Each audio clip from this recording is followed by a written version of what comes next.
Forest Landscape Restoration got together and we decided that having this session here at the Nature Positive Pavilion is the right way to go because we are the plus of the Nature Positive. So I'm very happy to start this session with you now.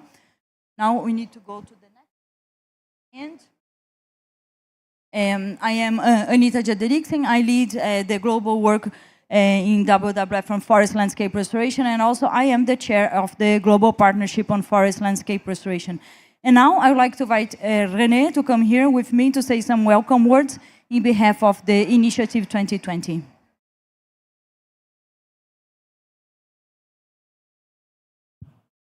Can you hear me? Yes.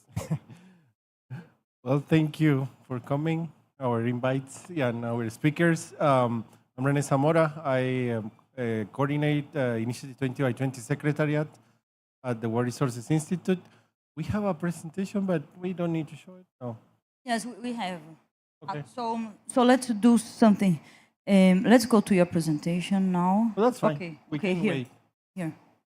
So many might be asking what is 20 about, and 20 was about bringing 20 million hectares under restoration by 2020. Of course, that deadline was passed already, and now it's 50 million hectares to 2030 to bring under restoration. We are a coalition of countries, technical partners, and also financial partners that are working together to accelerate action in the ground. The commitments that you see here are in hectares, but this is much more than just hectares. This is about ecosystems and restoration. And we are, supported by all the governments that you see here in the region. Next. Before, to start, I would like to invite all the people that is connected to the next 20 annual meeting that will be in Puerto Varas, Chile, in 9 and 10 April 2025. If you want to hear about restoration, or even if you just want to see this incredible landscape, please join us and we will welcome you there. Yes. That's pretty much. Thank you very much, René. Well, it will be a pleasure to join your annual meeting. Yeah, so now, yours too. I would like to invite, please, Jim Hallett to talk about the Global Partnership on FLR and what is high quality. Thank you, Jim. Thank you, Anita. I'll make my comments fairly brief because I'm really excited about the panel here. So the Global Partnership on Forest and Landscape Restoration began in about 2003 with the aim of ensuring that the beginning ambitions for landscape restoration were achieved.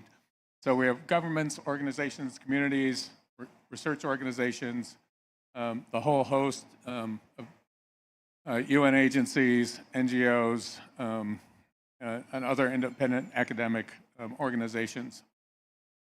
And so I think most of our audience knows that forest and landscape restoration is a very complex endeavor because we're working on complete landscapes which present a mosaic of different types of ecosystems, a lot of different types of land uses, different cultural, social, and economic components. And so to ensure quality landscape restoration, the Global Partnership published a set of principles for forest and landscape restoration to ensure not only quality, but in all the contexts. So the first one is that we do focus on landscapes. So we're not looking at individual sites, we're looking at them within the context of the overall landscape and the threats, pressures from that broader area. So at the same time, although we're doing restoration, it does not mean that we can destroy natural ecosystems. So we want to maintain them. We can, in fact, enhance them through our restoration activities. So we tailor our interventions to the specific conditions that are present, both economic, social, and ecological. we want to ensure that there are multiple benefits, both for the ecosystem, but also for the people that live within that landscape. Finally, we want to restore for long-term resilience of our system, so that the integrity of the ecological system is maintained over time. And so, of course, our goal is a nature positive by 2030, where we prevent further loss of nature and, in fact, go to greater recovery. So thank you, Anita. Thank you very much. And as I explained, this session is not only about high quality, but it's also about high ambition. So I would like to invite Rodrigo Catalan to speak about high ambition and what we're talking when we say high ambition, please. Mm-hmm.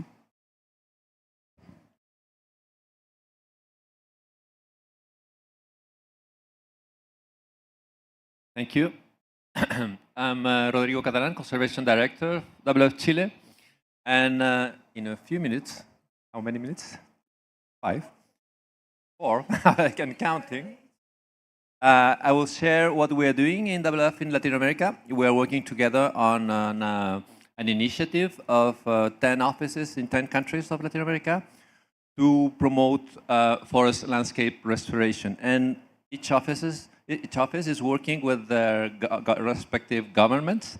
And what we are asking is to have under the umbrella or the target of contributing to biodiversity and to climate change, using forest landscape restoration as a nature-based solutions, and having clear and ambitious and science-based targets, both in NDCs and NBSAPs.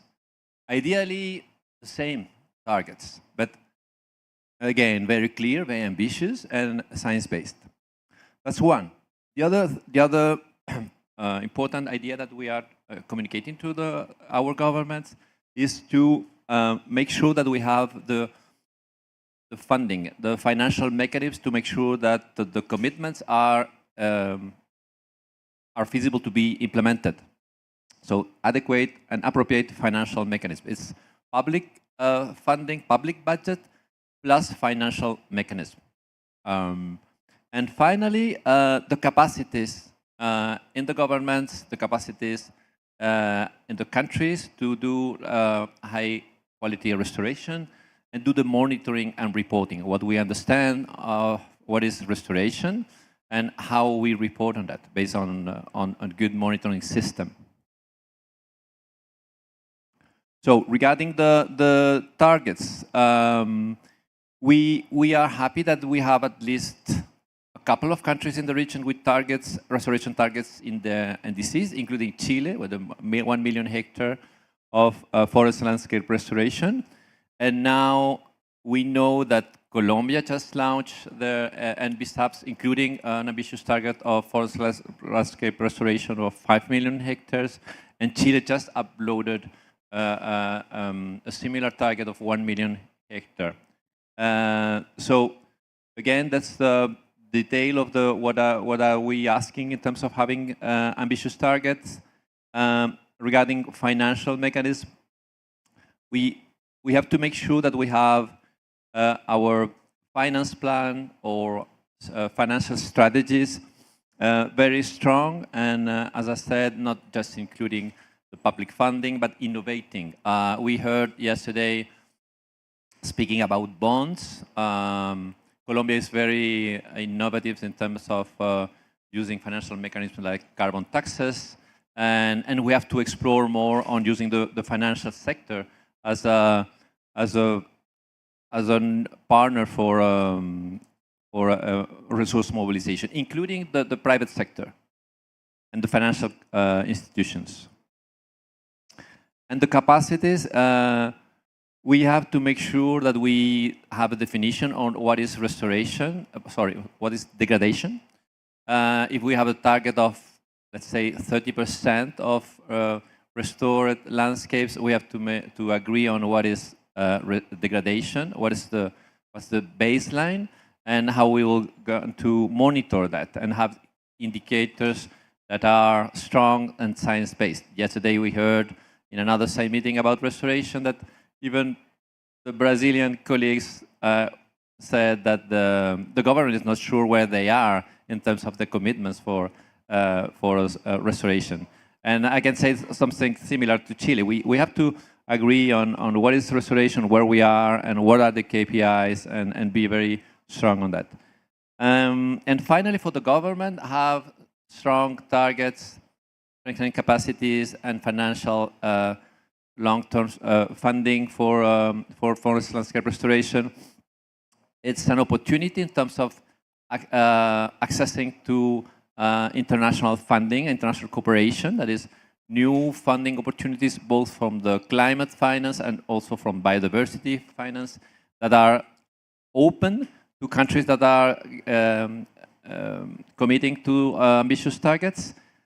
Also, on the domestic side or the subnational side, there is an economy around restoration, and governments can have an investment on restoration that also have social and economic impacts at the local level and even at the national level.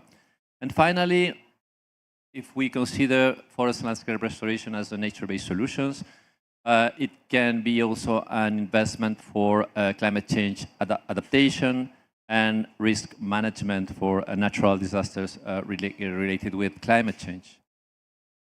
That's it. Thank you so much. Thank you so much, Rodrigo, for bringing us the importance of having high ambition. Now is the moment to think big, because what we decide here with the NDCs and then NBSAPs is going to be very important for what we have ahead. Now we have a panel, and I'm very happy because we're able to join some group of experts and people that are really much engaged in the agenda of forest landscape restoration and considering the importance of high quality and high ambition. So I would like to invite you all to come here. So we have here Kumakan representing Trillion Trees, and then we have Tarwin Quadros representing the Tri-National Atlantic Forest Pact flagship from the UN Decade, Diego Flores representing Chile, Patricia, unfortunately, she was not able to make it. And then we have here Victoria Gutierrez from Common Land, the policy lead. So it's really a big pleasure to have you all here, and let's get started for this panel. So first, Diego, thank you very much for being here. As Rodrigo was just mentioning, what Chile is doing, it's amazing. You know, I have the privilege to be a little bit engaged into the planning that you were doing to launch your National Plan for Restoration. Unfortunately, due to high fires that you have in your country, but this was like what triggers you to go to the next level when thinking about forest landscape restoration. So could you share with us, Diego, please, how did Chile set its ambitious restoration goal, and why this is so important for a country like Chile?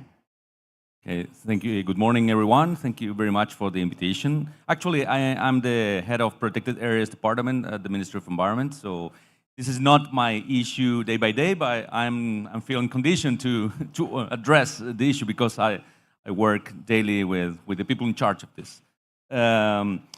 First, our country has 14 million hectares of native forest, around 5 million hectares of shrublands.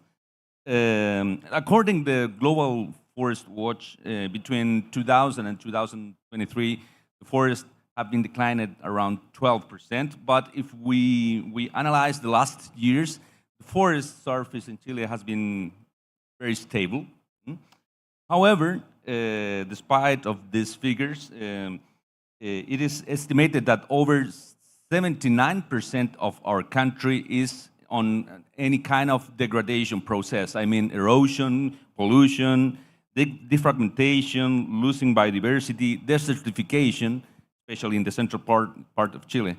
Because of this, our country has been taking ambitious targets, like 30 by 30, which is more than protected and conserved areas, but also the 2020 target in a way that our commitment is expressed in the NDC and NBSAPs is to restore 1 million hectares, but probably 1 million hectares, if we compare with the national surface, which is 70 million hectares, probably is not so much. But what is the ambition behind that 1 million hectare? It's not only the number to restore surface, but also is how to set up a framework that allows to recover ecosystem functionings, along with protection of the nature, protection of ecosystem, and human welfare at the same time. And from my position, I was wondering what is the function of protected areas, conserved areas within this framework? And this framework means not only, repeat, afforestation, but also governance to build a shared vision of what is the kind of restoration that we want to address in any piece of surface or any watershed, whatever. The second one, main issue is the finance. It's important. The other one is the capacity building, the chain supplies, the role of the women in this whole process. So the high ambition of behind 1 million hectares is not only about the surface. The main ambition is to build a framework that allows the ecosystem recover. That is the issue. Wow, we are writing our words because they were so powerful. I think here in the context of the CBD, it's so important that we think together about target 1, 2, and 3. You know, biodiversity is not like in shape files, right? It's in landscapes. And having you here bringing the importance of the protected areas in the context of forest landscape restoration is very important because truly it helps us to think about high ambition and high quality all together at the landscape scale. So here's a very good example how all of this goes together. Sometimes we go in silos because we need to go deep in what we do, but you're bringing here the importance of have the core areas of the landscape as part of the process of our landscape restoration. So thank you. Yes, now we go to Trillion Trees. We have Huma here. So Huma, I really would like to hear from you. How is Trillion Trees? And please tell us what is Trillion Trees first is contributing to promote not only high ambition, but also high quality. Thank you, Huma. Thank you, Anita. And it's a pleasure to be here. Thank you so much for having me. And I'm very honored to represent Trillion Trees and WWF. So as we've heard already that scaling up restoration is important, but maintaining high quality restoration is just as important. It's quality and quantity, and we really cannot compromise on that. And I think at WWF, one of the main approaches we take is through partnerships. I think we already have excellent examples of that through Initiative 2020, through AFR 100 in Africa, through the GPFLR, which Anita leads, and Trillion Trees is one of those partnerships as well. Trillion Trees is a partnership between BirdLife International, Wildlife Conservation Society, and WWF. And it's really about accelerating protection, improved management, as well as restoration of forests. So really bringing all the elements of a landscape approach together. And what we've seen is that there are many challenges to achieving high quality restoration. And Trillion Trees is helping to break those barriers alongside partners. Two of those actually were just mentioned, so I'll start with those. One is capacity.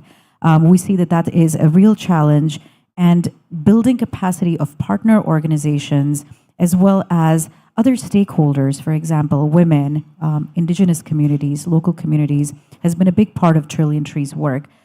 For example, 2 years ago at the last COP, at the last CBD COP, Trillion Trees and Partners published the first ever guide to tree growing and ecosystem restoration for faith-based actors, which play a huge role in many, many places like South Asia, East Africa. And it was the first guide of its kind to really engage faith actors and define their role and how they can help scale up restoration in a high quality way. The second way that Trillion Trees has helped build capacity is through the World Economic Forum's 1T.org platform, which is also bringing together a lot of partners. And we've worked to develop a core narrative of what high quality restoration is, how it goes beyond simply tree planting, and what it means and how you can actually implement it, highlighting case studies and solutions we already have. The second part, finance, which was just mentioned also, is another core area where Trillion Trees is helping break barriers. And there's a Trillion Trees Reforest Fund that was launched a few years ago, and it's really about providing early stage support to local communities, to indigenous groups, to really help them get started and complement the capacity building that we've been doing. And it's really about co-creating it with local communities as well. And there's a growing portfolio, we're proud to say, where the portfolio is now in 26 countries and 40 landscapes and growing. The second way Trillion Trees is addressing that finance barrier is through the Forest Restoration Catalyst, which is another mechanism, and it's we know that one of the biggest barriers to unlocking finances is the lack of forest finance to build a pipeline of market-facing initiatives, and that's what this particular mechanism, the Forest Restoration Catalyst, aims to do.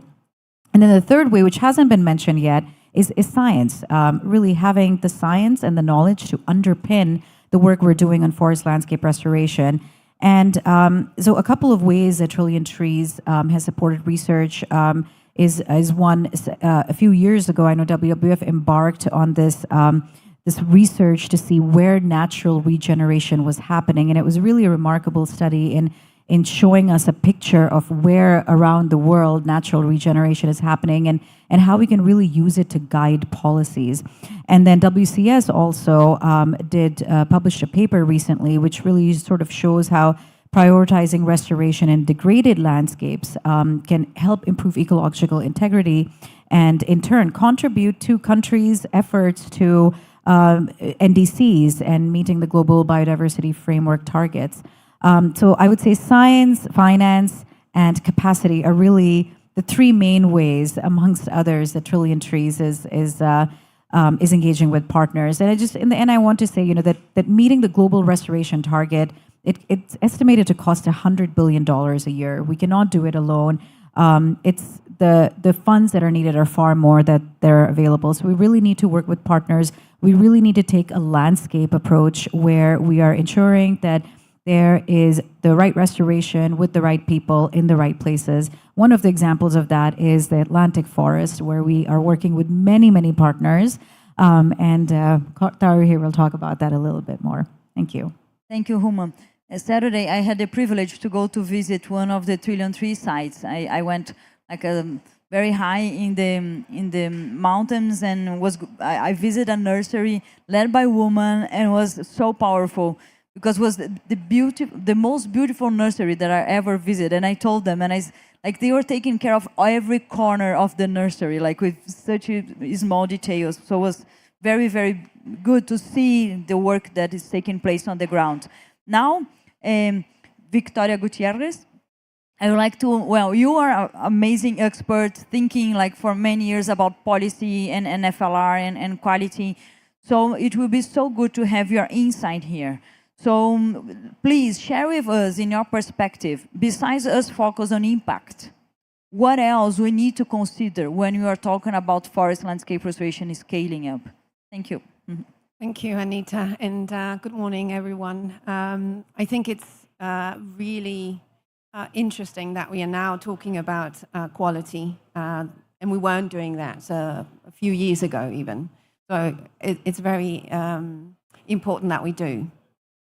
And I think for scaling with the purpose of obtaining good results for the long term, the importance, of course, the dependency of the quality of the practices and the respective outcomes that we obtain is utmost important. But I think also very important, and this is an aspect that we discuss less, is the relevance of the conditions that surround the practices, the work that we do, basically. The policy conditions affect the outcomes and the quality, and therefore also the scaling up. So when I refer to policy coherence, for example, achieving policy coherence is really relevant to the way in which policy goals and policy instruments are aligned in a way that they are aligned at the level of multi-sectoral departments and at all levels of governance. So achieving this kind of similar direction where each of the initiatives reinforce each other is of particular importance at the landscape scale, because landscapes are, of course, dealing with multiple sectors and also have to relate or translate different policy instruments across different levels of governance. So although policy coherence and policy integration is a subject that is very, very old, it's very easy to understand. It's not, it resonates with governments, with initiatives at all levels. I think we all struggle with it. And it's very difficult to find, I guess, solutions to implement it, because there's very little that we have done to gather knowledge about it. So I think why policy integration matters is because if we are really thinking about how we can align these different policy goals in a better way, it actually creates better governance levels at landscape, but it also allows a better distribution of resources financially when we talk about finance, right? And it streamlines activities and work. And there's less possibility of different initiatives coming from different sectors cancelling each other out, which is often what we observe. And so really, I think governments, but also at all levels, need to consider investing in policy integration and planning for policy integration in order to really obtain the results that countries want to see happen, right? And we are now working on a few initiatives that are being, they're shaping up at the moment with the Global Partnership on Forest and Landscape Restoration. One of them is looking at the level of the Rio Conventions, the degree to which the 3 Rio Conventions align, and what this means for landscape restoration. So we've started doing some analysis. This work is underway, but what preliminary analysis shows is that landscapes are missing. So there is quite a few alignment, and there are quite a few efforts being conducted at the moment, but landscapes are not showing up. So we will have to do work, complete this analysis, but I think this already is showing that this matters and that we really need to look at what this means for forest and landscape restoration. And the other initiatives that we are looking to set up within the UN Decade Best Practice Task Force has to do with looking at what are the best practices that different actors at any governance level, whether it's implementation actors, whether it's governments, thinking about what has worked for them, what have they done, and what has led to positive results. Capturing this list of best practices, I think, and case studies can really provide, illustrate ideas of ways in which we can move forward in a way to improve coherence. It's unlikely that we will ever reach policy coherence, but improvements in that direction I think will already make an important contribution. So yes, I think I would invite anyone who has experiences that have led to positive outcomes to share them and to join if they are interested, and to talk to us if they're interested in this subject. And yes, I'll leave it there. Thank you very much, Victoria. And it's so true, although policy is something that we have been talking a long time, is still super and amazing relevant. Just yesterday, we were launching in Brazil the National Plan for Restoration. And you cannot go to the next step and talk about implementation if you don't have a strong policy.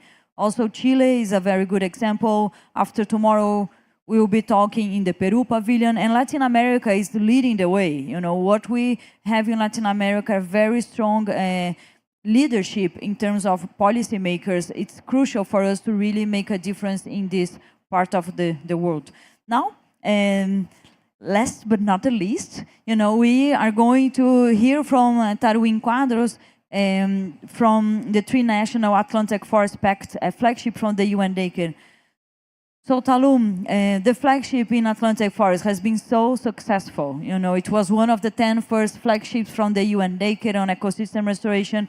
And here in the room, we have some of the reviewers that took a long time to say, okay, are these all the results of the Atlantic Forest? Like, and Jim was there making sure that the selection of the flagships was really in the best quality possible. So it was like you have to go through a difficult process to become a flagship. But please share with us, what is your recipe for success? You have a very high ambition of 15 million hectares by 2050, and how are you going to get there? Yeah, it's a challenge. But first of all, thank you for the board for selecting us. And thank you for the invitation, Anita. It's a pleasure to be here representing hundreds of institutions from Argentina, Brazil, and Paraguay. We have Paraguay here, we had Brazil as well, and it's a big thank you. And it's a pleasure actually to be here with you. And I was reflecting, quiero pedir permiso para compartir una cosa que en realidad también me enche de orgullo de ver que estamos acá en Colombia, con la América Latina, nuestra cultura, en el corazón de negociaciones y decisiones tan importantes así. Entonces, eso me enche de orgullo. Back to business. I was reflecting, Anita, back in COP16 when our Trinational Atlantic Forest Pact flagship was selected, and the way that we came from there to here. And I see that we were in that really important moment for nature where the coming Montreal Global Biodiversity Framework was agreed on. And now we see all this movement happening, this huge COP16 happening, everyone talking about implementation. So it's all to say it is a journey. And it's a journey where you have to reflect and strengthen the collective actions. And this is what our flagship means. So we are more than 390 institutions that cross 142 million hectares all across Brazil, Argentina, and Paraguay. And just to give you a little bit of context, we are covering the entire Atlantic Forest scope in this trinational approach, and we are talking about 1/3 of the South America population. It is 146 million people living within this boundary. And what does this mean? It means that we need to put people at the center of the solution. We will only be able to conserve and restore the Atlantic Forest if we have the engagement from the civil society, from everyone that depends on their lands to survive. So we are a bottom-up movement, and this is our strength, where we bring people together, local knowledge, traditional knowledge, we bring public policies and all the sector layers to work together towards high-quality restoration implementation. And we have, so far, 1 million hectares under recovery. It is a lot already, but we have a huge challenge. It's 15.5 million hectares that we aim to achieve by 2050. And we need to work a lot to get to that. So how do we move from, we already moved from a small scale, from hundreds and thousands of hectares to million hectares, but how do we move to even more, to 50 million hectares? And it means that we got to start at some point and go through this journey. And we are going through this journey with strong partners. So we have here a strong partner, for example, Trillion Trees, and the UN Decade on Ecosystem Restoration. And we develop a strategic approach to scale up restoration in the Atlantic Forest. So it is divided in 3 phases, where we start at the short term, looking to the medium term to achieve long-term ambitions within the upcoming 5 years and then 15 more years to achieve the 50 million hectares. So we are working with a portfolio approach in the landscape level to ensure the quality that Jim was mentioning, how to implement several benefits in the landscape, bringing local communities together, bringing all the stakeholders together to deliver high quality restoration. And to move forward in this scale-up approach, we need to bring the finance perspective as well. So we have been working with the Business Enhancement Group from the UN Decade to develop a way to catalyze and mobilize private sector finance, but also public sector finance, and how do we deliver this to the landscape with a catalytic approach. That's why we are partnered up also with Trillion Trees, with the Catalyst Fund, to understand how do we ensure that the landscapes have the capacity, the supply chain has the capacity to deliver these thousands and hundreds and millions of hectares that we need to deliver. And the idea behind it is not only to deliver the hectares itself at large scale, but to deliver social benefits, environmental benefits, biodiversity benefits, and an economic development pathway where we can show that it is possible to achieve these huge ambitions that we have at the global level. It is possible to achieve the global biodiversity framework. It is possible to deliver the NDCs in an integrative approach with the 3 countries. And our goal is to have us here in Latin America as a reference, and for our flagship to be an example of this. That's why we also work with 20 by 20 and all these partners that we have here, WWF, the transformational initiative that we have in Latin America to also exchange and boost Latin America as one example of high-quality implementation of forest landscape restoration. Thank you. Thank you, amazing. I think this panel has shown that talking about restoration is not only about hectares, right? We also need to bring so much more into the discussion and the dialogue. And who you have here today are leaders on this agenda. So please continue to spread this word, because I think it's very important that we continue to influence that achieving forest landscape restoration requires high ambition, but also high quality. So thank you, Huma. Thank you, Talu. Thank you, Vicky. Thank you, Diego, for being here. Also, I want to thank you, René, from Initiative 2020, Rodrigo from WWF, Jim from the Global Partnership on FLR. We are all together in the same boat, and it's really very special for me to start this day here with you all and with this brilliant audience today. Thank you very much. I just want to share with you a final slide. So tomorrow, finally, we can say tomorrow is Restoration Day. Restoration Day has been organized by CBD together with several partners. The entire day is going to take place in the pavilion of, it's called Kami Montreal CBD. It's in the other zone. Join there. We are going to start at 9 o'clock with a high-level panel, and then we're going to have several sessions. Second session is going to be actually moderated by René, that is here, where we'll be talking about partnerships, and then we have a people session, we have a finance session, and we have so many happening, including food and a reception at the end of the day. So you are all invited to be there, and no registration required. Show up, and there is going to be the space for us to continue all this conversation that we had this morning. Please join us. There is some breakfast here, and also we will stay here if you want to continue any conversation with us. And Marco, do you want to say some final words or no? Like, how is to be the plus? What do you think, you know? This is when you stay, you listen to something, then they bring you in. Congratulations, apologies, because as you know, this morning it was a little chaotic because of the security at the entrance. So, but you guys are doing, you see, Nature Positive by 2030, you are the positive side. So keep positive. This is a super important program. Thank you for coming here at the Pavilion, and good luck with everything moving forward. Thank you. Thank you for hosting us, Marco.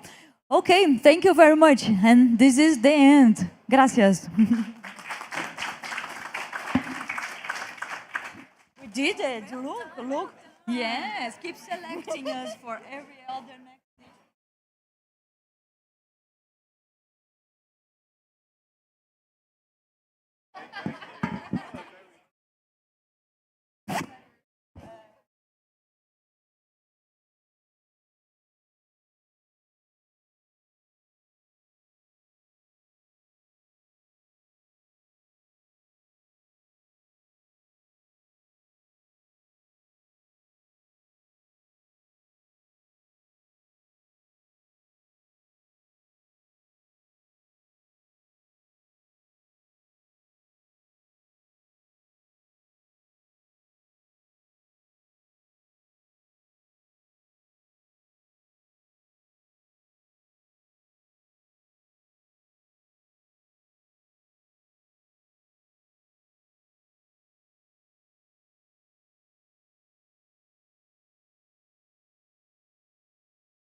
Okay, good morning. We're going to get started.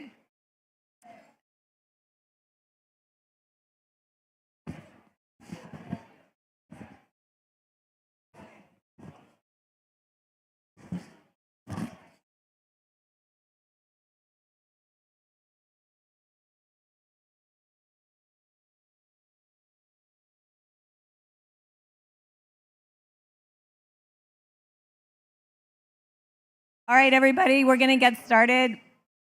Thanks so much for coming this morning. We're here to talk about unlocking opportunities in the blue economy. And we have a great panel set up for you today. We've had many conversations here about the importance of really catalyzing investments in the blue economy. And we know that financial flows are not going where we need them to go. They're not going sufficiently to our oceans. They're not going sufficiently to developing countries. And it's really key to unlock the blue economy is de-risking the investments.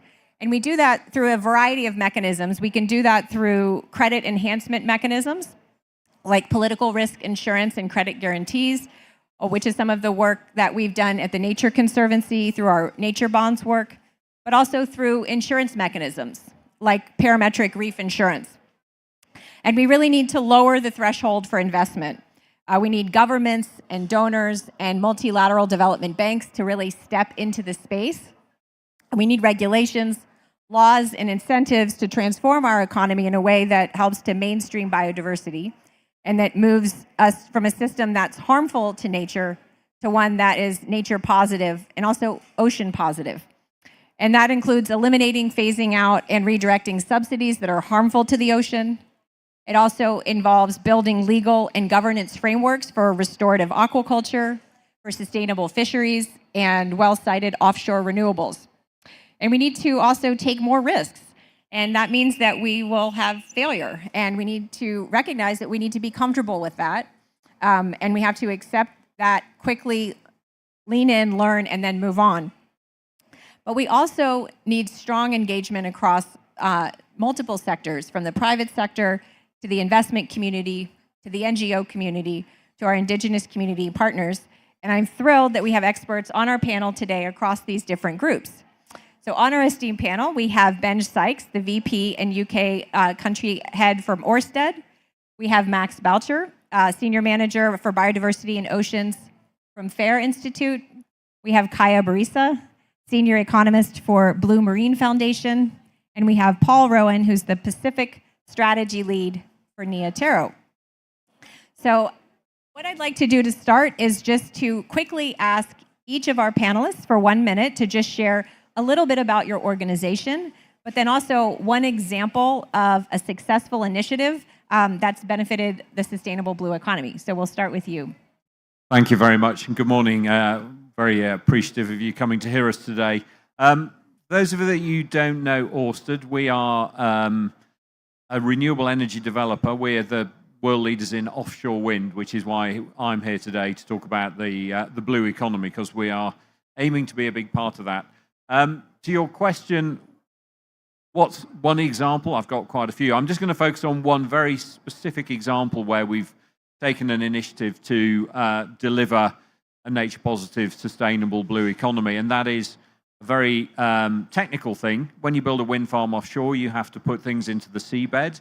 That can create a lot of noise, and we have been able to, through a really innovative research program, come up with a way of installing these wind turbines without using a very large hammer, which of course is a real challenge if there are any cetaceans in the area.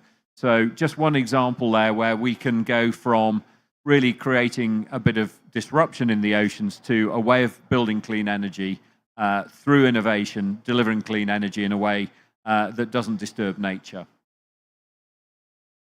Thanks so much. Over to you, Max. Hello, everyone. My name is Max, and I come from the FAIR Initiative. We are a non-profit investor network focusing on empowering investors to have a positive impact on the food and agricultural system globally, including oceans. And we do that a few different ways. So we obviously help capacity building with data, tools, research, access to experts. We also help them engage with the companies in which they invest that are so central to the global food system, especially the blue food system.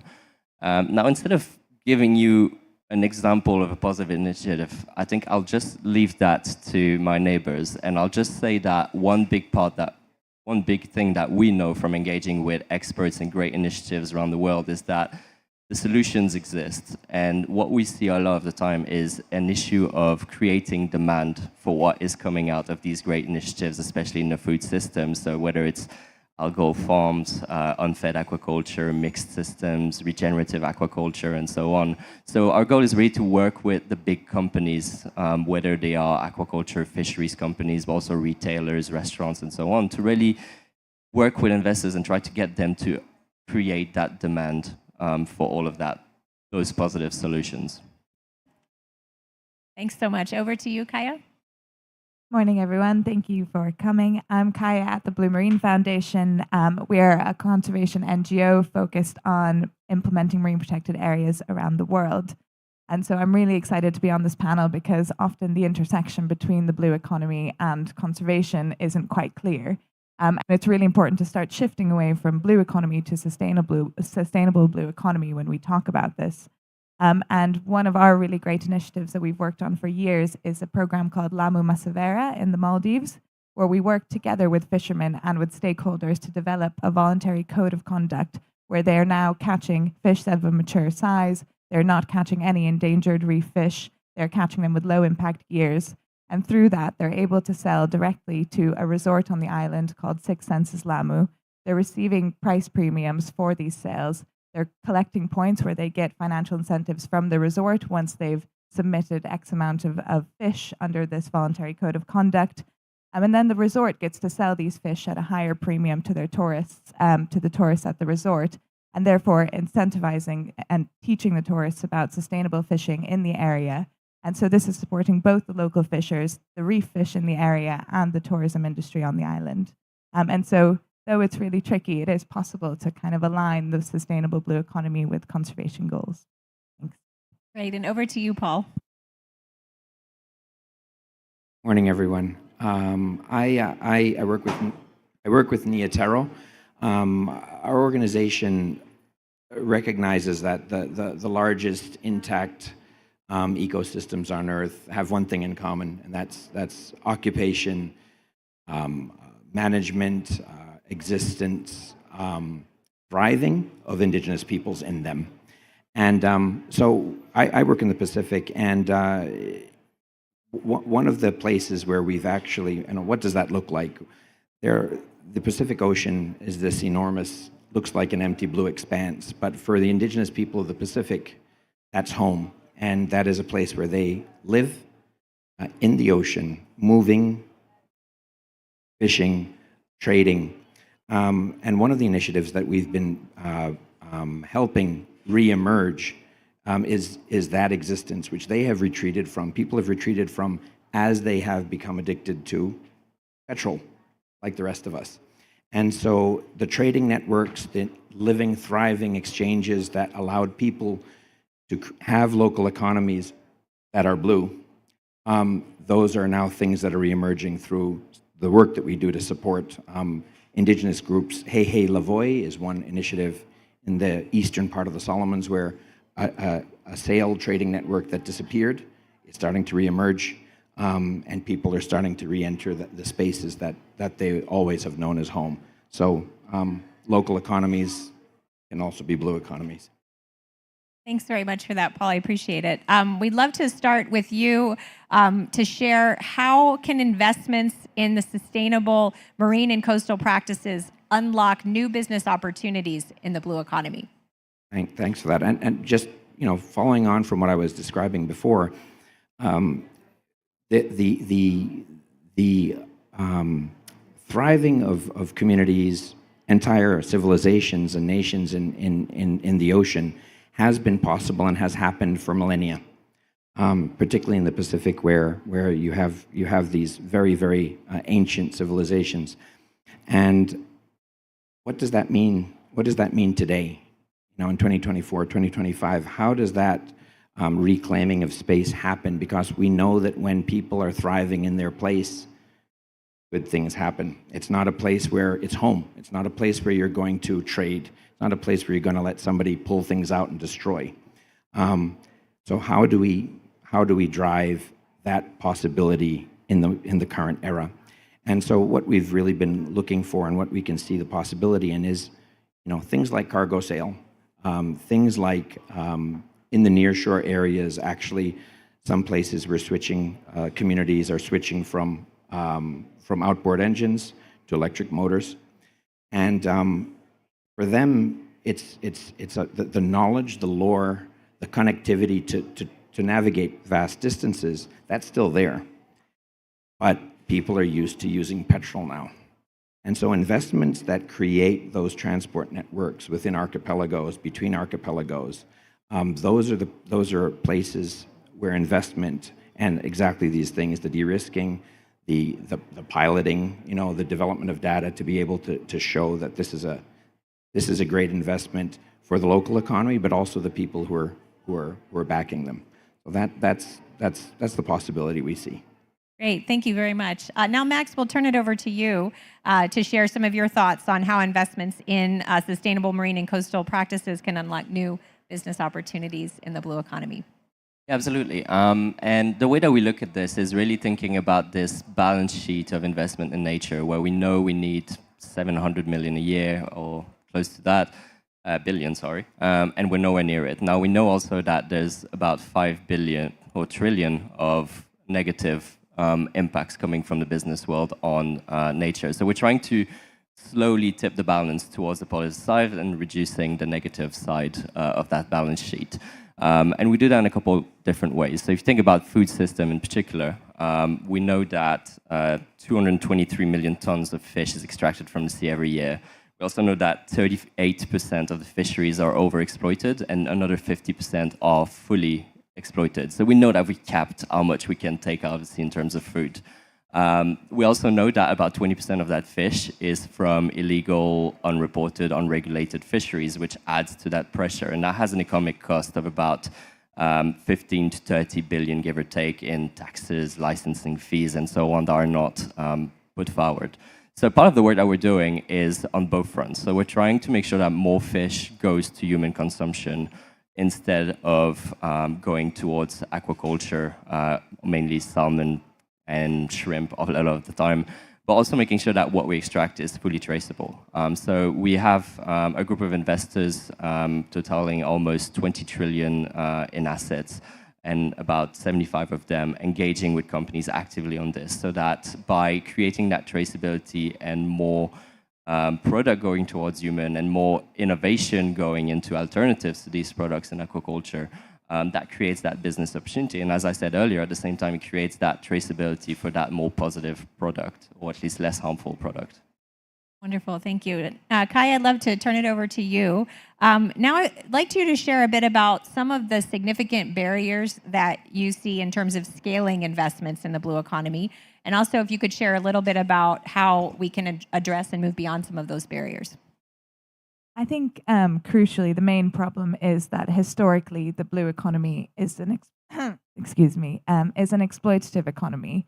We've always taken things out of it, whether it's oil and gas or fishing or aquaculture, even tourism, which can exploit the water.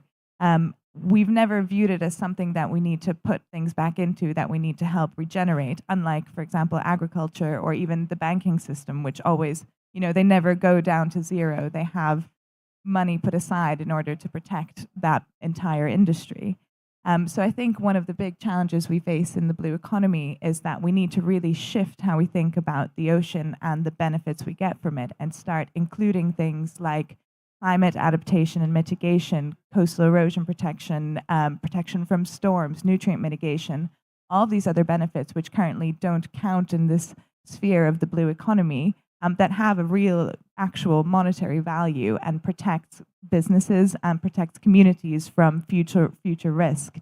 So I think one of the ways that we can start incorporating conservation into the blue economy is when we think about the sustainable blue economy, offshore wind, sustainable aquaculture, we need to think about it in parallel with conservation. We constantly need to be thinking about how we can also keep regenerating and protecting the ocean that we are putting things into. And I know Orsted has some great initiatives where they're trying to do that. So I think we need to stop thinking about the exploitative model that we have as the only model that we can have, but start thinking about it together with all of the economic benefits we can get from a healthy and thriving ocean. Great, thank you. And I'd like to invite the panelists to, engage in a dialogue. If you have things you'd like to add in, please feel free to jump in and do so. Benji, did you have anything you wanted to add in terms of the challenges? Yeah, so really interesting.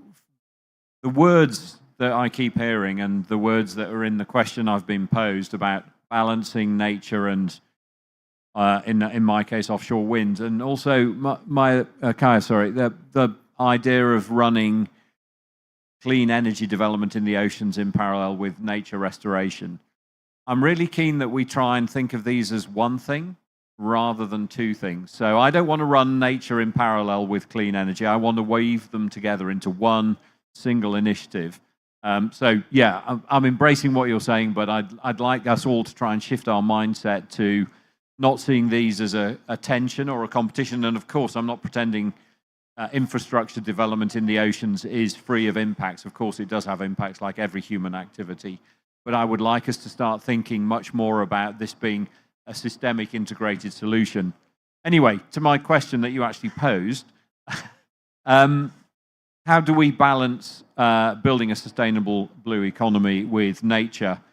Well, the first thing I would do, if I had a magic wand, and it seems nobody's found the magic wand yet, is stop all fossil fuel subsidies.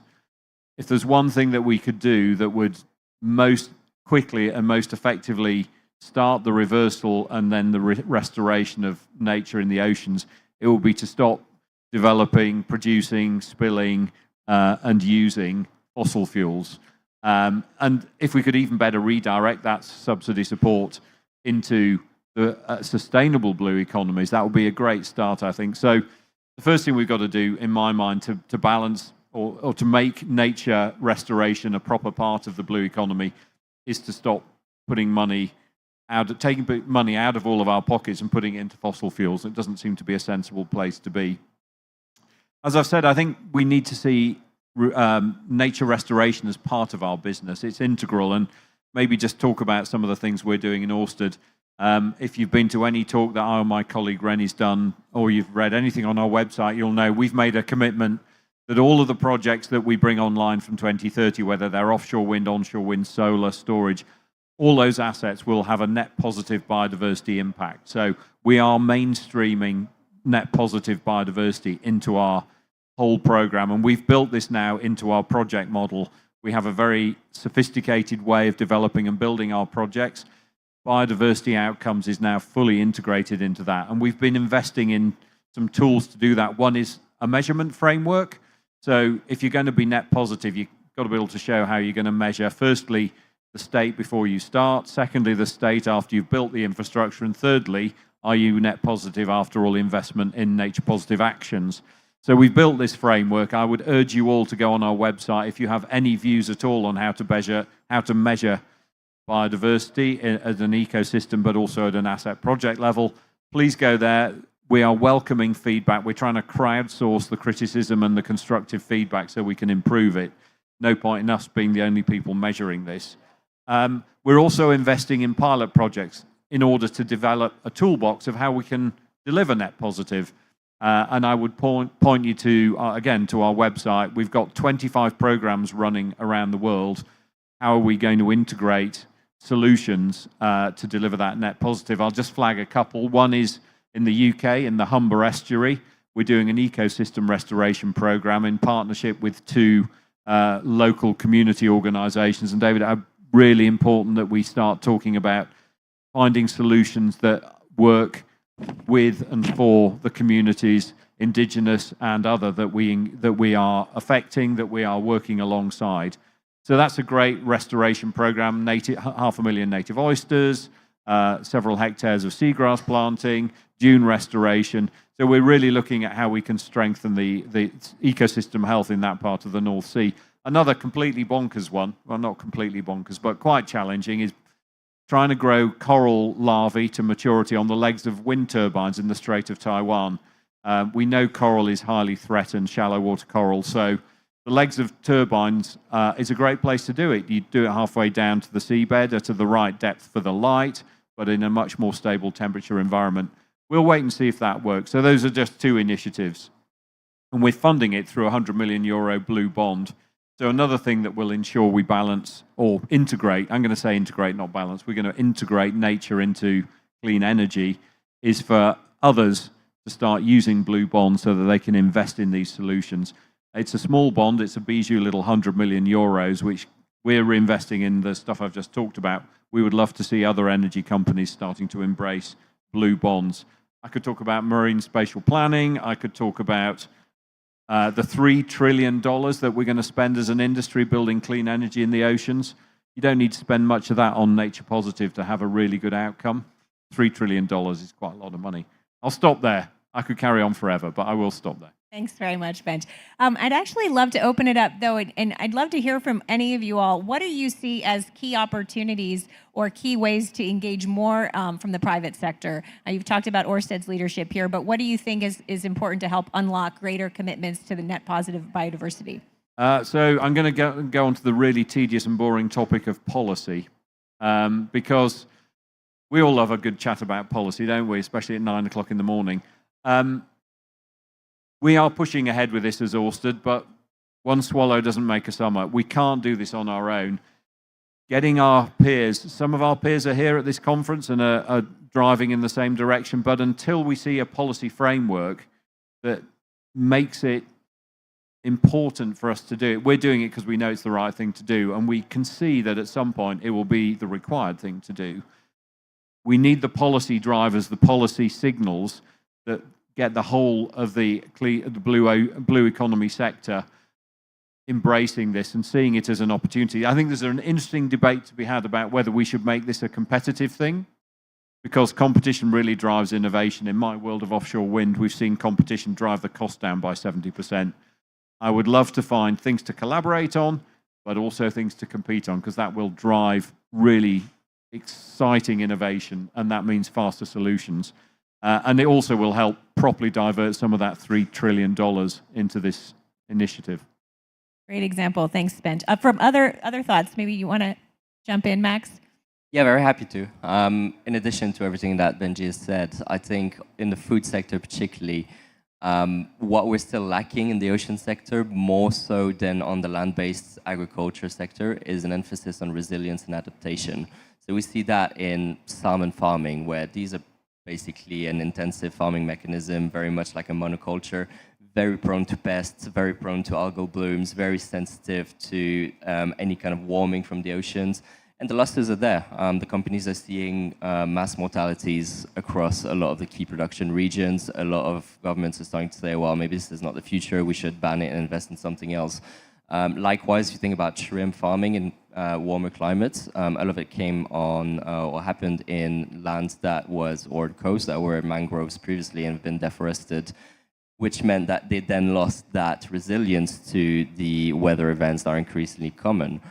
So investing in that resilience and that kind of refurbishment of the nature that really offers that resilience to those food systems, I think would be a very strong way to support the farmers, the smaller holders, but even for bigger companies to really edge their risks in the future in terms of the availability and the cost of the commodities in which they rely. Thanks so much. Now I want to pivot the conversation a little bit and talk about innovation. And I think we can talk about innovation in technology. We've talked a bit about the importance of policy and governance frameworks. But there's lots of different types of ways to be innovative in terms of bringing in new investment in the blue economy. So maybe I'd like to start with you at the end, Paul, and maybe just share some ideas of how can we encourage and fuel innovation to support greater investment in the blue economy. Thanks. I wanted to sort of link a couple of things I've been hearing. I mean, firstly, and introduce, three words, deep sea mining. That's one of the places where perhaps that weave is insurmountable. If you're talking about carbon bombs, I mean, the biggest ever, right there. And so connecting that to policy, connecting that to this idea of the blue economy, and coming back to where I was starting, we have 15, depends how you count them, 15 countries with about 20 million people in the Pacific, with a territory that's the size of China plus the United States combined. And it's pretty much all blue. Now that is either something that will go down what I just said before, or it's something that can contribute to the future that we're talking about here. I wanted to ground it there because the innovation that we really see in the Pacific is policy innovation, is the idea of taking that reality that almost nobody sees and figuring out, are there market-making steps? Are there ways to make these opportunities visible in a way that it doesn't trickle down, it builds up from the actual, the communities, the peoples, the nations that live there. And also just to sort of de-link the quite often we hear, and it's understandable, sort of local community indigenous. And what we carry around in our minds is coastal, little. We're talking about the sort of, that's why I'm introducing the spaces that we're talking about. And that in itself demands there's an innovative moment to be had in making that reality and the gigantic risk that we all face from not engaging with that reality, making that something that can create the opportunities. And it's really innovation at the level of policy, what is possible with small countries that are all indigenous. These are 15 countries that are all indigenous, basically. What are the possibilities? And there's a lot of appetite out there, and it's sort of what you were saying before, sort of maybe there's appetite, there is supply, where is the demand? And so at a very conceptual level, those are the key things before we get into the specifics of technology and instruments, of just really looking with new eyes at the risk, but the gigantic possibility. Great, thank you. I'd love to hear from you now, Kaya, if you have some thoughts on how we can catalyze in scale innovation. Yeah, definitely. I'd like to start with completely agreeing with everything we've heard, particularly on the policy and regulation point. As much as we want companies to be like Ørsted and taking these steps on their own, we've seen that that's not what happened. We're here at this conference trying to change that, but that's not what's happened without someone having to force their hand in some direction. And again, on your point, I think one of the big policy innovations that has happened, but it's incredibly slow, is redirecting fishing subsidies. About 20 billion goes to harmful fishing subsidies. So that's fuel, that's overfishing, that's IUU fishing. And if we can redirect just that 20 billion to support local, small-scale, low-impact fishing, which is very lucrative when done right and when you remove the threat of industrial fishing kind of taking out all of those resources, that is one way we can kind of use policy to shift the hands of governments and therefore industry and therefore the unsustainable blue economy, and translate that into really profitable and nature neutral or positive blue economy industries. In terms of tech and innovation, we were just talking about this on the way here. I think there are so many ocean-based tech companies and VCs and startups in the space, but until we define what we mean by sustainable blue economy and how we measure that, what those metrics are, and then we can use that tech, they're kind of sitting there in this sort of limbo waiting to figure out their space in the sustainable blue economy. So we have to work together to define what these positive biodiversity metrics are that we need to be looking at in this sustainable blue economy. So there's a huge opportunity, but it needs to link with defining these metrics. And then I think this technology, which is out there and very eager to start deploying itself, will become very, very useful. Great, thanks so much. And now we'd love to take an opportunity to hear from folks in the room. We're going to turn it over to have a Q&A. So if you could raise your hand, we have a microphone and we can bring it to you. So please feel free to ask questions to our panel.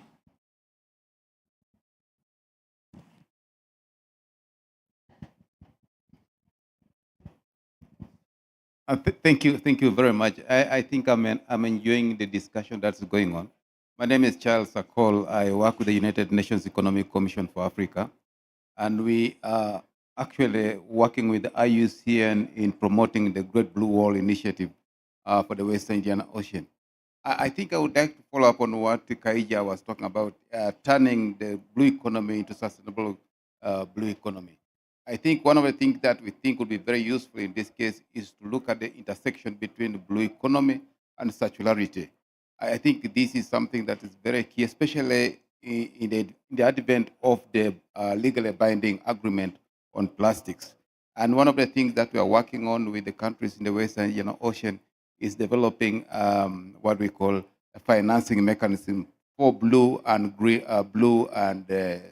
circular economy, because we think that having an interface between the two is very key in ensuring that we address issues of resource efficiency, especially looking at the food loss that was already hinted to by the colleagues here in terms of the losses in the fish and that kind of thing, and the plastics that are going into the oceans. Thank you very much. Other questions?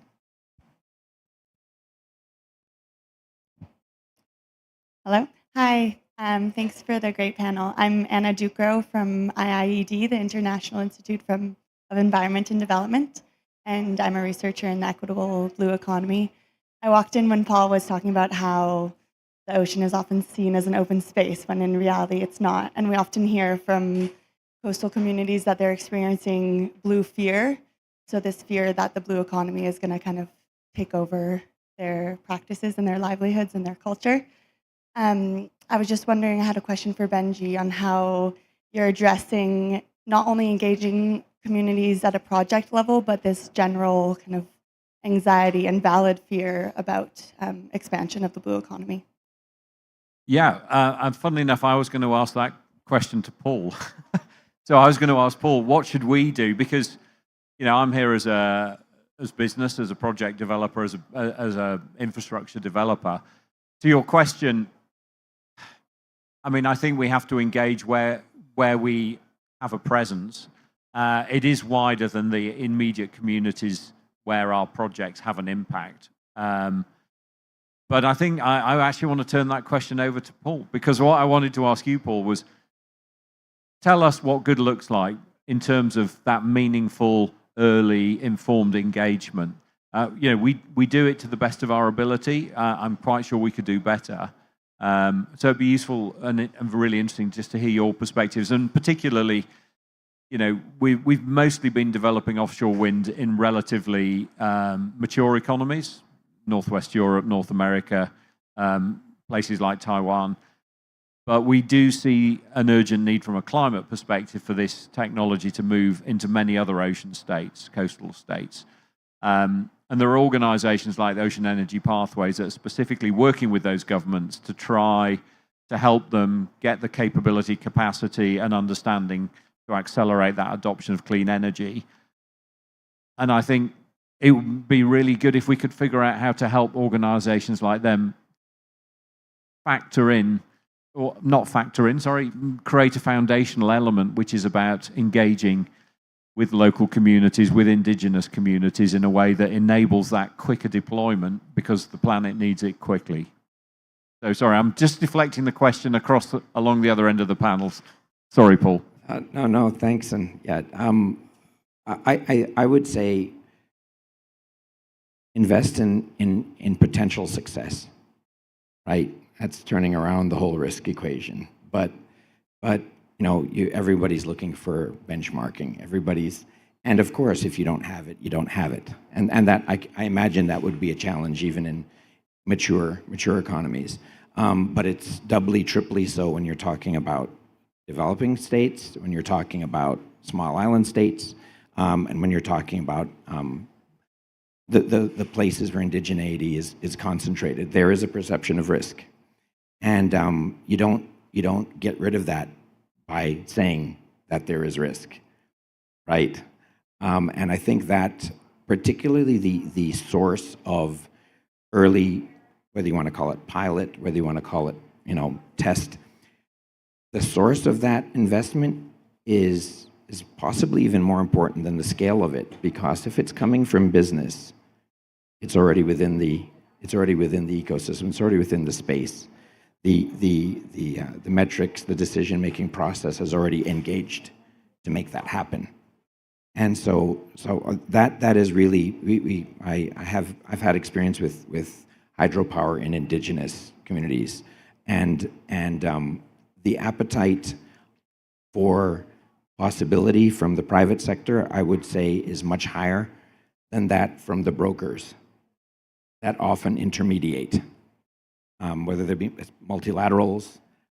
There's a lot of, the private sector would not possibly touch that, until the private sector turns up and think it's the best thing since sliced bread.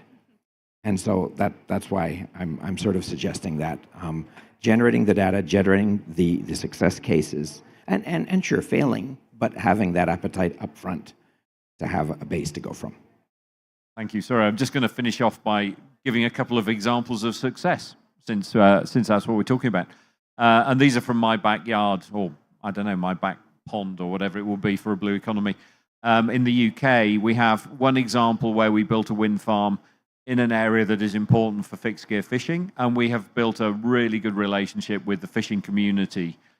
We interact literally on a daily basis about where it's good for them to put down their pots, where we're going to operate and not operate. So very practical, but built on a really strong and trusting relationship. And I think the other one is perhaps a bigger one in the east coast of England, in a town called Grimsby, which is really has been struggling since the decline of the fishing industry there.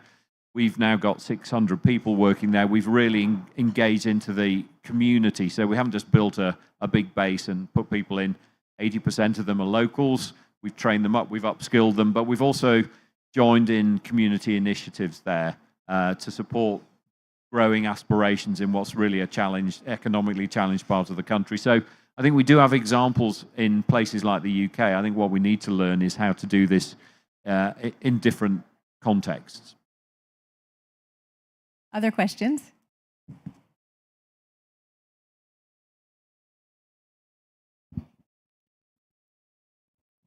Hi, thanks for speaking to us. But my name is Max Galabi. I'm an environmental research analyst at AllianceBernstein. We're an institutional asset manager with just over 800 billion in AUM. I'm curious about marine carbon dioxide removal, marine CDR. Just wondering what your thoughts are on CDR with the blue economy, if there's any kind of commotion if CDR might qualify for a blue bond, or and also for Paul, the indigenous perspective on CDR, if there's any sort of opportunity there, or I'm just wondering kind of what indigenous people's views are on CDR as well. Thanks. I'm going to take a pass on that one. I'm afraid I'm not qualified to speak on that particular. Just if I heard you correctly, carbon dioxide removal, and I'm presuming not meaning nature-based solutions or inclusive of.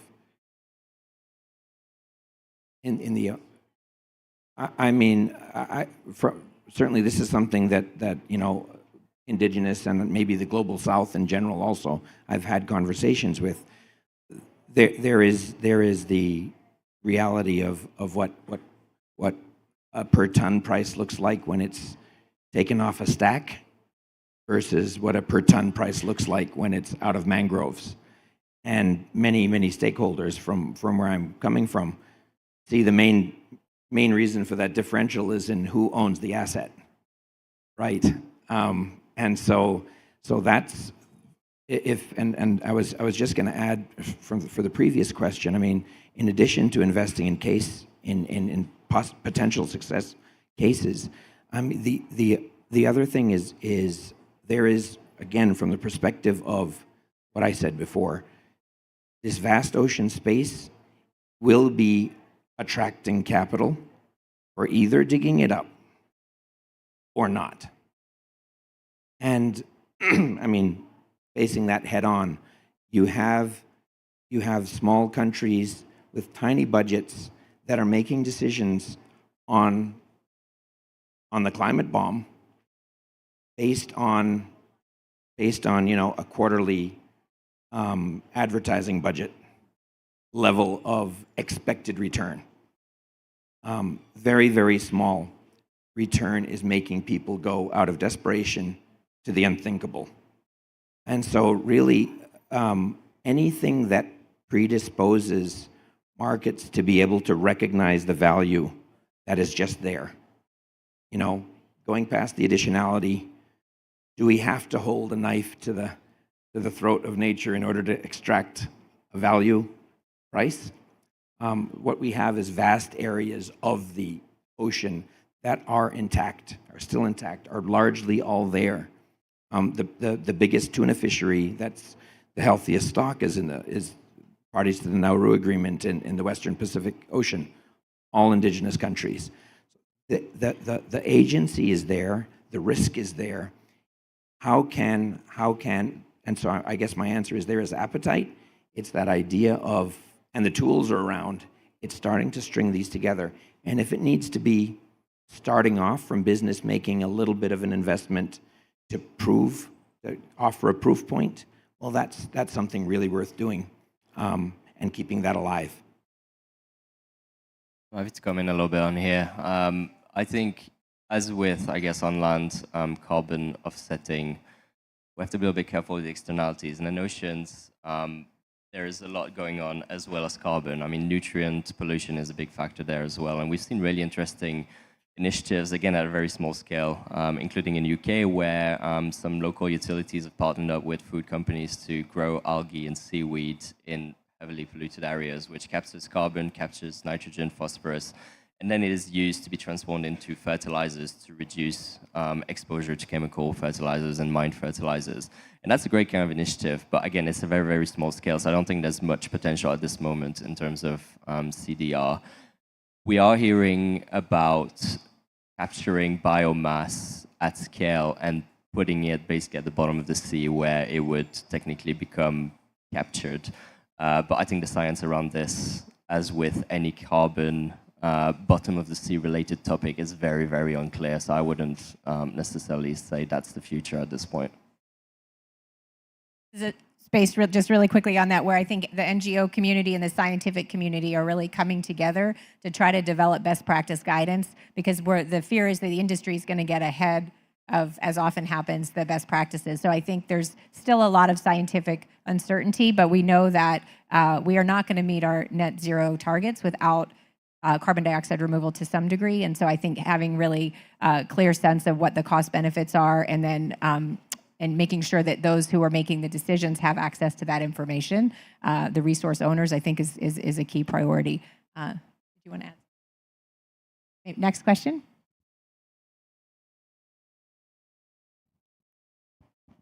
Hello. Oh, shit, sorry.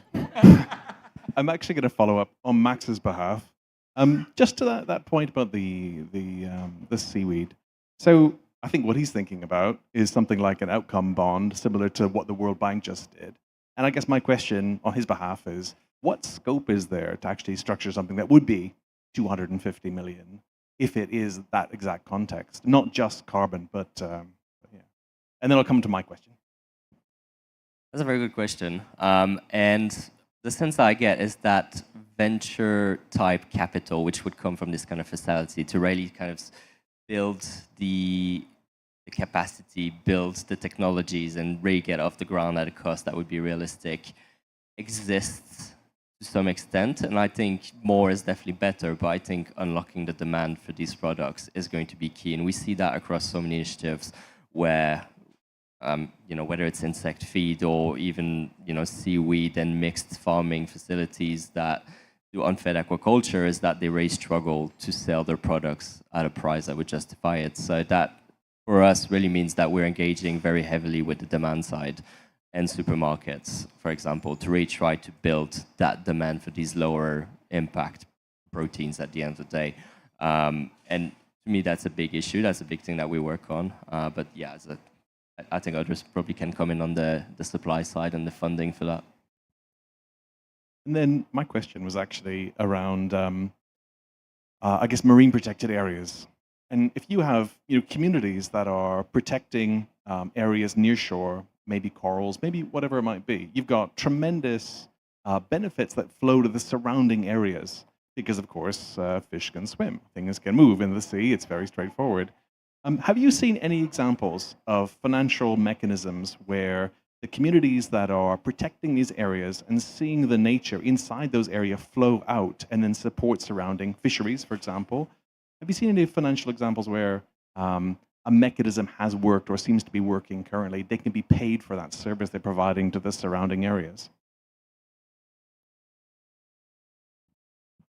I think there are quite a lot of mechanisms, again, not quite at scale, where community-led conservation has led to immense benefits, and they are both benefiting from themselves, but sometimes also getting paid for it.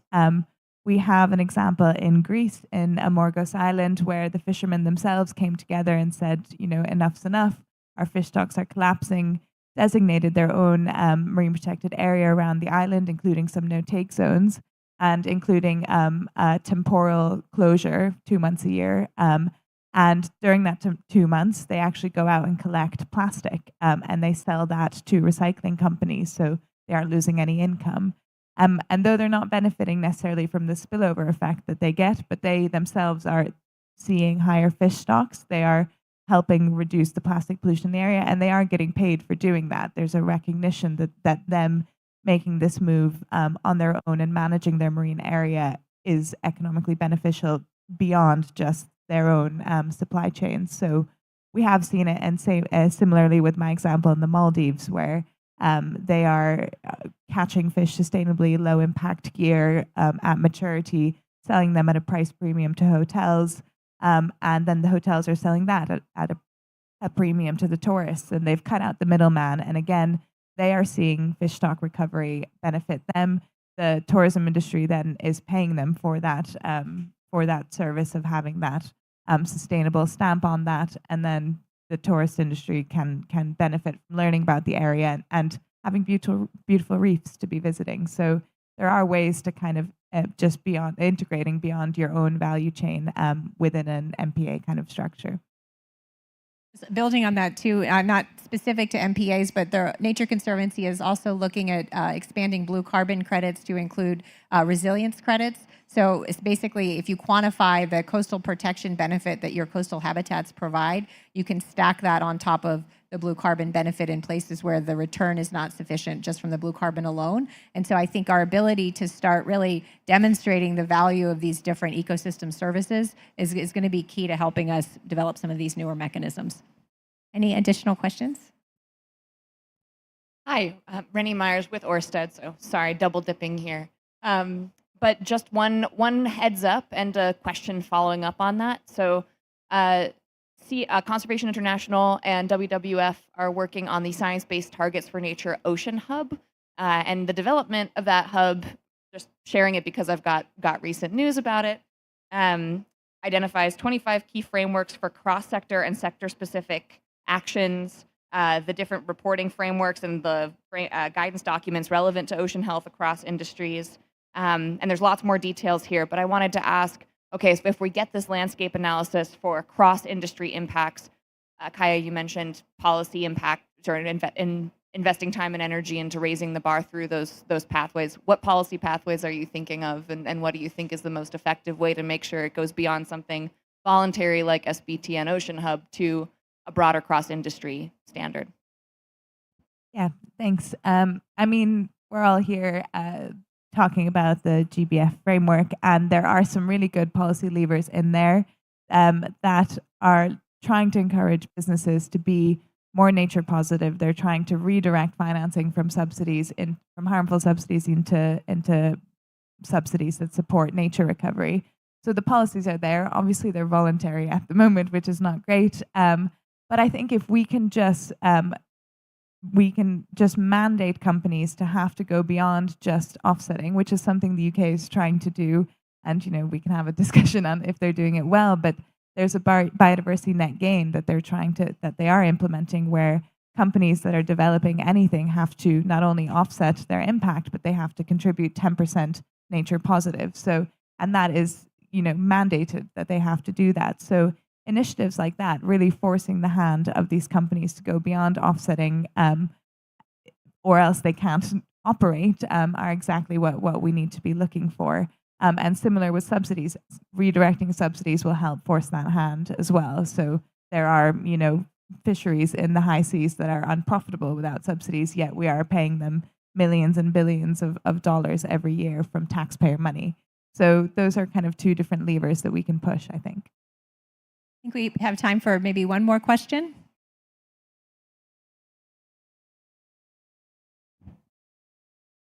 Hi, I'm Philip from Innovate for Nature. I was just wondering before when you mentioned that you can do the investments inside or outside of your value chain, right? It's like insetting or offsetting kind of. How much do you think will be in each? Is it like a 50-50 split or 20-80, or does anyone have a guess on that? I mean, extremely anecdotal, but we see the market going heavily towards insetting at the moment. And maybe that's a reaction from the unland voluntary carbon market, which suffered a little bit reputationally in the past couple of years. But yeah, definitely a huge movement towards insetting, and that's across the entire food and ag sector, from regenerative agriculture initiatives to ocean initiatives as well.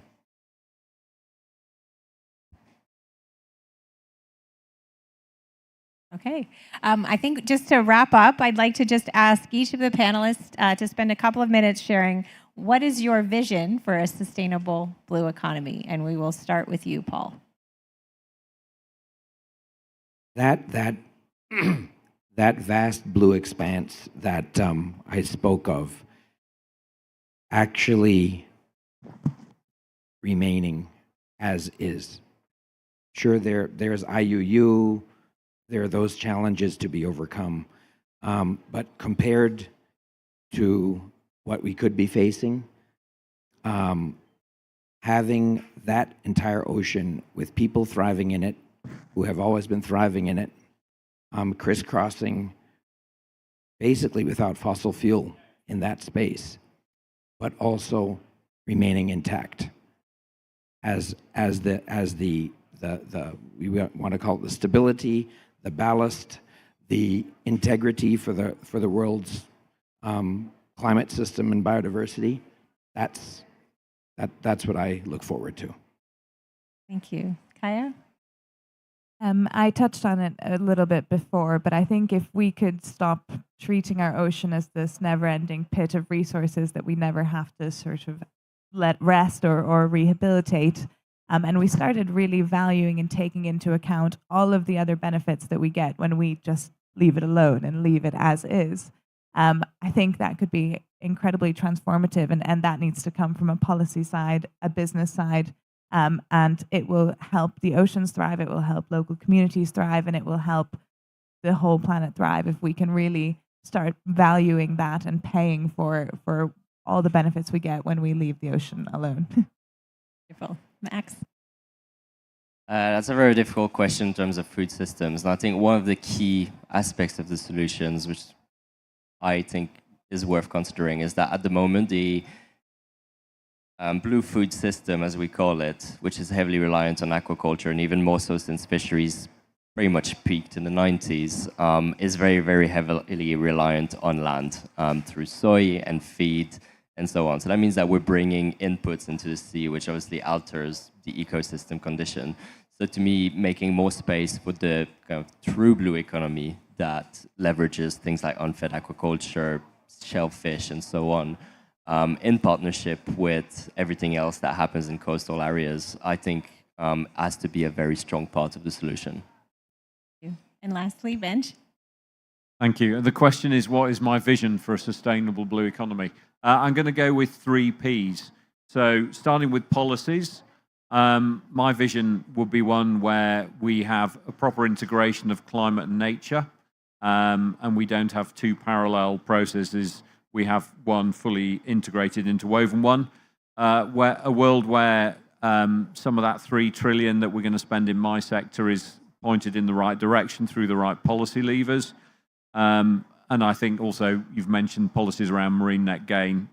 Those kind of drivers will be key. So that's the first P. The second one is practice, whether that is innovation, whether that is marine spatial planning and marine spatial prioritization. 2 key practices that will, I think, realize the vision of a sustainable blue economy. But the last P is the most important one. That's people. That we do this as a people-centered transition to a sustainable blue economy. If we don't do it right by the people, then we're not doing it right at all. Thank you so much. Well, thank you all for coming today. Thanks to our incredible panel. Thanks also to the World Climate Foundation for helping host this, and hope you all have a wonderful rest of your day.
Good morning.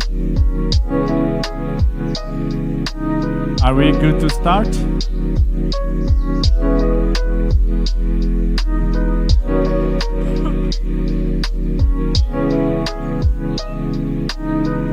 Can you please take your seats? We are about to start.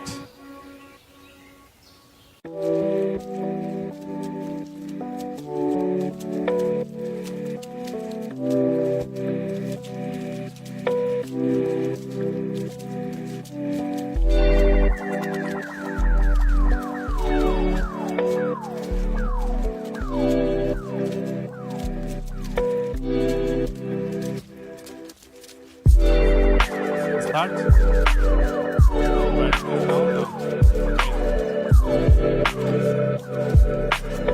Okay.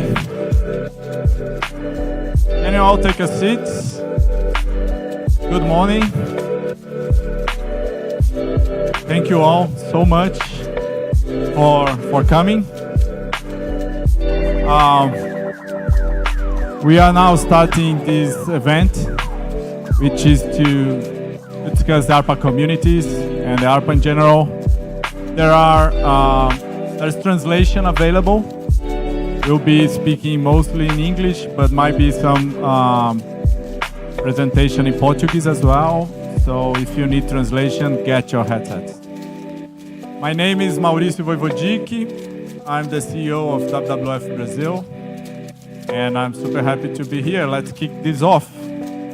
I'm going to make a short written and not presenting, but I will describe what ARPA communities is, so that you have a glance of what is the topic of our discussion. Based on ARPA program achievements and lessons learned, the ARPA Communities Initiative will define, guide, and implement a model that both conserves the rainforest and provides livelihood and economic opportunities for extractive communities. This is an innovative 15 years investment architecture based on the recognition of the ecosystem services provided by the people of the Amazon rainforest, who contribute to the conservation of this important asset for climate balance and the protection of biodiversity. The program is structured in 5 components that include strengthening community organizations, promoting social bioeconomy enterprises, facilitating access to energy and internet, and the establishment of new protected areas. The Brazilian Amazon faces significant challenges in terms of human and economic development, with poor access to public programs and infrastructure and high exposure to degradation due to fire, droughts, illegal activities in a very complex scenario of climate change. Stimulating community enterprises and fostering value chains to combat deforestation, poverty, and inequality faced by traditional people and communities, especially in the Amazon, is seen as an alternative to the current predatory model. Strengthening these value chains is essential for integrating conservation and sustainable economic development. ARPA Communities seeks to collaborate with local organizations to strengthen community access to social programs, safeguard rights, and expand opportunities related to locally managed natural resources in 60 sustainable use protected areas, what we call in Brazil RESECs, extractive reserves, that are part of ARPA program. It also looks at supporting the creation of new protected areas in public undesigned land in the Amazon, also on places that will benefit local communities that are, of course, significantly vulnerable to illegal activities, deforestation, and degradation. Doing so will not only fill a gap in the current ARPA program, but it would also provide a reference point for further protected areas within Brazil and across the Amazon, which rely on effective models of resilient extractivist reserves to protect forests while providing for the livelihoods of communities. As a long-term result, ARPA Communities is expected to safeguard the rights of these populations and promote sustainable nature-based income generation, reducing the pressure of illegal activities, degradation, and deforestation, improving governance, and ensuring the resilience of the areas in the future. The program expected results include improving or increasing the income and the revenue for the communities in those resects on around $15 million per year, potentialize the social bioeconomy activities of more than 120,000 people, giving access to electricity and connected to that number of people, and helping to protect 24 million hectares in the Amazon. So with that, I would like to invite the Secretary João Paulo Capobianco from the Environmental Ministry of Brazil. Thank you so much, Capobianco, for being here. Just ask you to provide initial words on the vision of the Brazilian government about everything we're talking here. Thank you so much. You can stay here.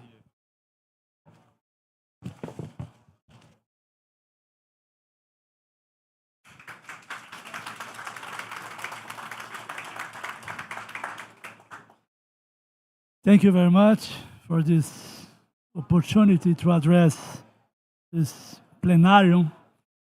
But as I was informed, there is a translation, so I have the opportunity to speak in Portuguese. Because as you know, we are trying to discuss with the United Nations to have official translation to Portuguese in all meetings and conventions. So I have to use the Portuguese now to be more positive in that way. Bom, boa tarde, bom dia a todos e todas aqui presentes.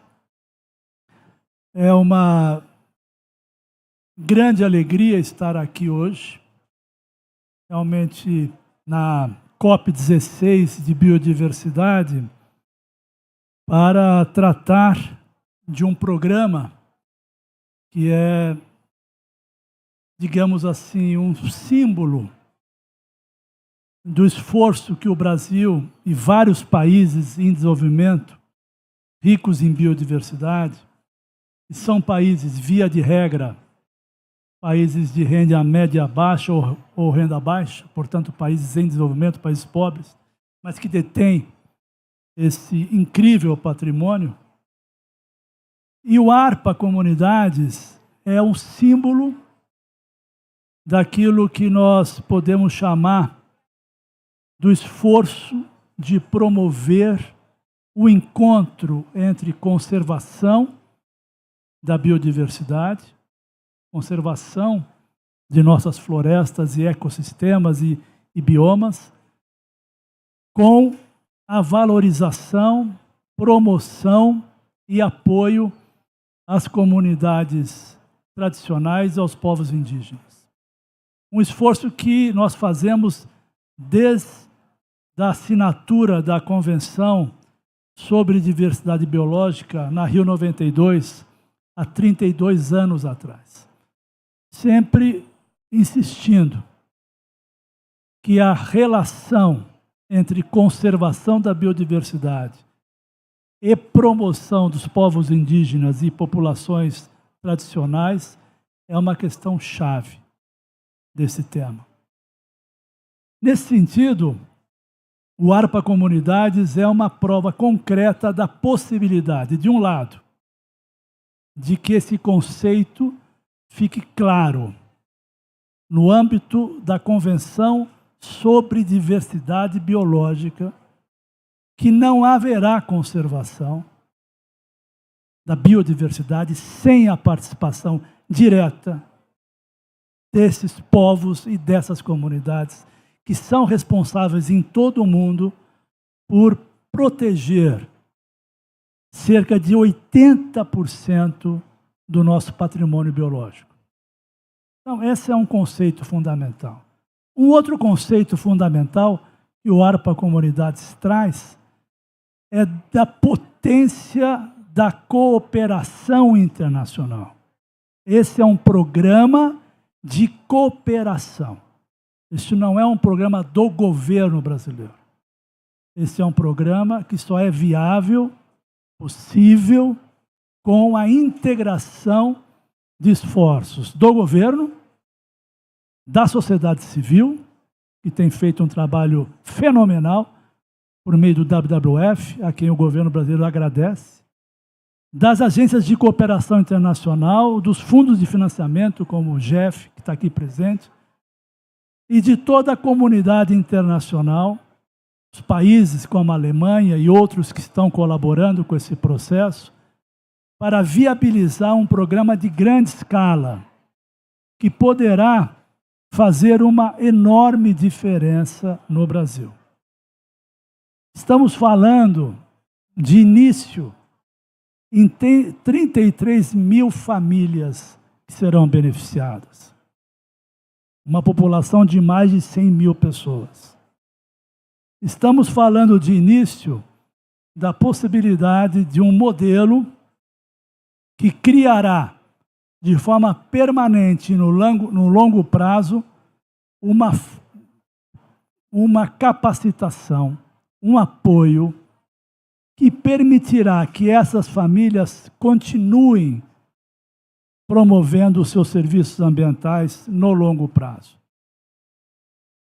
fazendo com que as reservas extrativistas, um conceito brasileiro que juntou populações e conservação a partir da experiência histórica do nosso grande e imortal Chico Mendes, de quem a ministra Marina Silva é uma seguidora e com quem a Marina Silva trabalhou, você permitir que as reservas extrativistas permaneçam como reservas extrativistas. Isso pode parecer algo estranho para quem não conhece a realidade, mas o fato real é que as reservas extrativistas sofrem uma enorme ameaça. E essa ameaça está exatamente no fato de que as comunidades que estão no seu interior e que respondem pela conservação dessas áreas foram, ao longo do tempo, esquecidas. Ao longo do tempo, foram afastadas dos serviços públicos de qualidade, saúde, educação, energia, comunicação. E, em muitos casos, infelizmente, este problema gerou uma degradação dessas reservas. Nós temos reservas extrativistas hoje que sofrem uma enorme pressão, porque a própria comunidade no seu interior encontra muitas dificuldades de sobrevivência e de melhoria de renda e de qualidade de vida. Então, o ARPA, ele vem responder a esta questão de garantir a essas comunidades o apoio necessário para a sua manutenção na área, com melhoria da sua capacidade de renda, incorporação de políticas públicas que serão adicionadas ao programa nessa parceria e, com isso, garantindo a sustentabilidade dessas áreas no longo prazo. E mais do que isso, o modelo que nós estamos organizando, o ARPA, ele parte de princípios muito importantes. De um lado, a autonomia das organizações comunitárias, reconhecendo que essas organizações têm capacidades e que precisam ser valorizadas. A sustentabilidade econômica e financeira dessas organizações e das comunidades. A governança participativa, qualificada, inclusiva e transparente das reservas extrativistas. E a inclusão e o fortalecimento de mulheres e jovens nos processos de formação, mobilização e engajamento.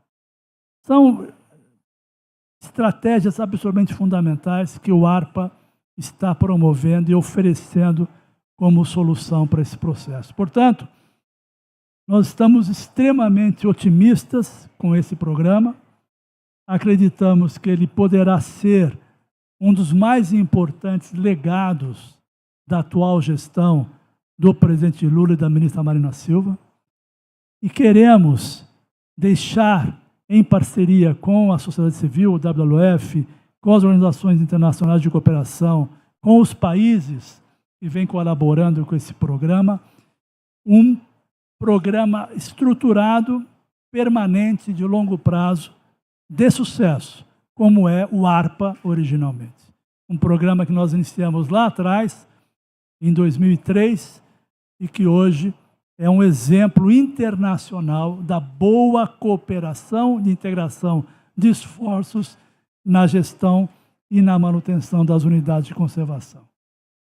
Em nome da ministra Marina Silva, finalmente, eu trago aqui, portanto, os nossos agradecimentos aos parceiros, a todos vocês, que têm possibilidade de tornar o ARPA um programa de altíssima relevância e agora o ARPA Comunidade, uma inovação que fará história, assim como o ARPA fez. Muito obrigado e parabéns a todos.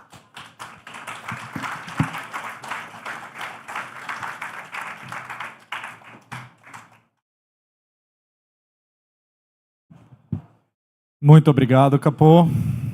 Thank you so much. This was great, great vision, and you mentioned the importance of the participation of local communities.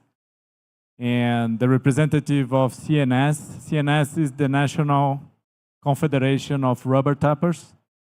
Is the confederation that oversees the populations that lives in Resacs. And CNS has been participating very close to the development of the ARPA community's proposal.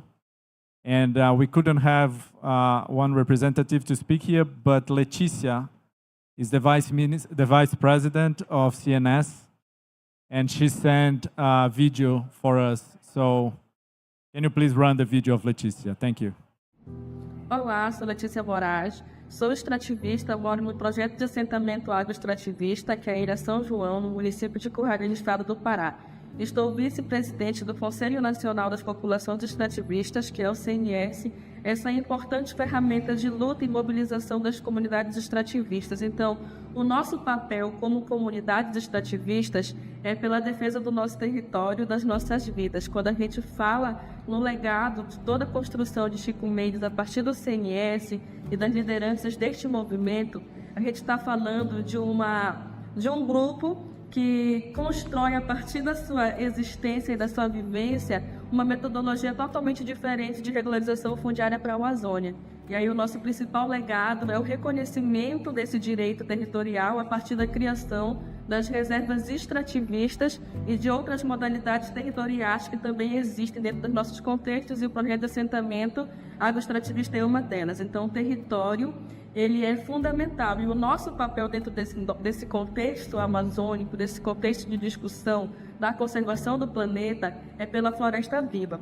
E quando se fala de floresta viva, é impossível desrelacionar a floresta das nossas existências, porque nas florestas onde tem comunidades extrativistas, tem pessoas. Então não tem como discutir o ambiental sem o social dentro desse contexto. E o programa Arpa Comunidade, que se configura hoje como o maior programa de conservação de florestas tropicais do mundo, ele só existe no Brasil porque é no Brasil que existe a modalidade de reconhecimento territorial a partir das comunidades extrativistas, que são as reservas. Então, nós somos pioneiros dentro dessa discussão.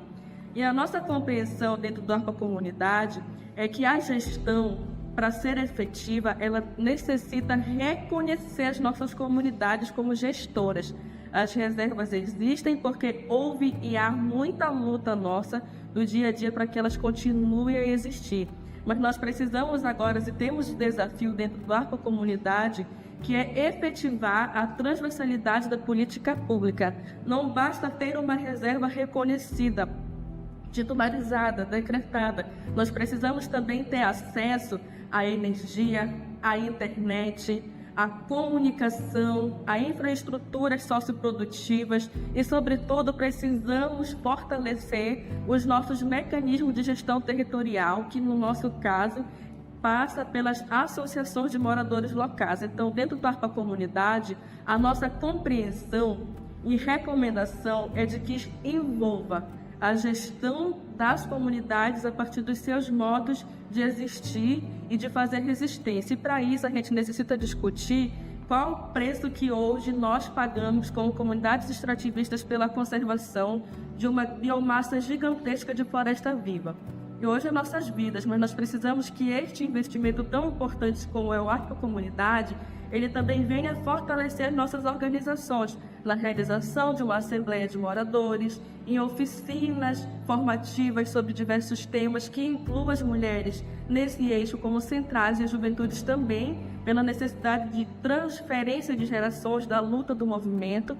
Então, nós acreditamos, nós reforçamos da importância que é a comunidade, da necessidade que é a continuidade dele para os próximos anos, para as próximas gerações, e da necessidade que é incluir nesse processo de gestão de forma muito mais efetiva a gestão territorial a partir das comunidades. E aí a gente vai, a partir da gestão territorial e da organização, trabalhar a produtividade, o acesso a políticas públicas, a melhoria do dia a dia das vidas, os intercâmbios dos conhecimentos, dos saberes e dos fazeres das comunidades, esses que são esses gestores e promotores do ARPA. Então a gente gostaria inclusive de deixar o agradecimento do CNS por estar recebendo o convite de poder participar dessa roda de conversa para falar da ARPA Comunidade, reforçando a importância que ele possui para nós, extrativistas, e para o mundo que fazemos a conservação.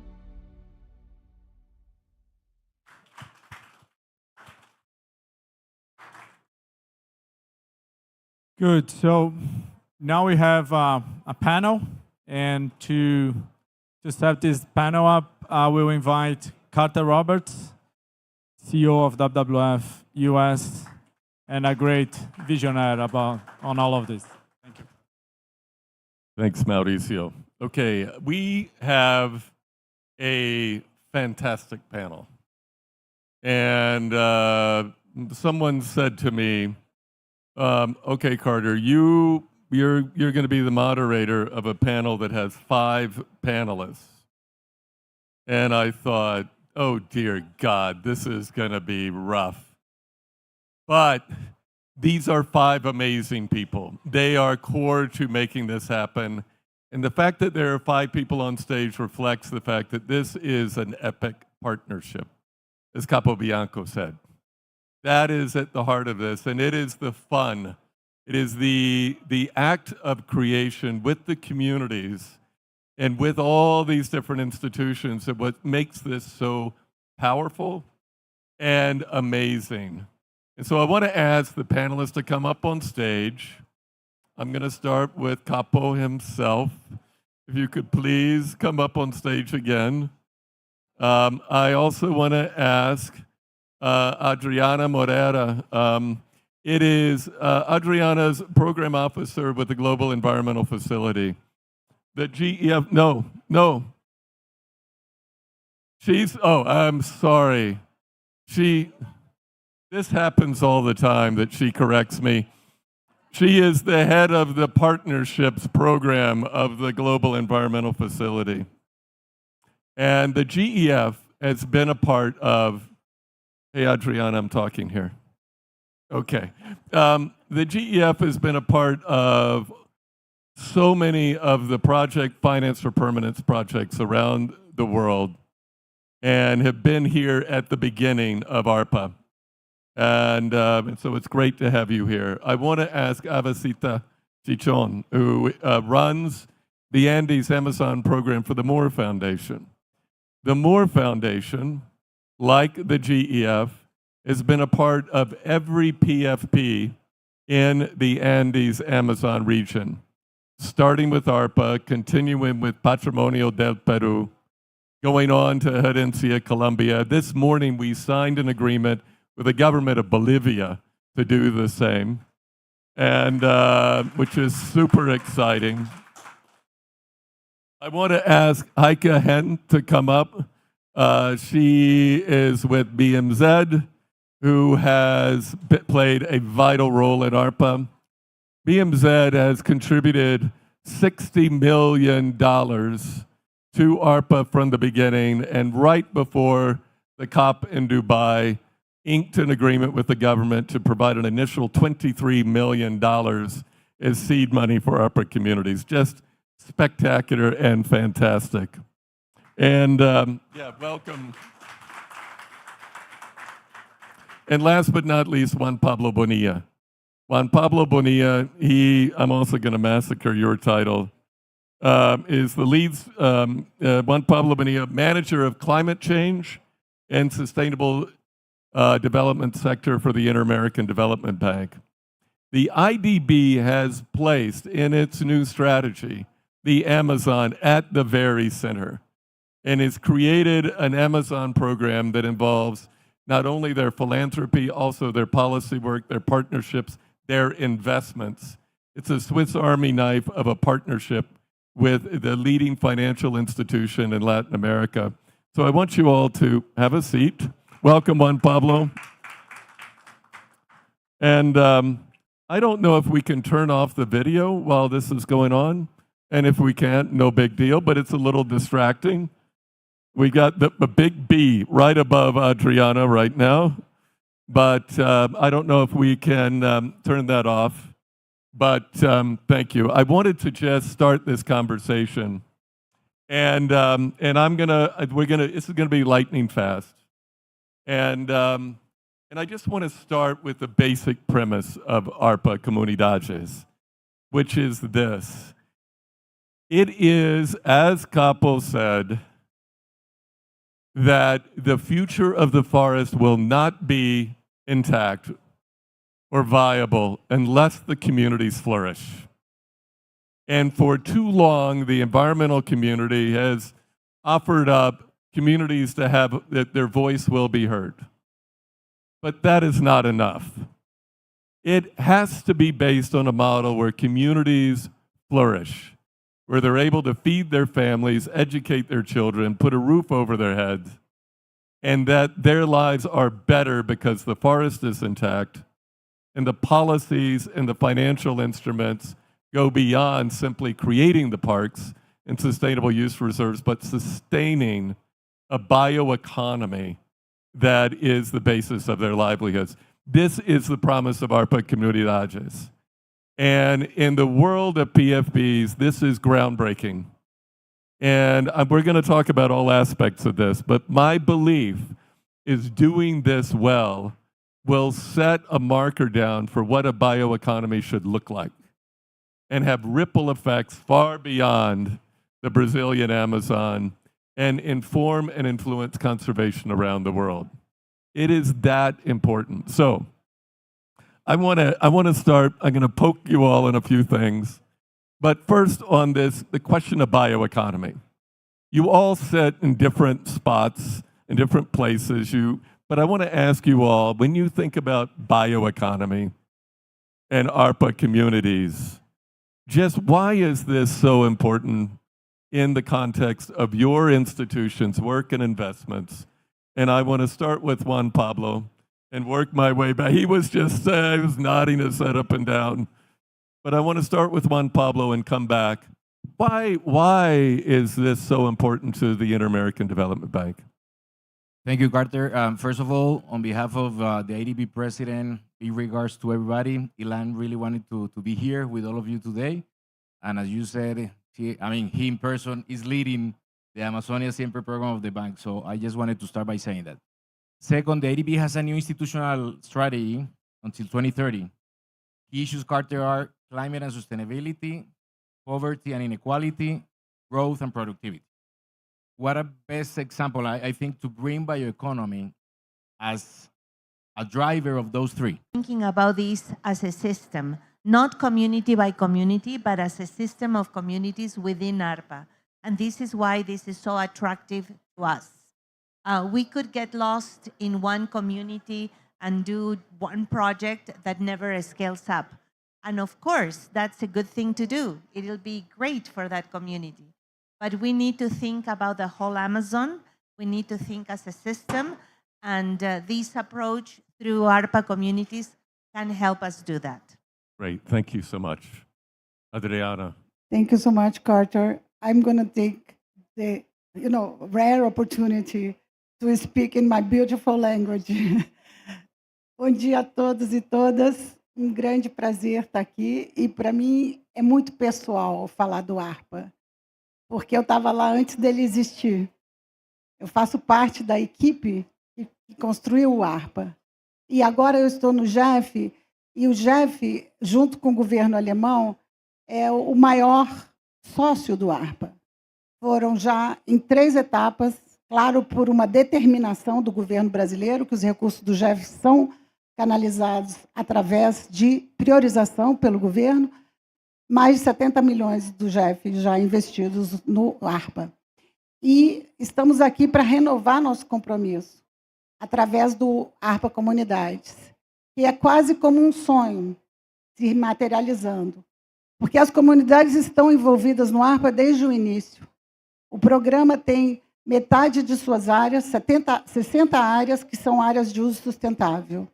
E, com isso, nós temos avançado não somente a parte da proteção das áreas e garantir o acesso das comunidades ao uso dos recursos naturais, mas também os seus direitos à terra, ao uso da terra. Eu sempre disse que o ARPA foi um grande processo de regularização fundiária na Amazônia, em grande escala, porque a gente tirou...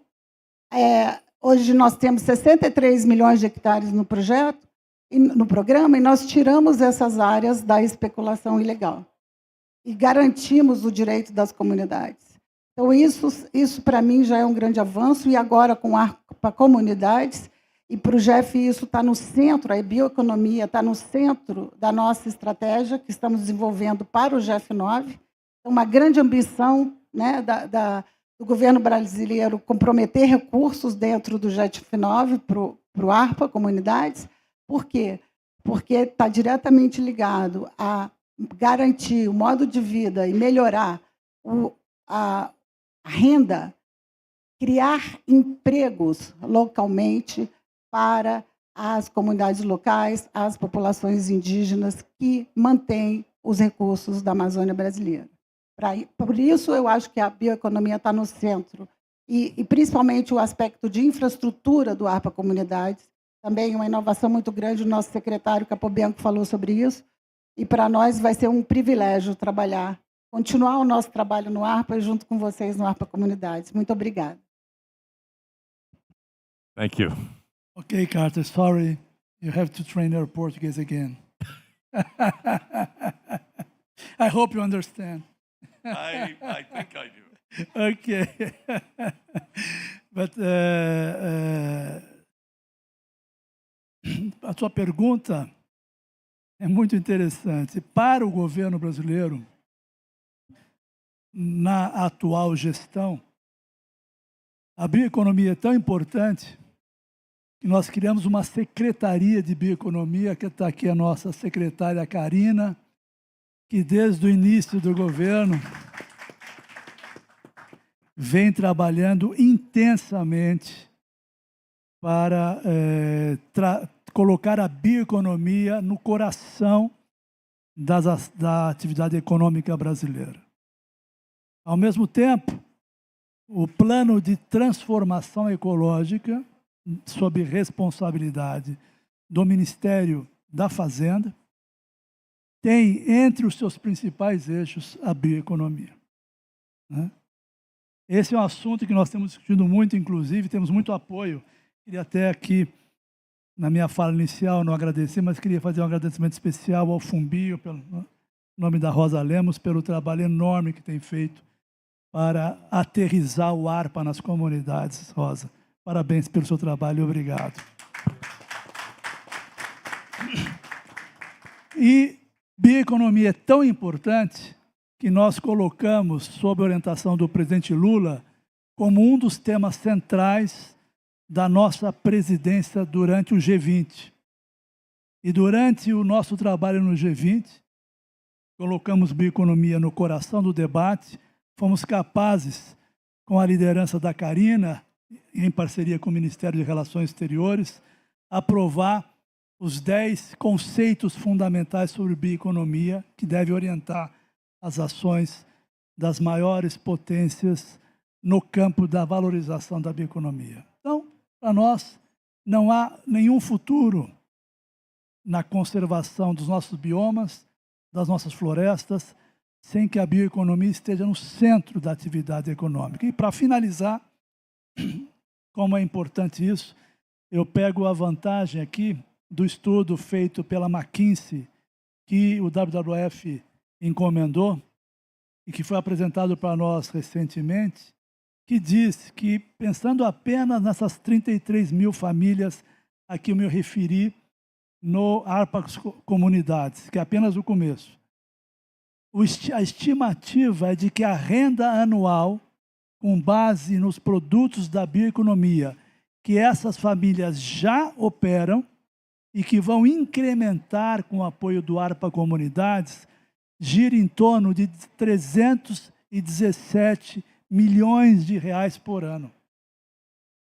Eu ousaria dizer, Carter, que o ARPA Comunidades vai parecer mais empréstimo do que um programa de colaboração e doação, porque o retorno que ele vai provocar para a economia brasileira vai ser superior, eu tenho certeza, aos investimentos que nós vamos fazer nessa parceria que estamos criando. Portanto, bioeconomia é um eixo fundamental da ação do governo atual.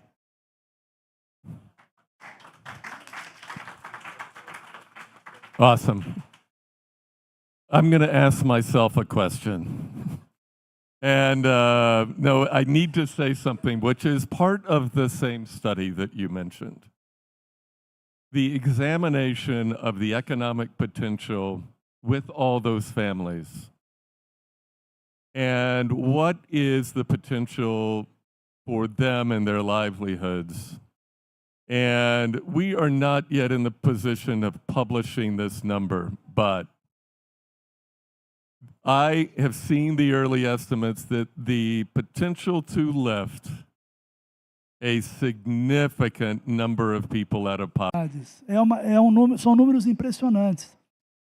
Comparando a enorme área necessária para gerar produção de soja, por exemplo, com as pequenas áreas necessárias para gerar renda do açaí, do cupuaçu, da castanha do Brasil, etc., são números impressionantes. Ou seja, na realidade, essa bioeconomia já está acontecendo. O problema é que ela não ganha escala. E o nosso trabalho no ARPA Comunidades é dar escala para isso. É fazer com que isso chegue ao mercado em fair trade, de uma forma adequada. Fazer com que os produtos cheguem com qualidade para o consumo, na qualidade exigida pelo mercado. Então, é capacitação, é fortalecimento da organização das comunidades, como foi bem dito aqui pela representante do CNS. Eu vejo que isso é muito possível e essa vai ser o grande legado do ARPA Comunidades. Okay, having asked this question, somebody just came up to me, handed me a piece of paper and said, "You have 1 minute to close." Okay. 1 minute. 1 minute. Okay, I'm going to give you each, no, I'm going to give you each one parting comment. Because each one of your institutions is intrinsic to making this work.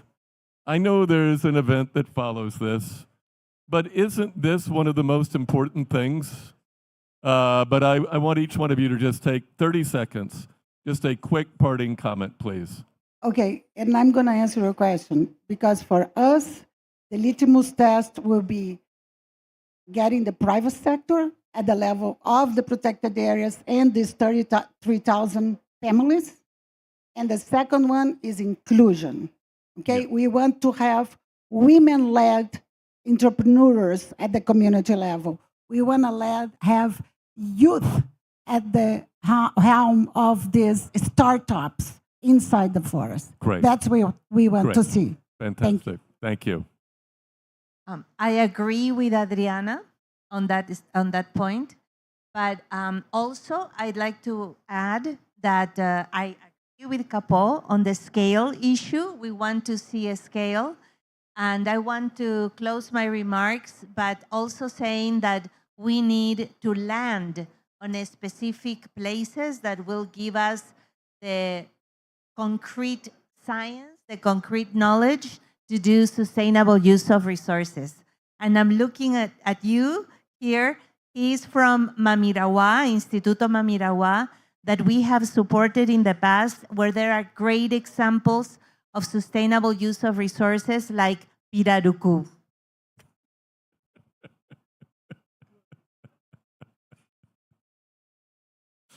Thank you. Obrigada.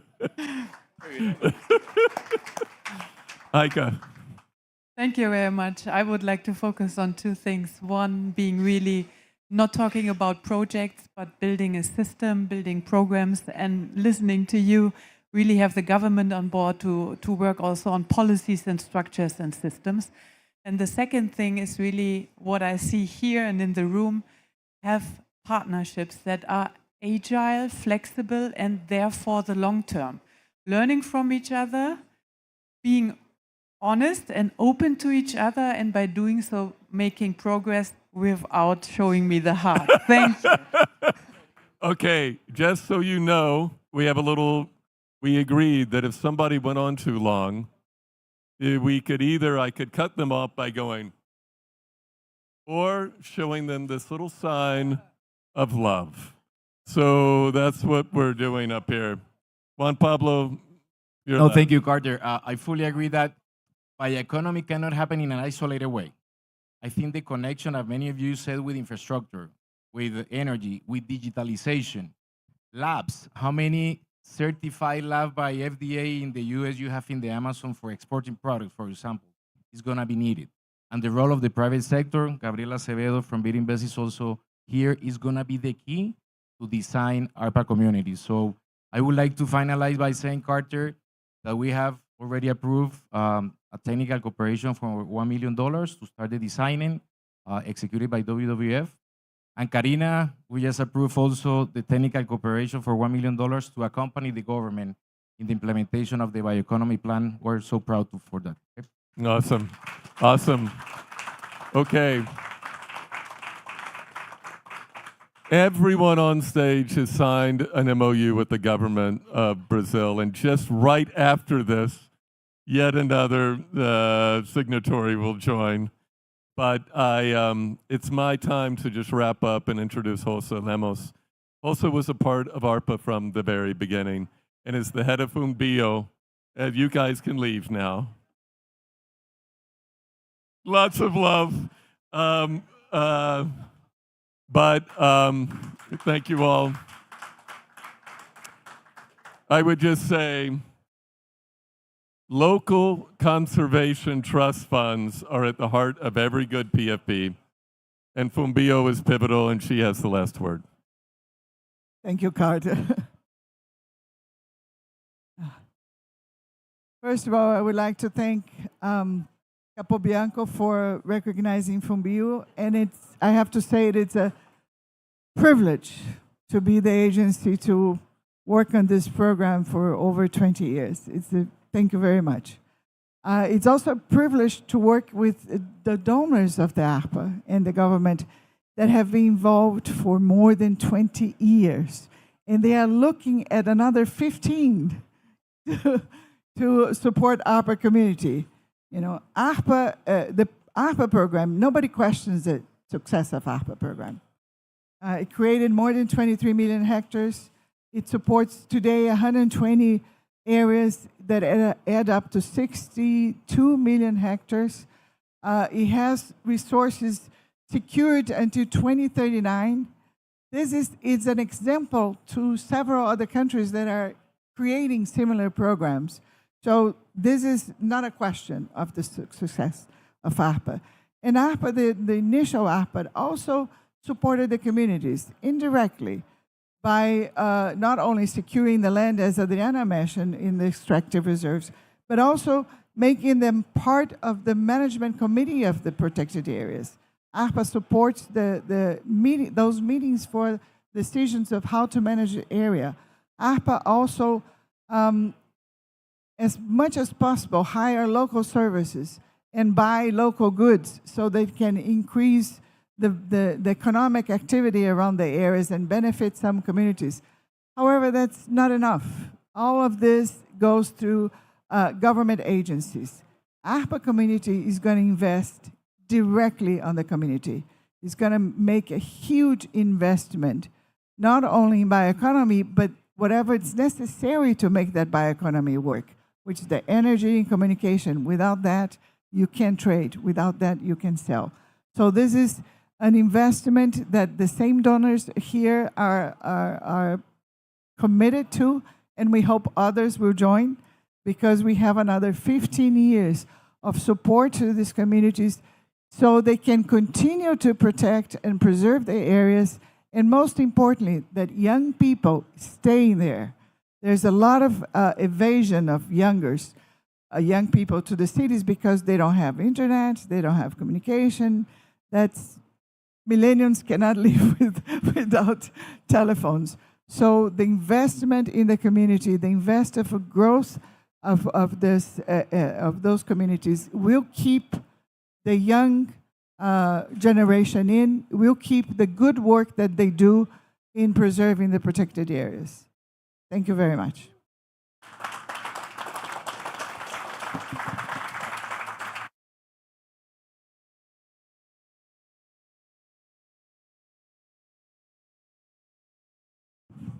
That's it. Thank you all, and thank you for coming.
Hello.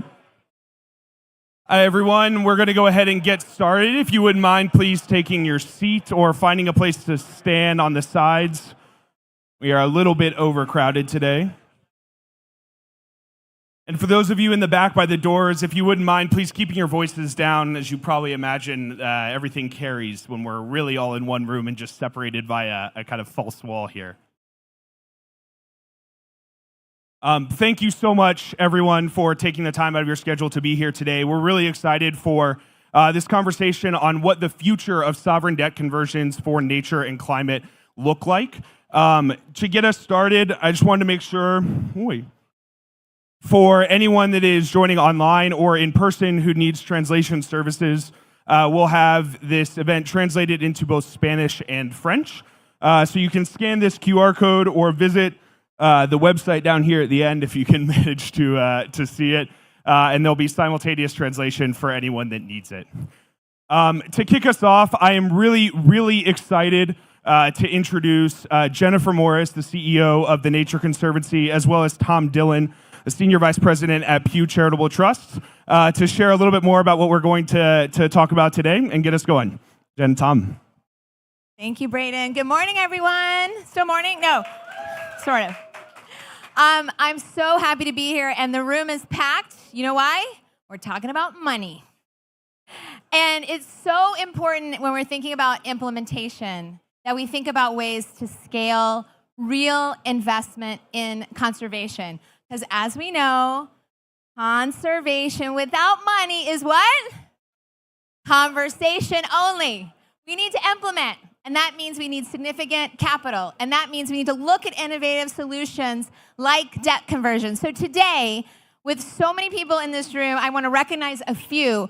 This coalition, as you can see from the NGOs here, is 6 NGOs and 1 family office in the United States called Zomalab, Ben Walton. I really want to give a shout out to Zomalabs. I don't think we have anyone here, but they provided super important coordinating role in making this whole coalition happen. And the 6 organizations, as you can see from the logos, in addition to TNC and Pew, are CI, Rewild, WCS, and WWF. So these organizations often don't work together, right? We're trying. I think, Enduring Earth, Blue Nature Alliance, there's a lot of these alliances happening, and now we're going to be doing it through an innovative debt conversion. Now, debt conversion, for those of you that don't know, I think most people in the room know what this is, but basically it's an idea to address the urgency of not only the biodiversity and the climate crises, but the third crisis, which is the debt crisis. So 60% of low-income countries, many of which have very, very high biodiversity and are on the front lines of climate change, are at risk of debt default or certainly debt distress in the short to medium term. 60%. So when government ministers, finance ministers, prime ministers, presidents have to make a choice, do we invest in our people? Do we invest in education? Do we invest in climate resilience? Or do we pay back our creditors? And this is a choice that ministers all over the world are making right now. So what this scheme tries to do is really to work with governments who've signed up to clear commitments for 30 by 30 and also have debt that needs to be converted. And that's where all of you come in. We go in with conservation commitments. We go in with banks, and I want to recognize a few banks in the room. In particular, JP Morgan is doing a lot to help us develop these standards for this new coalition, as well as and here comes the acronyms, IDB, ADB, EIB, GCF, CAF, AFD, and the World Bank are all involved in helping to develop the right kind of standards we need to see going forward. This is one of those market moments, right, where we're seeing the flywheel of market uptake happen. We need to make sure that we maintain quality in every single initiative we do. High quality debt conversion, but also high quality conservation, which is so, so important as we do this. I also want to give a huge shout out to the Development Finance Corporation. Really, the DFC of the US DFC has been instrumental in making this whole thing happen. Without the DFC, we would not be where we are today. Also, of course, we have to remember the asset managers. Who are those pension funds, asset managers that are actually buying these new facilities? And a few I'll mention, Nuveen, Legal, LNG, as well as the lawyers. We need lawyers. We need really good, innovative lawyers to make this work. And A.O. Sherman has been just tremendous in helping us to make these transactions happen.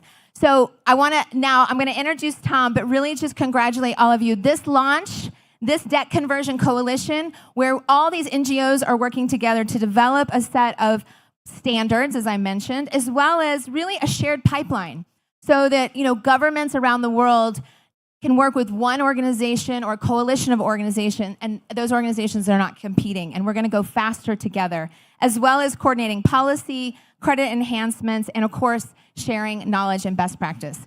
And to kick us off, I want to introduce my dear friend and colleague, and who is really hosting this event with the Nature Conservancy, and that is Tom Dillon of Pew Charitable Trust. Tom, over to you.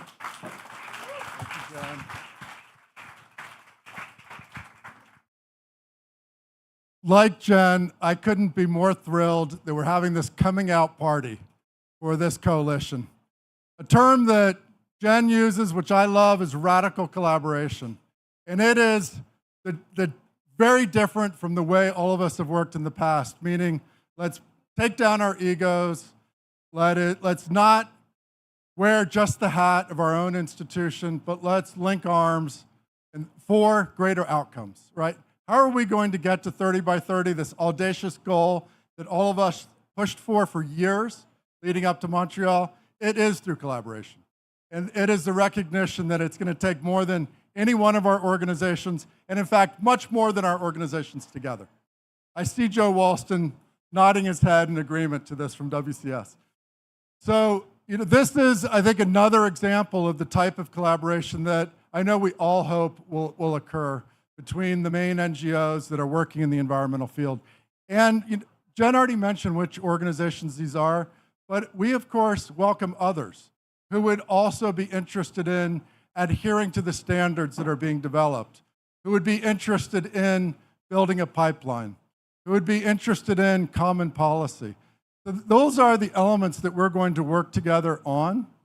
And I also want to give the Nature Conservancy a lot of credit, because TNC has pioneered in this phase 2 of debt conversions, where sovereign commercial debt has been a new way of doing debt conversions that are much bigger than the past debt for nature swaps that were great, but they were much smaller. And so now we're talking about, we can get into, for instance, in Ecuador, more than $1.5 billion of debt was refinanced, and that created a trust fund of that will eventually have $450 million for the Galapagos.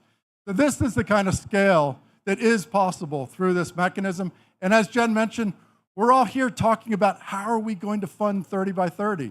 Well, we need to be innovative, and this is the kind of way we can get there. I want to give Donna Bertarelli some credit too, because in the Ecuador swap, which I know will be talked about more in the next in the panel, Donna was very personally involved in helping negotiate that with the Ecuadorian government. She's not here today, but she's a close partner of the Pew Charitable Trust, and I wish she could be here to kick this partnership off. I don't think I'm going to say anything more, because we're really here to hear from the panel, from Melissa and from Matt and Patricia and Penny and Joe. So without further ado, I will introduce Avinash Prasad. He is the climate advisor to the president of the Inter-American Development Bank. IDB has been engaged in a number of these deals, and in fact was very engaged in the Ecuador deal that we supported. So I want to thank IDB for its leadership, along with DFC and others. And Prasad, if you could come up as the moderator of the panel. Thank you. Thanks, Tom. So let me invite Matt and Patricia and Melissa and Penny and Nick and Joe.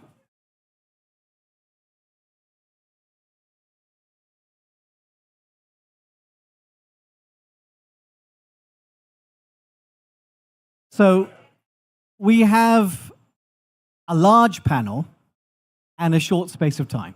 So I'm going to very much dive into it.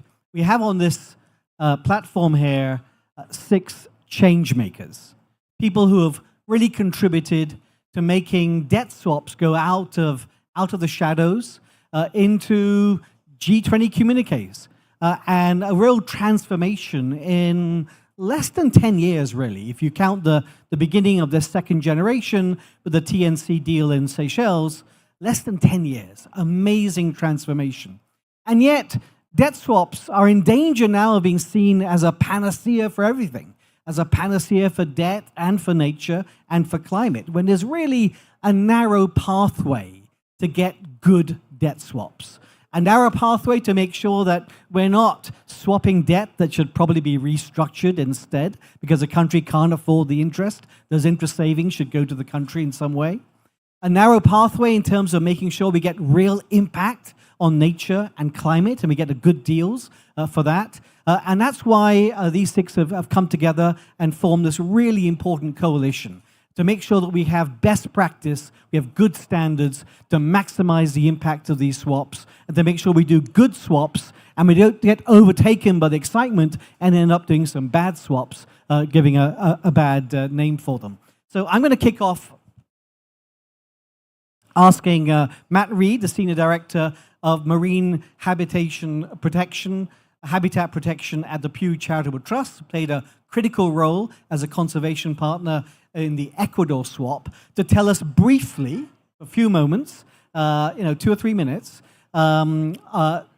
this Ecuador swap, what was swapped? What was swapped into what? What was the total amount of interest and principal savings? And what is that being directed to? What's the main theme of what that's being directed to? Okay, 2 or 3 minutes in what was about 18 months of intense negotiations, while also explaining generally what a debt conversion is for nature. I'll do my best. So the first thing that I wanted to talk about is just ground this so that people understand what these conversions really are. I talked with reporters about this, and it's challenging sometimes to get into the details. And ultimately, what I explain to people, it's like refinancing your house. A lot of people have refinanced their house, their apartment, or at least know people that have done so. So let's say your interest rate is at 10% and rates drop to 5%, and you have an opportunity to refinance your house. You know that you're going to have savings in your monthly payment. It's the same thing if you have an opportunity to refinance your commercial debt of your country. So in the case of Ecuador, it was $1.6 billion of their commercial debt that they refinanced for nature.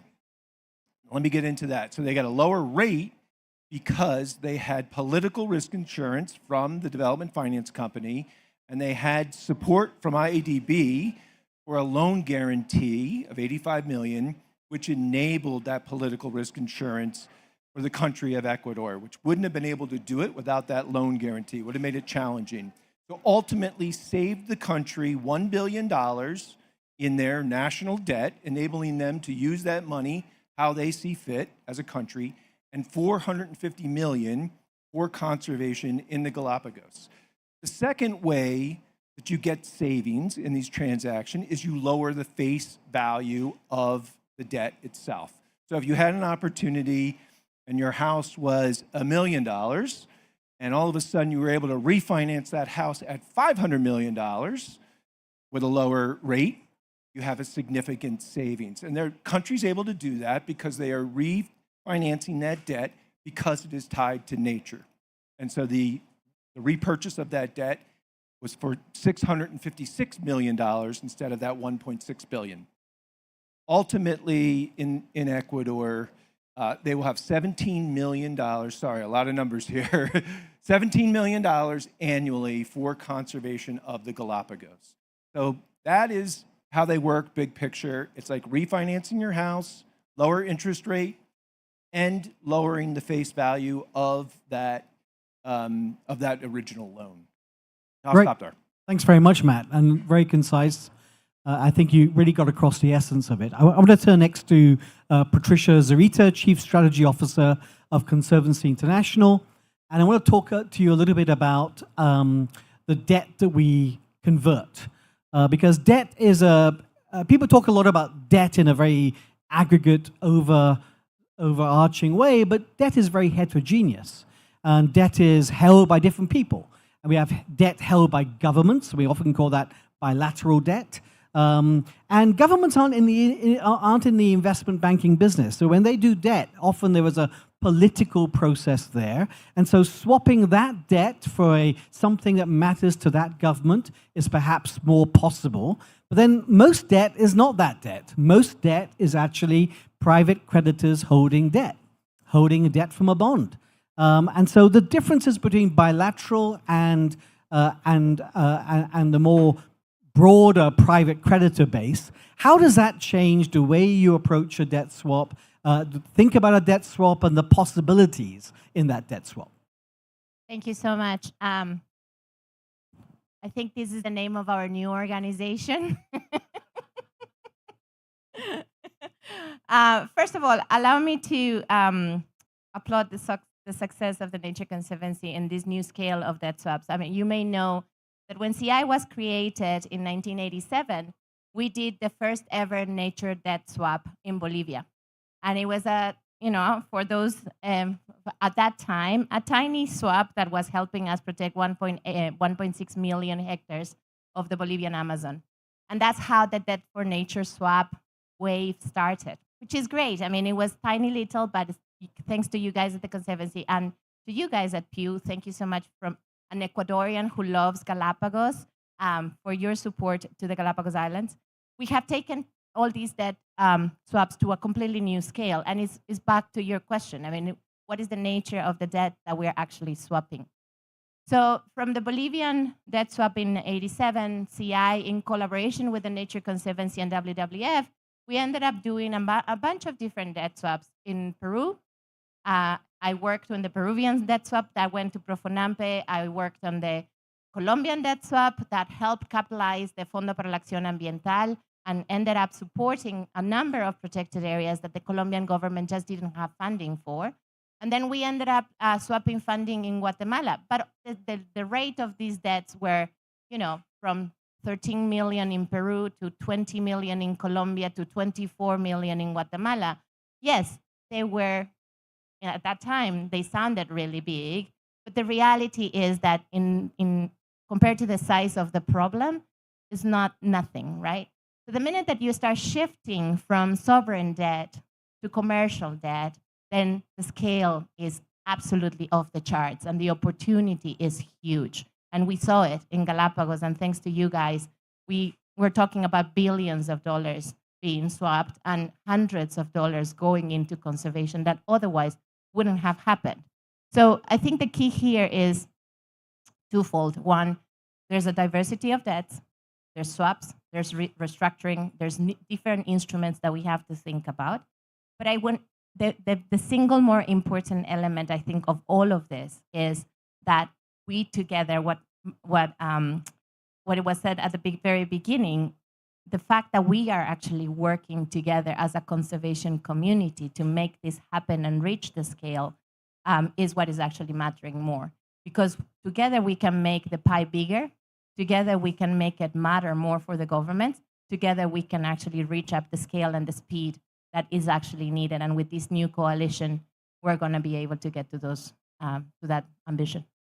But is swapping with the private creditors a different order of difficulty in the sense that getting them to essentially take a haircut? So it's not just the interest rate the reduction because of the guarantee of a AAA-rated entity. You're also asking, in some cases, for haircuts to get full benefits from this. And if we don't do haircuts and we're just doing interest savings, but the private creditors, is that not harder? Because certainly when we try to restructure private creditor debt, normally, they insist on an IMF program and they insist on a long period of austerity, high fiscal savings. Isn't it a different order or not? What has your experience been? Well, I mean, we saw it with Galapagos that, we were able to do it at commercial levels. And yes, we need haircuts or hairpins, however you call them, the discounts that enable us to actually make this as an attractive deal for the governments. Because if you don't bring the discounts to the governments, there's no deal for them, right? Now, the economist in me, and I am a reformed economist, the economist in me is basically coming and saying that haircut is actually valuing the value of nature. Whether it's not written on the balance sheet is a complete fault of the economic system that we have right now. But the reality is that that helping is actually recognizing the value that we're getting back from nature, and that thanks to the hairpins and the, like the DFCs of the world and the governments who are interested in helping us get this restructurings much cheaper, it makes it attractive to the governments, because otherwise it wouldn't make sense. Now, it's not always going to work like that, but I think the more that we can start elevating the value of nature as a complement on the deal, and how is the hairpin actually recognizing the value that nature is actually providing, and that we are investing in nature, really. No, we're not discounting debt, we're investing in nature, then we will start making more economic and financial sense. Sure. Hard to do with the private sector, who are in a different economic system with different market prices. I want to turn to Melissa Garvey, needs no introduction with this crowd, Global Director of Nature Bonds at the Nature Conservancy. So this is perhaps a question we would never have dreamed of 10 years ago, but now everyone is talking about debt swaps, and it's in the G20 communique, and I know our donors love the idea that there's something out there that can create some space and some money for free, that everyone wants to do debt swaps. Now, what risks do you see in this explosion? Is it because this explosion, this expansion is great, but it will come with some risks? What are they, and how do we mitigate them? Let me just say that the one thing that you didn't mention in your question was the word nature. And I think that is the big risk that we all face. So as we get caught up into scaling the idea of doing debt conversions, there's a reason why we call them, at the Nature Conservancy, we call them nature bonds. We're here to bring the debt conversion and combine that with technical assistance in science and planning and policy, so that we can be helping governments be able to meet their ambitious commitments on nature conservation as well as climate goals, right? I think we need to always keep nature at the forefront of why we're here. Now, this coalition has the opportunity to do something that I think has never been done before, which is to take this incredibly innovative, and now what is a proven solution of using these debt conversions, and really scale up nature conservation and climate outcomes in a way that's just never been done. And we have to do it right. One of the key aspects that's aligning all of the coalition members is working on a series of standards for what we think are good debt conversions for nature and climate. And what does good look like? Well, it involves a lot of transparency and accountability in all of these projects. And again, the key is that there's a focus on what those outcomes are for implementation. I think it's quite easy for us to kind of get caught up in the 18 months of negotiation that take place, but what I see at the end of the day is these are not just transactions that we're closing. These are 15 and 20-year commitments that we have on implementation. And that implementation has to work for the people and the places and the communities that are involved in all of the conservation. So as we think about the standards, absolutely, it's essential that we get the transactions right, that we have accountability and reporting frameworks. And we also need to make sure that we're including the concepts of equity, not just in a financial sense, but equity as far as gender and social aspects as well, so that the conservation that is occurring over those 15 and 20-year time periods is conservation that we can be proud of, absolutely, but that it's durable and that it meets the needs for the people and the places where we're working. Thanks very much, Melissa. And Nick, I'm going to turn to you next. Nick Sakran, Chief Conservation Officer at World Wildlife Fund USA. The mechanics of these debt swaps is that somebody has decided to guarantee the debt, and that someone has a high rating, credit rating, AAA maybe, DFC, IDB, some of those others. And so we need them in those debt swaps to really get those interest savings. But not many of them are involved today. IDB, CAF, DFC. How do we spread the numbers of people who will do these guarantees, high quality credit, therefore releasing the interest savings, but would do these guarantees? How do we do that? Oh, thank you. First of all, I'd like to acknowledge Zomalab for bringing us all together and for coordinating this coalition. Prior to joining the coalition, WWF has been engaged with the Asian Development Bank, the African Development Bank, the Central American Bank for Economic Integration, precisely to assess the options to develop credit enhancement products for debt conversions and other financial instruments, and so to bring them to the table. And I think by joining the coalition, we're able to expand the club with these and other DFIs so we can address this particular need. One of the key challenges we have is we need to develop common standards. I think that's something which is clear to us. And we need to learn the lessons from the pioneers, TNC, Pew, and others in our coalition, as well as with the DFIs writ large, and build off those lessons, because it's been hard going for some of these deals, and we need to find a way to accelerate progress, and so the lessons learning is going to be absolutely key. But another part of the coalition, the agenda for the coalition, has to be around the co-design of deals with the DFIs themselves. One of the challenges we have today, and it's a key barrier, you talked about the 3 institutions that are currently engaged in credit enhancements. There are some challenges in the context of the amount of money that's available to a recipient country, which is limiting the size of the loan guarantees that can be offered. And I think it's different country to country. And I think if you move outside this hemisphere, elsewhere in the world, there's only really one institution that can currently provide that support. And that is the US Development Finance Corporation. And so we really need to address these particular barriers. And another key issue, of course, is that we need to start working with private sector stakeholders, and in particular the reinsurance companies that will play, we think, a really important role in lowering the risk of debt conversion transactions. And I guess what I'd like to suggest is that this is a call to action on all of us and part of the coalition. We'd really like to invite the DFIs, an expanded club of DFIs, if you like, private sector partners to join us in improving the standards first and foremost, but also and ultimately to increase the volume and the scale of debt conversions to invest in climate and nature. Thanks very much, Nick.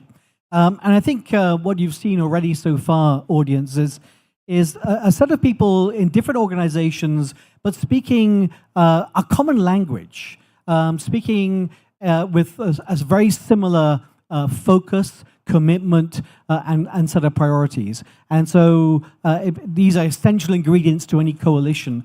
And I want to ask Penny Landhammer, Executive Vice President of Rewild, why did you join the coalition? What do you see as the benefits of joining and the benefit of the coalition? Thank you so much. Well, collaboration and coalitions are in Rewild's DNA. It's how we've always worked.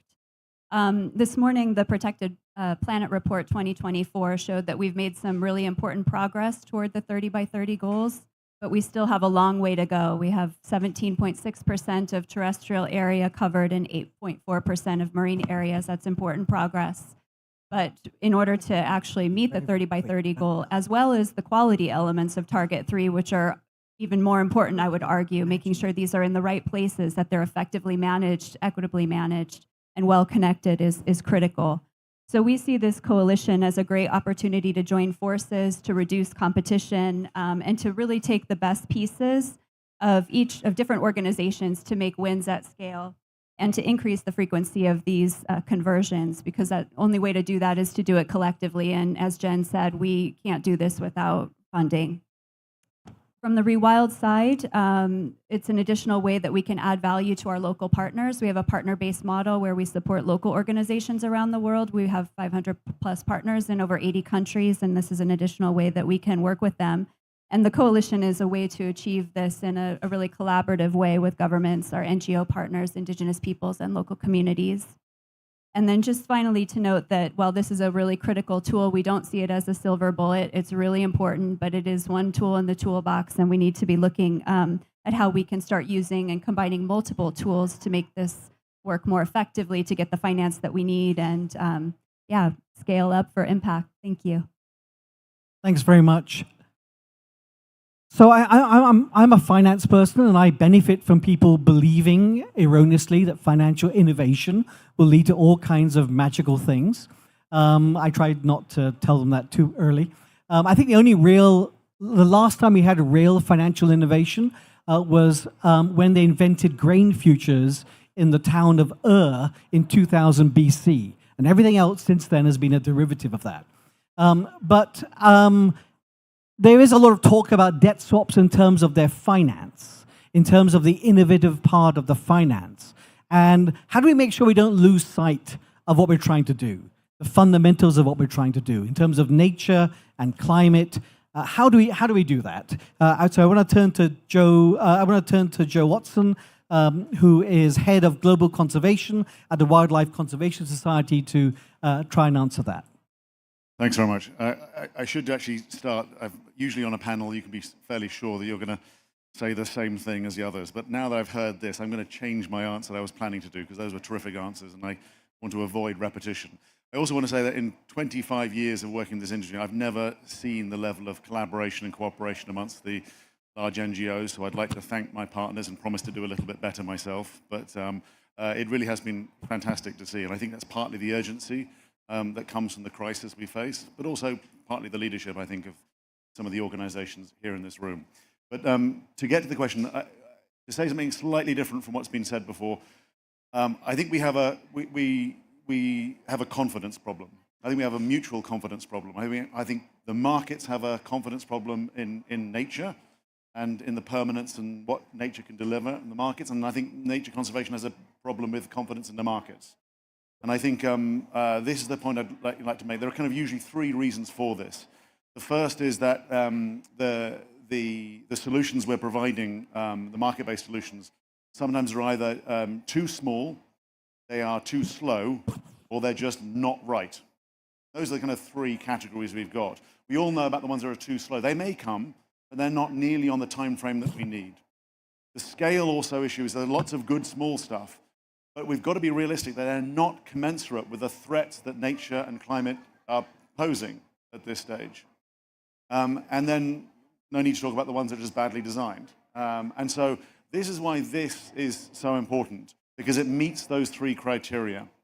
It is both at the scale, and Patricia and others have talked about that scaling. And again, let's not forget, as Patricia said, just how small of our victories were that short a few years ago, and how outsized the problems were and are growing. So that scale is issue. The speed is also, I love the complaints sometimes about how difficult and slow they are. And I'd love to, talk about the things that have taken 8, 9, 12 years to get down through pipelines. So I don't see that speed problem. I see it's fantastic, and it's only going to get quicker. And then and that gets to those three features, to me, get to this issue of confidence. And to answer your question, I'm seeing governments start to say, well, hold on, this not only can work, not only does it help us in more ways beyond this one Ministry of Environment we were working with, it helps the countries, it also helps push these ministries, which for so long have been at the back of the queue, the smallest ministries, the most insignificant ministries, to at the front and the cabinet meetings and the front with the Ministry of Finance, the Ministry of the Interior and others, to actually have the conversation about environment. So the key thing that's missing here is that it's pushing the environment sector, it's pushing climate and environment to the forefront of these national conversations that are happening. And finally, what it's doing is coming back to confidence. It is building confidence from both sides that nature, which has so long never had an investable proposition. The markets have always told us this. Where's your investable proposition? You can tell us about the values, sure, but give it to us. And then from the nature side, that the markets aren't just abusing nature. It isn't to the point, and I think it was Melissa's point on actually this is an investment in nature. So I really think it's getting to that part of confidence. And the last thing I'll finish on is someone else's point, which they made here, which was this is a time-bound initiative. We're taking advantage of something extraordinary here. Its biggest value is going to be even beyond the dollar value. The biggest value is building the confidence that we will see 10, 50, 100 new mechanisms emanating out of that confidence that this group is going to build. So that's the bit that excites me. Thank you. Thanks very much, Joe. So we're going to end, we're running out of time. We're going to end with a rapid fire question. So each of you have 30 seconds to respond to this. Now, we don't invent things that we don't imagine. And thanks to your imagination, we have evolved debt swaps. Debt swaps are evolving quite rapidly. The latest one, the second one in Barbados we're looking at, is capitalizing the annual interest savings. So instead of giving $10 million a year, they can actually get a $125 million upfront investment in resilience, nature resilience and climate resilience. So let your imaginations rip. What is the next debt swap you would love to do? Matt. Okay, I'd like to scale and innovate. I'd like to see a swap that looks at the whole country ecosystem from mountaintop to the far offshore. Reach 30 by 30 in a country. Let's break the barrier of 1 billion, let's say 5 billion. Let's have multiple development finance institutions. Let's have the coalition best practice standards. Let's have multiple members of this coalition involved in the transaction and another local NGO that's comes onto the coalition. Yeah, that's what I'd like to see. Good. Patricia. I would like to see 8 Amazonian country debt swap for the Amazon with multiple MDBs that can really help us put the value of the conservation of an ecosystem that the whole planet depends on and that is at tipping point. And unless we do it quickly and with enough money, we will not be able to do it. So going beyond the sovereign, whole Amazon basin, I think we can do it. We'd love to work with you on that. We're coming up with the first ever regional debt swap amongst countries in the Caribbean, with the proceeds in part going to regional public goods, which get heavily underfunded, things like health and security and transport. So, Melissa, what's your imagined debt swap? I love this world that we're starting to live in, right? Let me just throw one thing at you, friends, and that is 88% of the world's intact landscapes right now are in places that are facing debt distress. I don't think there's any one project that's going to be able to solve this. You know, this isn't a silver bullet, but I think there's some silver buckshot with some of these projects. All that I want to see is a continuation of the kind of collaboration that we've been experiencing with this coalition to be able to help get that done and to really make as much of a dent as possible in some of the objectives that we are all here in Cali to see through. Thanks very much. Nick? Next 2 years, yeah? Oh, okay. If you like, but... Longer. Well, look, I think we really need to expand the club of DFIs who offer credit enhancement. And I think we've got the 3 that we've been working with. There are many others. And I think that should be top of our project, because we need to do deals outside of this hemisphere. We need to do deals in this hemisphere, but we need to do deals outside of this hemisphere. And I think that's going to be critical. And I'd love to see in the next 2 years at least 4 debt conversions.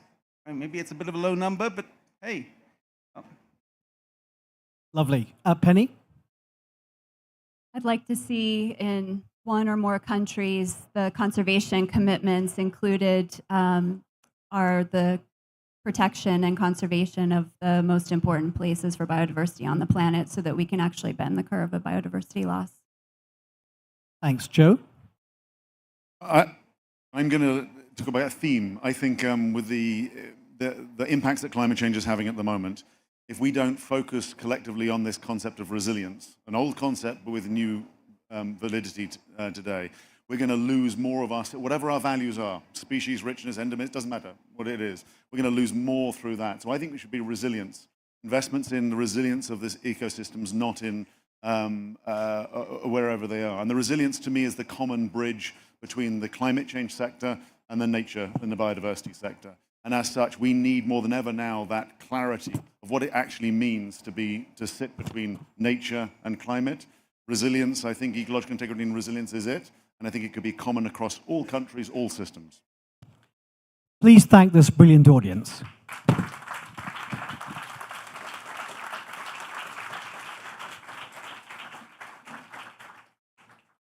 And if I could invite Paddy Leone of the Bezos Earth Fund to come up.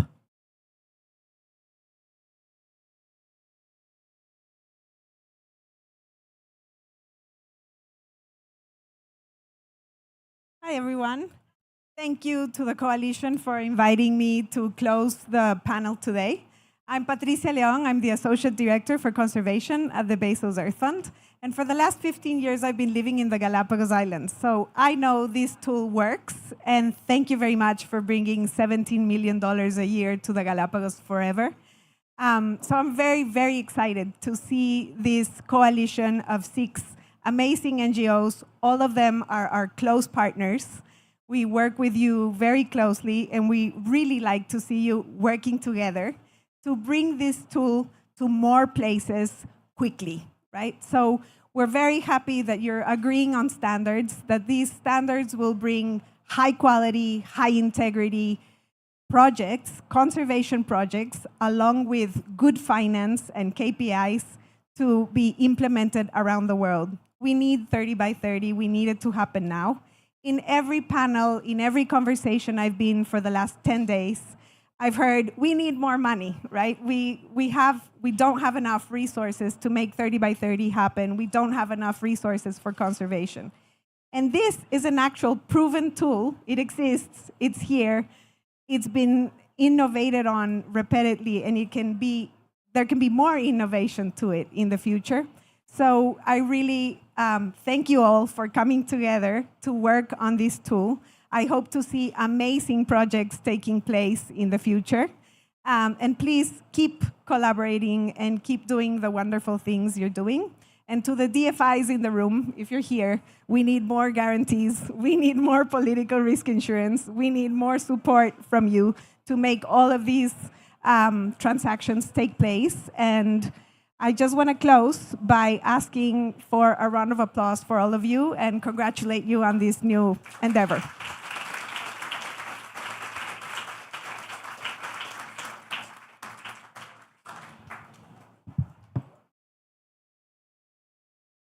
Thank you so much, everyone, for taking the time again to be with us today.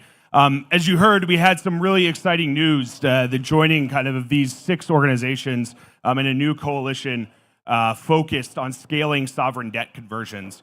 And as you probably heard a little bit from the panel, the coalition is really going to focus on 4 elements. Scaling, first of all, maintaining a joint pipeline of projects, right? Leveraging the best of organizations, as Jen mentioned and Tom mentioned, radical collaboration amongst each of these organizations. The second is around policy. You heard Patty just talk about it as well. And the fact that we need to get more DFIs involved in order to be able to take advantage of all of the opportunity that could be out there in order to drive these climate and conservation outcomes. Next, the coalition is going to focus on knowledge sharing. Each one of these sovereign debt conversions, beginning with the one that TNC did in 2016 in the Seychelles, has innovated one after the other. And being able to share and diffuse that knowledge amongst all different conservation organizations is going to be really, really important going forward. So all in all, we're really excited to see what this coalition can do. And on behalf of Zoma Lab and the rest of the partners here, thank you so much for attending today, and we look forward to talking with you soon.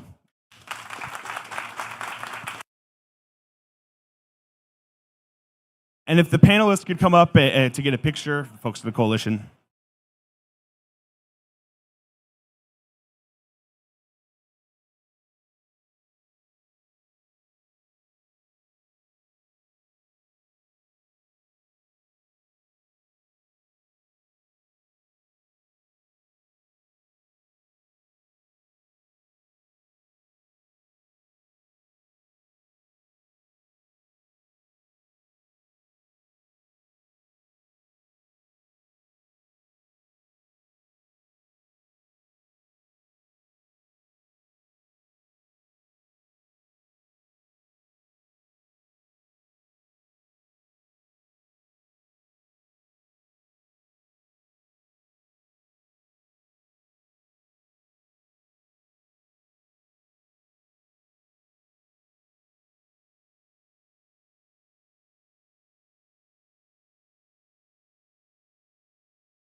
Hola, hola. Buenas tardes. Hello, everybody. We are ready to start. This event will have simultaneous translation, but the event will be in Spanish, as is our official language in Latin America. So if you need translation, please go to the back of the room where you can pick up headphones to have simultaneous translation. Thank you very much. Muchas gracias.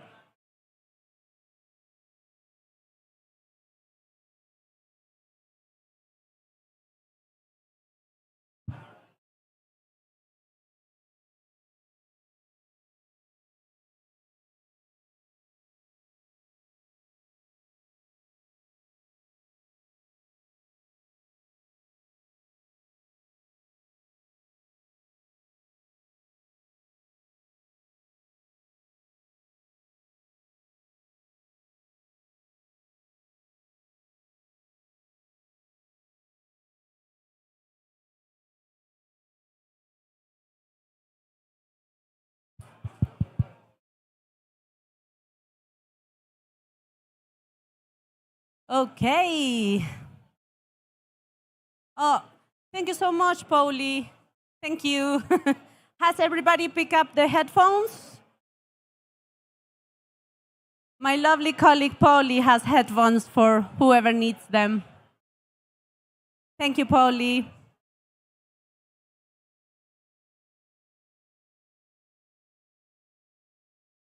Okay. Vamos a comenzar entonces a hablar de la promoción de acciones climáticas basadas en los océanos para ser visualizadas en los NDCs y en BISAPs, pero específicamente de los retos y las oportunidades que tenemos para Latinoamérica. Entonces, como información de contexto, y voy a tratar de ir lento para que nuestro traductor no se nos agobie.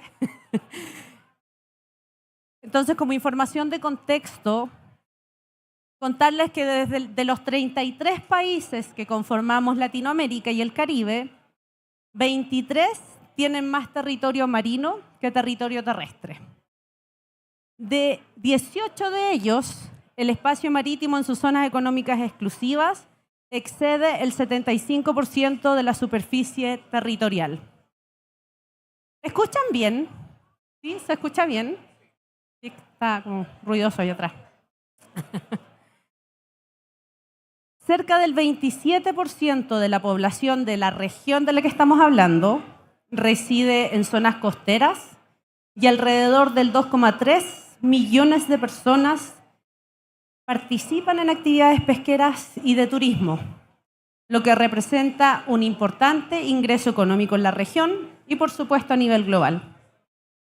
A su vez, el extenso litoral latinoamericano es reconocido por su alta riqueza en biodiversidad, con un alto grado de endemismo y por ser hogar de especies altamente migratorias como ballenas, tortugas, tiburones y mantarrayas.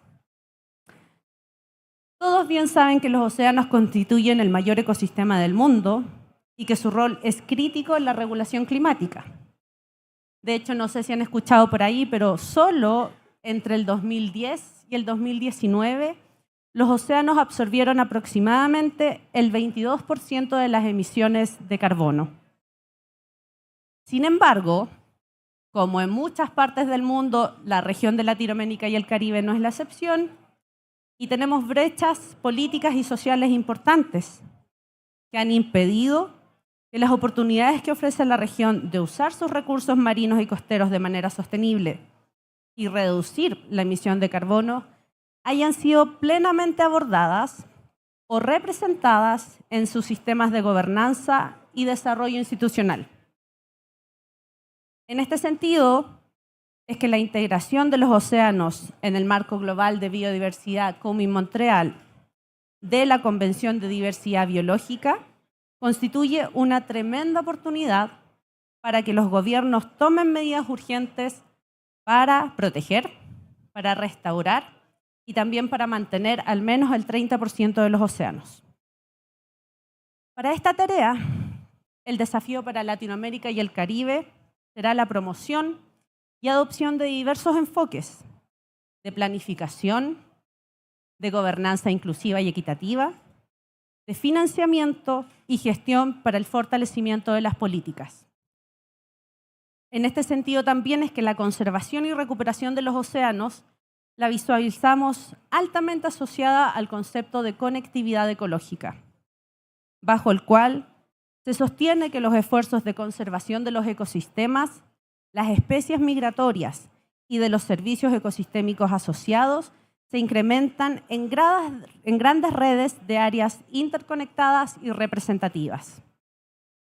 En este contexto, los corredores azules que visualizan esta conectividad ecosistémica se visualizan como esenciales para garantizar la salud de los ecosistemas marinos, la recuperación de los stocks pesqueros, garantizar la seguridad y soberanía alimentaria y la implementación de modelos de desarrollo sostenible que salvaguarden los derechos de las comunidades locales y pueblos originarios, tanto en zonas transfronterizas como en alta mar.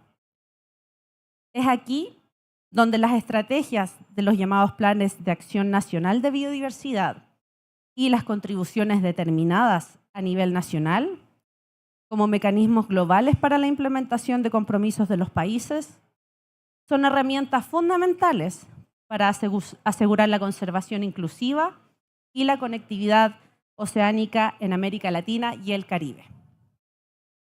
Entonces, para entrar en materia, para meter las manos a la masa, como decimos en Chile, tengo el honor y el agrado de invitar a tremendos panelistas a ser parte de esta conversación. Así que primero que nada voy a invitar a mi querida colega Marina Correa, que nos visita desde Brasil, licenciada en Biología y máster en Ciencias Ambientales. Es el punto focal de la Agenda de Conservación Marina en WWF Brasil y cofundadora de la Liga de Mujeres por el Océano. Marina navega hacia una perspectiva de gobernanza multinivel, entendiendo cómo las cuestiones de conservación de la biodiversidad global pueden ayudar a fortalecer la agenda de océanos y clima en Brasil. También tengo el honor de invitar a mi querido amigo y colega Juan Pablo Caldas. Pasa, Juan Pablo. Juan Pablo es biólogo marino, con más de 20 años de experiencia en el manejo e investigación de las pesquerías en el mar Caribe y Pacífico colombiano. Él nos visita desde Colombia, perdón, lo había olvidado decir. Y trabajó como investigador en la Universidad Nacional de Colombia. Con la Autoridad Pesquera de Colombia coordinó la formulación del Plan Nacional de la Conservación de Tiburones, Rayas y Quimeras. Y también fue funcionario del Ministerio de Medio Ambiente y Desarrollo Sostenible, en la Dirección Específica de Asuntos Marinos, Costeros y Recursos Acuáticos. Y actualmente se desempeña como el director de Sustentabilidad, Recursos Marinos y Pesqueros del Programa Océanos de la Organización Conservación Internacional de Colombia. Ahora voy a invitar a una copatriota, María Luisa Paté, que nos visita desde el sur de Chile. María Luisa es pescadora artesanal de Puerto Gala, una localidad muy pequeñita en el sur de Chile que es parte de la región de Aysén, en la mitad de la Patagonia chilena, dedicada a la recolección de orilla. Además, es patrón de nave menor y es maestra de ribera que repara y mantiene embarcaciones de fibra de vidrio. Para María Luisa, el mar es libertad, pero también sacrificio. Y por último, tengo el honor de invitar a mi querida Marina, por favor. Marina, adelante. Marina es líder de política internacional de la organización Ocean and Climate Platform. Trabaja para reforzar la gobernanza internacional de los océanos y promueve soluciones basadas en los océanos para hacer frente al cambio climático y la pérdida de biodiversidad. Así que ya todos habiendo conocido un poquitito de nuestros flamantes panelistas, los voy a invitar a iniciar esta conversación abierta que va a estar basada en 2 preguntas. Y como dice el nombre de este evento, tenemos retos, desafíos oportunidades. Entonces, la primera pregunta va abordada a desafíos o retos. Do you have translation? Are you sure? Okay, cool. You, Marín? ¿Estamos bien? Súper. Okay. Okay, so the first question. La primera pregunta. Marina, para ti.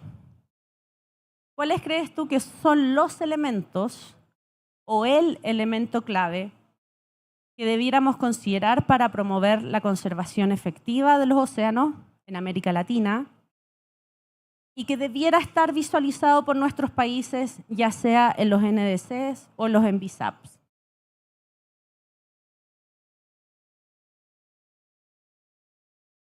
Okay. Hi, thank you. First of all, I'd like to thank you for the invitation to be here. It's such an honor. And for me, it's super important to bring a little bit of the importance of the impact of climate change on our oceans, because there is no conservation of biodiversity without considering the impact of climate change. So the 2023 IPCC report highlighted the profound impacts of climate change on the marine and coastal biodiversity and coastal communities too. So, of course, conserving and building resilience is essential for securing and enhancing national economies, advancing in ocean-related mitigation and adaptation solutions, but also to support the delivering of GBF. I will present some insights from a policy brief resulting from an ocean dialogue that happened within the Oceans G20 engagement group that we organized with WWF Brazil, organized with WWF International and other partners like the Ocean and Climate Platform, in which we crafted recommendations targets at the G20 leaders, but they cover 5 key areas that I believe are critical for countries around Latin America too. So the first one is integrating ocean action, ocean climate solutions. So of course, aligning ocean-based solutions in both NDCs and MPSAPs to create a comprehensive conservation strategy. And I think marine spatial planning is a great example because it can be a decarbonization tool at the same time that promotes equitable governance and help balance growing demands for marine resources while protecting biodiversity. The second point is setting quantitative targets. So with that, we provide accountability and enable tracking progress, which is essential in advancing specific measurable outcomes in marine conservation. And the 30 by 30 is a great example of quantitative target. The third one is investing in science and capacity building. So advancing science and technology is crucial for effectively managing ocean-based targets.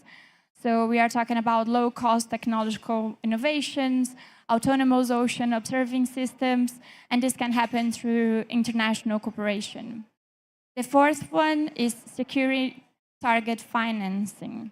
So it's necessary to translate the goals into actions, so we need finance. So mobilizing finance from public and private sectors and exploring innovative financial tools and ending harmful subsidies are important tasks for both NDCs and MBSAPs. And the fifth one, but not less important, is fostering societal engagement. So effective ocean conservation must involve inclusive processes that engage diverse perspectives, especially from the ones from vulnerable communities. Thank you.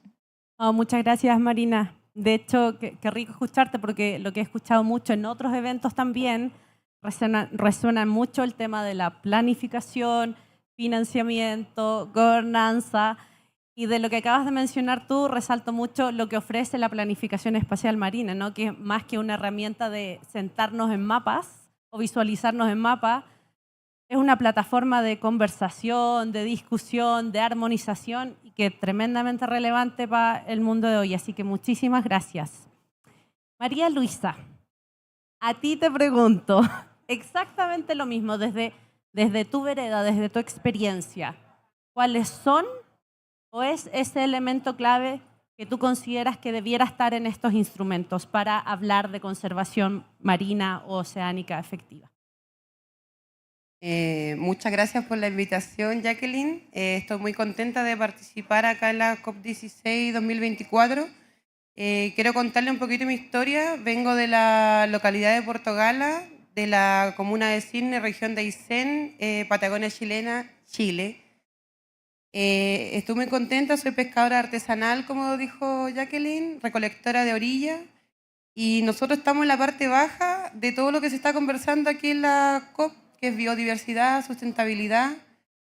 Somos la comunidad que procesa todo y estamos viviendo dentro del lugar donde está la biodiversidad, están los pescados, los mariscos, y obviamente hay que equilibrar y tratar de, en conjunto con las comunidades, tratar de gobernar. ¿Por qué? Porque en la localidad que vivo yo está la acuicultura, hay turismo, hay pesca artesanal, hay zonas de EMPO que se están pidiendo en la localidad que vivo yo. Entonces son muchas cosas para un pueblo tan pequeño. Igual Chile tiene una extensión larga de lugares marítimos, pero sí falta regular y que el Estado te apoye en ese sentido financieramente, porque el Estado de Chile da muy poco financiamiento para estos temas de gobernanza marina costera. Entonces sería importante que nuestro país nos apoye a las comunidades y obviamente nosotros, como estamos en la parte de abajo, somos los que sacamos los mariscos, los pescados y vivimos en situ en el lugar, sería muy importante que nosotros fuéramos voz y así pudiéramos ayudar también a la gobernanza, a los océanos, porque muchas veces los profesionales saben en la parte técnica, pero nosotros como trabajamos en el lugar sabemos cosas que a lo mejor muchos de ustedes a lo mejor no saben. Entonces sería como una bonita alianza formar entre gobernanza, océano, pescadores, recolectora, orillero, desconchadores. Hay una cantidad infinita de cosas que a lo mejor no entienden mucho lo que uno está diciendo, pero sería muy importante y así profundizar los temas que hay en nuestra localidad. Allá en Puerto Gala es un lugar súper bonito, mucha diversidad. Todo lo que vieron ustedes acá, lobos marinos, pingüinos de Humboldt, ballenas, todo eso yo lo veo. Ahora mi ventana y yo lo veo, es el patio de mi casa. Entonces obviamente lo quiero cuidar, pero también es, como dijo Jacqueline, es mi comida. Obviamente yo lo voy a cuidar, voy a sacar los recursos que necesito y el resto lo voy a dejar a futuro para que mis hijos también lo puedan consumir. Así que muchas gracias. Eso sería. Muchas gracias a ti, María Luisa. Muchas gracias por esa respuesta. Muchas gracias por estar aquí, ser parte de este panel y por recordarnos lo importante que es, ¿no es cierto?, trabajar con las bases, con quienes viven día a día en los territorios, porque finalmente, cuando estos instrumentos tengan que implementarse, quienes viven en los territorios son un elemento tremendamente clave. Así que muchas gracias por recordarnos eso. Muchas gracias a ti. Marín, desde tu experiencia a una escala más internacional, ¿no?, y tremendamente fortalecida en la gobernanza, ¿qué consideras tú que debieran ser esos elementos o el elemento clave que debiera estar sí o sí en una propuesta de NDC o de NBSAP desde los países de Latinoamérica? Thank you very much, Jacqueline, and thank you so much for the invitation. I'm delighted to be with all of you today. I think the former speakers have already highlighted quite a number of things that are relevant, actually, at different scales, and thank you, Marina, for mentioning the policy brief. I think what I would like to do is to zoom out a bit and talk more about the integration at the global level, as you mentioned. One topic that is very important for us is the alignment of the national strategies and how governments can make sure, as Marina said, the action is integrated. So what we already know is that the climate and the biodiversity conventions are highly complementary. But at the moment, unfortunately, despite the strong potential for cooperation, for alignment, they don't work very closely together. Despite this growing interest for synergies, we still need to move to more integration also at the implementation level, because ultimately this is where you have all the resources and you need, as you said, to find the right balance between the different kind of views. So fortunately, there's growing interest, as I said, for these synergies. And we are all moving forward, making some great process, or increasingly discusses nature in the context of the climate convention, and the same way around. I mean, just the fact that we're talking here about NDCs and NBSAPs and how can we integrate climate into biodiversity, I think is a great positive sign of this implementation.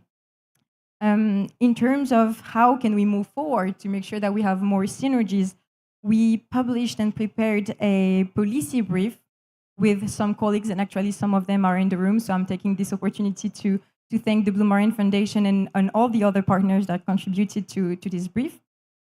The starting point is really how can we make sure that NBCs and NBSAPs are not addressed as separate processes, but that they are developed in an integrated and holistic manner. And for us, the important thing is to make sure that the ocean is actually integrated between the two, and that it really not only help integrate ocean in NDCs and NBSAPs, but that together it can really elevate as well the role of the ocean.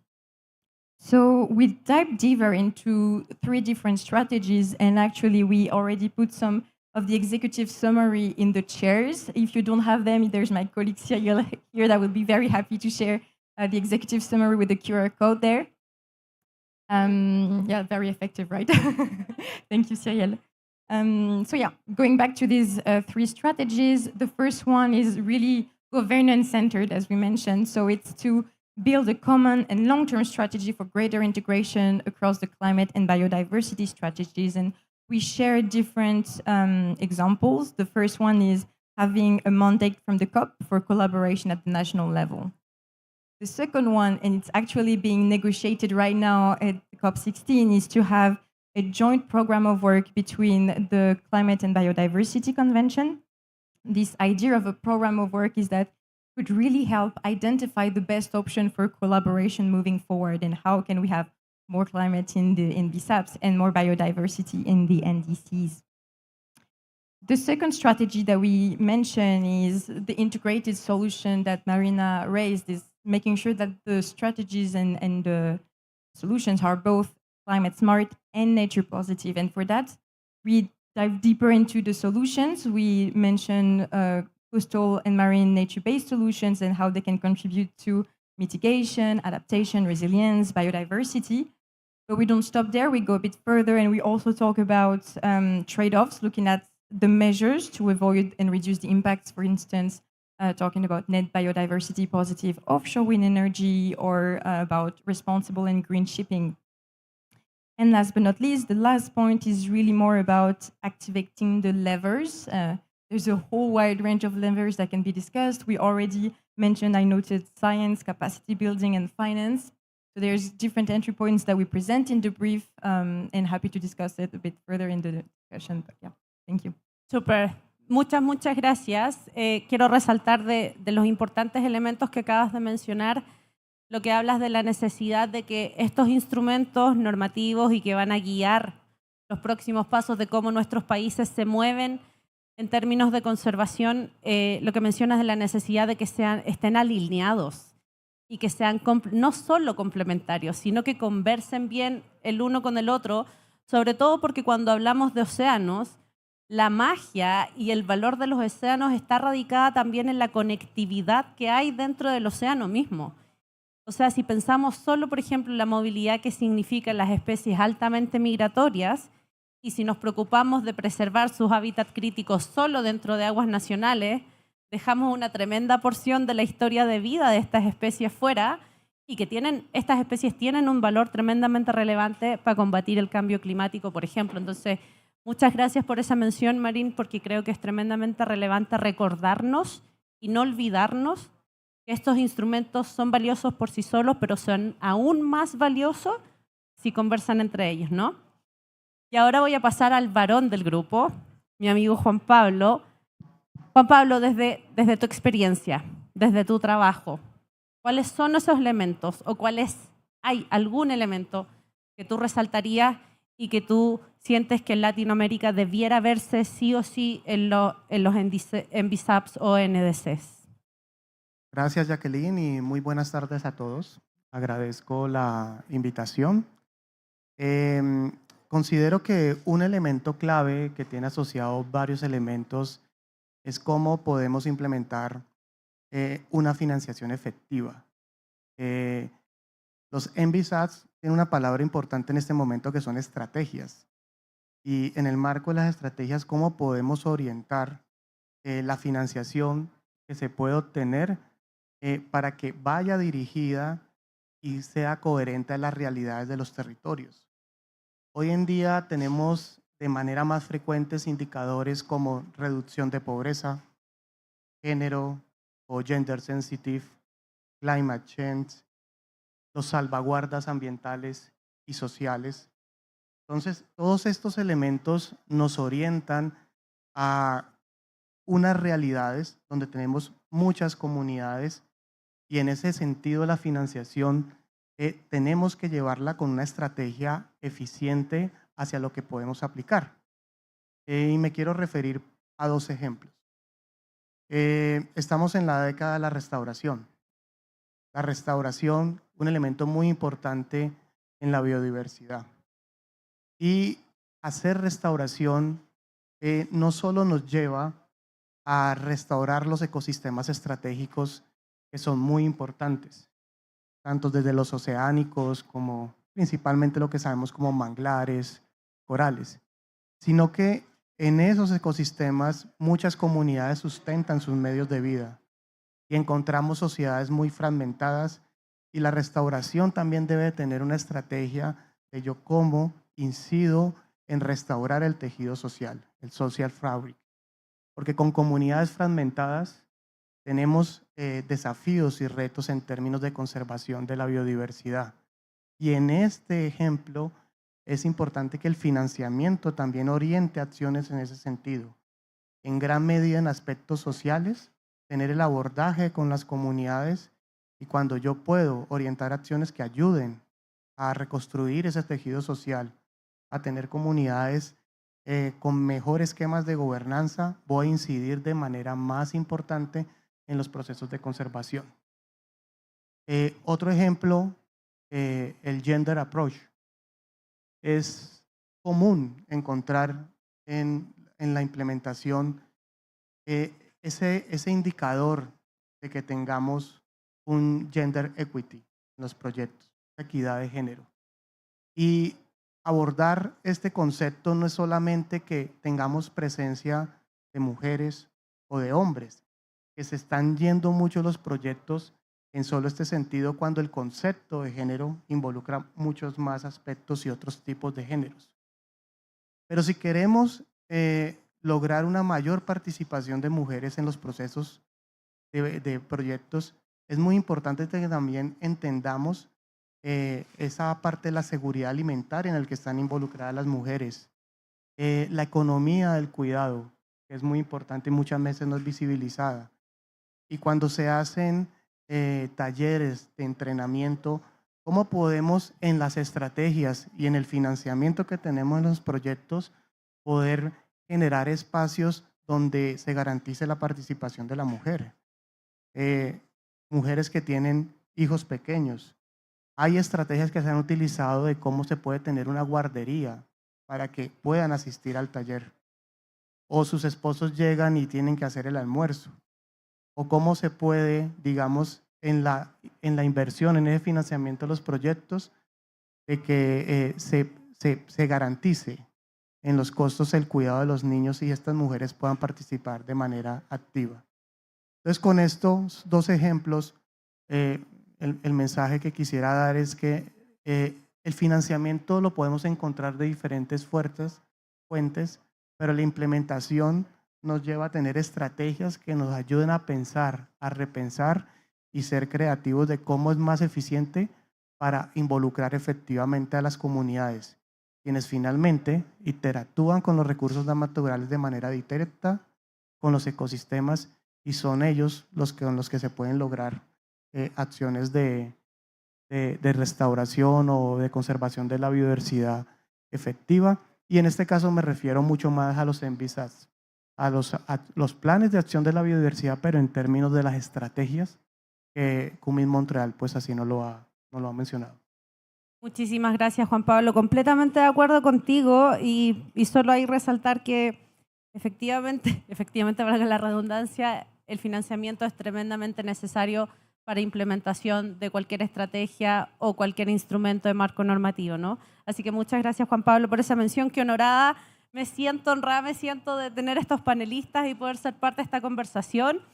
Así que ya para ir mirando un poco más en las oportunidades que podemos tener en nuestra bella América Latina, quisiera preguntarles si es que hay algún caso que pudieran transmitirles a nuestros tomadores de decisiones en nuestros países para hacerles ver que sí es posible incorporar este elemento que ustedes han resaltado, que sí es posible visualizar este punto de importancia para ustedes en estos instrumentos como son los NDC y los MBSAPs.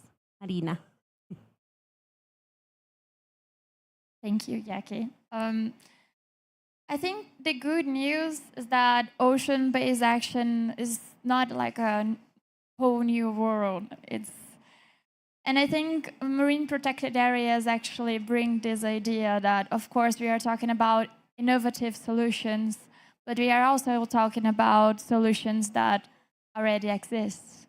So MPAs have been the primary tool for biodiversity conservation, as reflected in the Target 3 of the GBF. The 30 by 30 is this really famous target.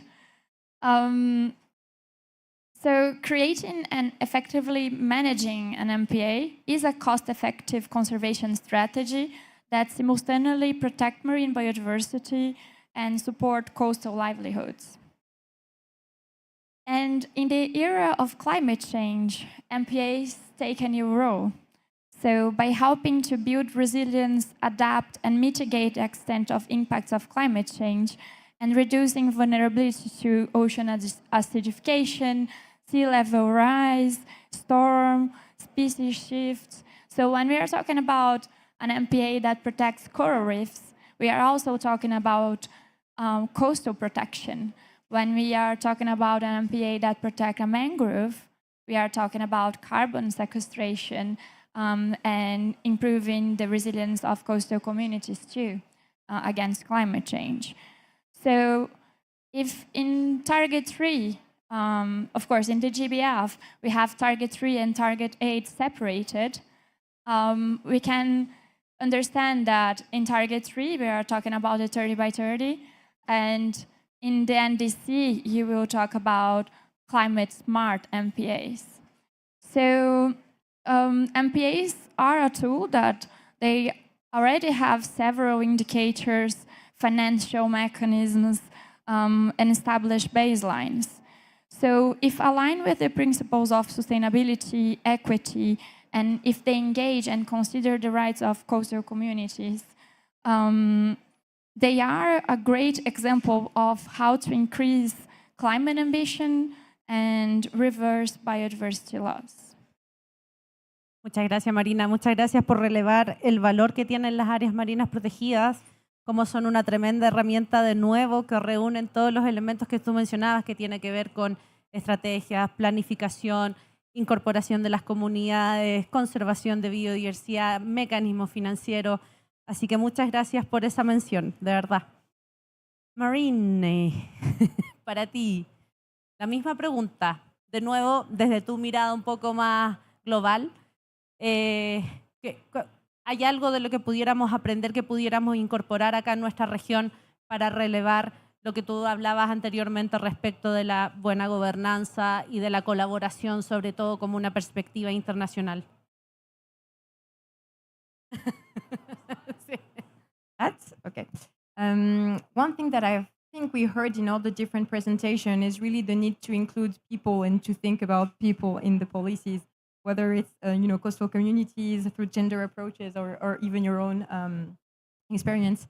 And one actually campaign that I wanted to mention is the ocean breakthroughs and how it can help us increase collaboration across all these different stakeholders. So for those that are not already familiar with the ocean breakthroughs, let me just tell you that they're blueprints.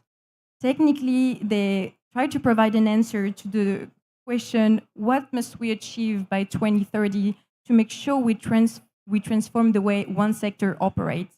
So they establish 5 turning points to reach by 2030 in 5 key sectors of the ocean: marine conservation, aquatic food, offshore renewable energy, shipping, and coastal tourism. So it's really about accelerating the action, bringing everyone on board. So it's no worries, it's not about creating a new framework, not at all. It's really about acting as a catalyst to deliver on our different global goals, whether they're from the climate convention or whether they're from the biodiversity convention. And they really want to drive benefits for climate, biodiversity, but also, as I said, for people. And in this sense, they can really act like a compass to help us guide action, acting like a roadmap. For government, they can be used as a tool to effectively integrate ocean-based solutions in their strategies, having a clear target to aim for. And at the same time, for non-state actors, they can really try to bring everyone on board, whether it's from the private sector, whether it's from the finance sector driving these investments, but also how do we include in marine conservation the local communities and indigenous people. So it's really in this idea to have a one blueprint for everyone driving ambition towards 2030. Súper, muchas gracias. Eso me hace automáticamente pensar en objetivos claros y comunes, ¿no?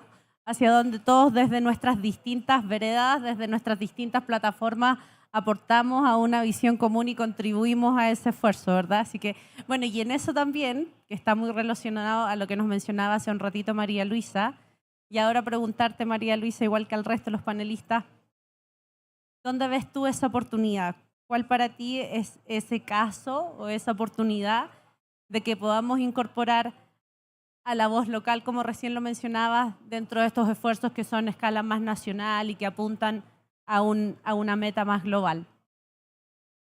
Yo pienso que, para serte bien sincera, hay que las autoridades, bueno, estoy hablando en este caso de Chile, pero yo creo que de todos los países, porque si algo que nos convoca acá en la COP16 es que todos los países de Latinoamérica vienen por un mismo propósito, obviamente con miradas diferentes y trayendo su experiencia de sus países. En el caso mío, yo vengo a contar mi experiencia como pescador artesanal viviendo en un lugar donde la biodiversidad y el cambio climático está afectando considerablemente. Pero yo pienso que nosotros como personas de cada país, independiente de los idiomas, que no nos entendamos, estamos todos en un fin común que es salvar nuestra biodiversidad. Entonces yo creo que desde el punto de vista de nosotros como chilenos, yo creo que es como nuestras autoridades tienen que acercarse. Obviamente nosotros también como usuarios, como comunidad, sabemos las situaciones que están pasando, nosotros llegar con la información a las personas que trabajan y en distintas áreas, ya sea con aves, con mamíferos, con pelágicos, y así intercambiar, y yo creo que si juntos nos unimos podemos salir adelante y así a los otros países hacer lo mismo, porque yo creo que aquí estamos todos reunidos por una misma causa, todos queremos lo mismo, que unos trabajan en la agricultura, otros en la pesca, otros dependen de la pesca, otros financian la pesca, pero al final del día todos vivimos en este mundo y yo creo que todos queremos aportar nuestro granito de arena. Yo creo que por eso estamos reunidos todos acá en esta cumbre que es gigantísima. Entonces, creo yo que ambas partes tenemos que juntarnos y no solamente a conversar, porque ahora es muy bonito conversarlo, suena lindo, pero en papel y en acciones también. Porque la cumbre va a terminar y cada uno se va a ir para su país y yo no sé qué va a pasar. No sé en qué va a terminar.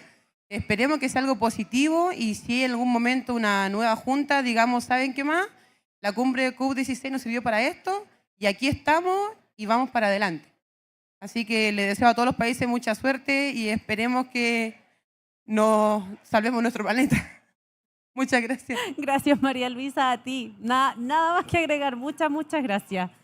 Juan Pablo, mi querido Juan Pablo, para ti, la misma pregunta. ¿Dónde ves tú esa oportunidad de incorporar lo que recién nos mencionabas asociado a financiamiento, implementación de estrategias? Gracias, Jacqueline. Tenemos un ejemplo en Colombia de siempre hemos buscado mecanismos financieros en la historia para cómo le podemos dar sostenibilidad a los procesos que pues al final son de largo plazo.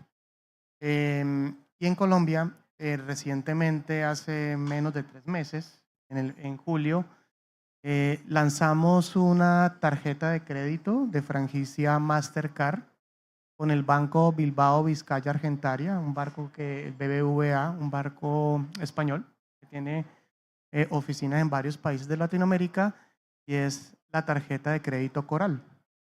Este mecanismo llevó un proceso de estructurarlo que nos tomó casi un año, porque pues, los bancos en sus aspectos económicos pues tienen unos indicadores muy claros en términos del riesgo y las ganancias.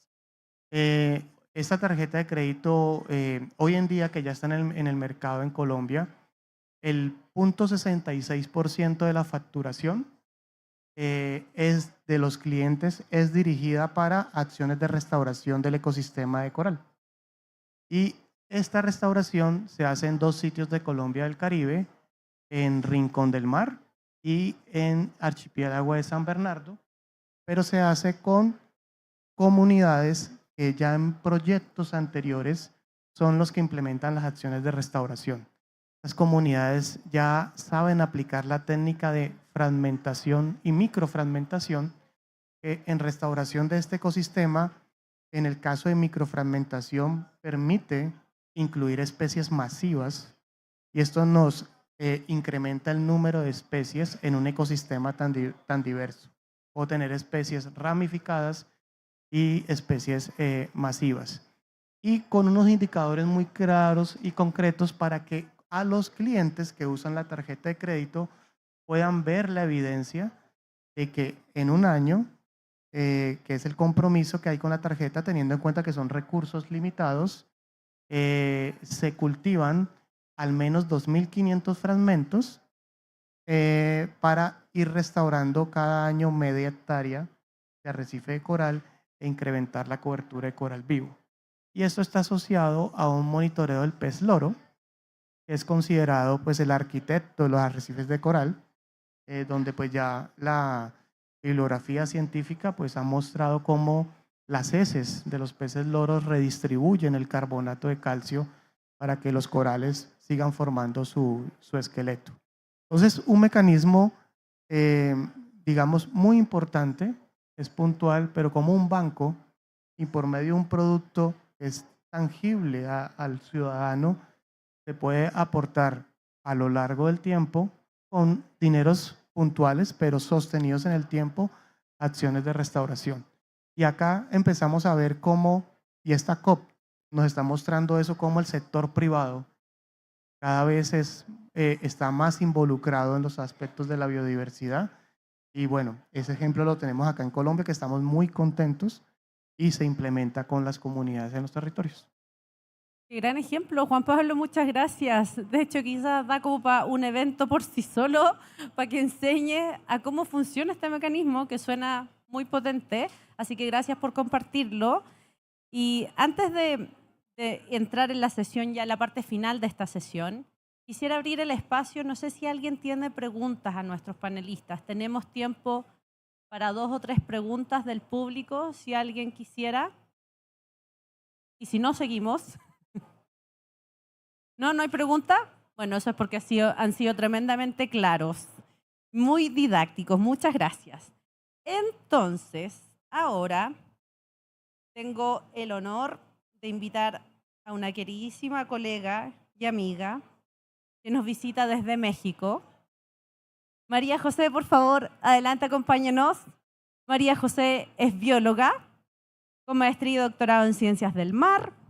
Ha participado en múltiples iniciativas de conservación pero lo más bello es que es miembro de nuestro equipo Panda. María José comenzó en WWF en el 2011, coordinando una alianza de $100 millones con la Fundación Carlos Slim, y desde el 2017 a la fecha se desempeña como directora de conservación, donde supervisa los programas de océanos, ecosistemas terrestres, cambio climático, vida silvestre y agua dulce, y donde también tiene el liderazgo de miembro del equipo de vida silvestre global de WWF y es líder de la iniciativa regional de jaguar para América Latina. Así que muchísimas gracias por acompañarnos, María José. Muchísimas gracias por llevarnos en estas palabras de cierre, pero también invitarte a que nos cuentes un poco si es que existen elementos o hay puntos que WWF América Latina visualiza que debieran estar en estos instrumentos, si es que hay un llamado desde la organización a que nuestros NDCs y nuestros ENVISAP en América Latina no debieran quedarse sin esos puntos. Por favor. Gracias, Jackie. Sí suena bien. Hay mucho ruido allá afuera. Hola a todos. ¿Cómo vamos? Ya cercanos al fin. Vamos, sí se puede. Ahí estamos. Muchísimo gusto y estar acompañada de este distinguido panel de colegas campeones por los océanos. Yo los saludo, como dice Jackie, desde México. Gracias por el espacio de un lugar que Jacques Cousteau, que lo mencionaba ayer, nuestro vicepresidente Roberto Troya, apodó el Acuario del Mundo en México. Y pues bueno, creo que necesitamos elevar el rol de nuestros océanos en un acelerador del cumplimiento de nuestros compromisos internacionales. Va a sonar cliché, pero creo que debemos de recordar que 1 de cada 2 bocanadas que damos ahorita viene del mar y que necesitamos poner un foco importante. Aprender a los océanos nos va a permitir atender la triple crisis de biodiversidad, de clima y de contaminación. Es importante buscar que la sinergia de las 3 agendas, clima, biodiversidad y los SDGs, nos permitan integrar estas agendas y tener un mayor impacto. Un océano saludable es esencial para todos. Nuestra humanidad está estrechamente ligada a la salud de los océanos. Como ya lo decía, estabiliza el clima, nos sostiene, es el principal ingesta de proteína en nuestra región y representa el 50% del turismo global. Al no incluir a los océanos en nuestros diferentes instrumentos de política pública, estamos perdiendo oportunidades. Es complejo, sin duda, y no me dejarán mentir colegas con los que he trabajado, que somos campeones de los océanos. Entramos en la agenda de restauraciones. Muy bien, sí, los bosques, sí, y los océanos. No, eso es más adelante porque está muy difícil. Oye, ¿cómo trabajamos el 30x30? Sí, la parte terrestre. Y después vemos a los océanos porque la gobernanza es muy difícil. Ya no tenemos tiempo de decir que está muy difícil. Tenemos que entrar de manera decidida y actuar por los océanos. Desde WWF nosotros hacemos un llamado a reconocer que la conectividad es fundamental cuando estamos pensando en la incorporación de NDCs y de ENVISAPs y también un enfoque de gobernanza inclusiva. Estamos muy contentos de la ratificación, el proceso hacia la ratificación del BBNJ y que podamos con esto asegurar un camino más seguro para proteger los corredores azules de los cuales dependen migraciones impresionantes como las que tenemos de tiburones, ballenas y tortugas, que son indicadores de la salud de los ecosistemas y embajadores de la conservación de los mismos. Tenemos que tener metas ambiciosas y basadas en ciencia. Creo que ya se ha mencionado aquí, pero el rol de fundamentar nuestros argumentos en información científica es fundamental. Necesitamos mecanismos de monitoreo y de medición y a través de la planificación espacial marina crear más áreas naturales protegidas en zonas que son importantes para la representatividad y para la conectividad. Y a su vez, poder promover soluciones para mitigar los efectos del cambio climático. Ya mencionaba a mi colega Juan Pablo que es muy importante poder encontrar los mecanismos de financiamiento para poder avanzar en este trecho. Mecanismos de financiamiento, hemos estado en esta COP hablando de múltiples desde canjes de deuda, PFPs, carbono, etcétera. Necesitamos seguir trabajando. Tenemos también que buscar que esos mecanismos beneficien a las comunidades más vulnerables, a las mujeres, a las juventudes. Hemos estado escuchando mucho en esta reunión que necesitamos mecanismos eficientes y ágiles y que reconozcan que no cualquiera se puede tomar 4 años en armar un proyecto GEF. Necesitamos terminar y trabajar en que sea este dinero de manera más expedita porque 2030 está a la vuelta de la esquina.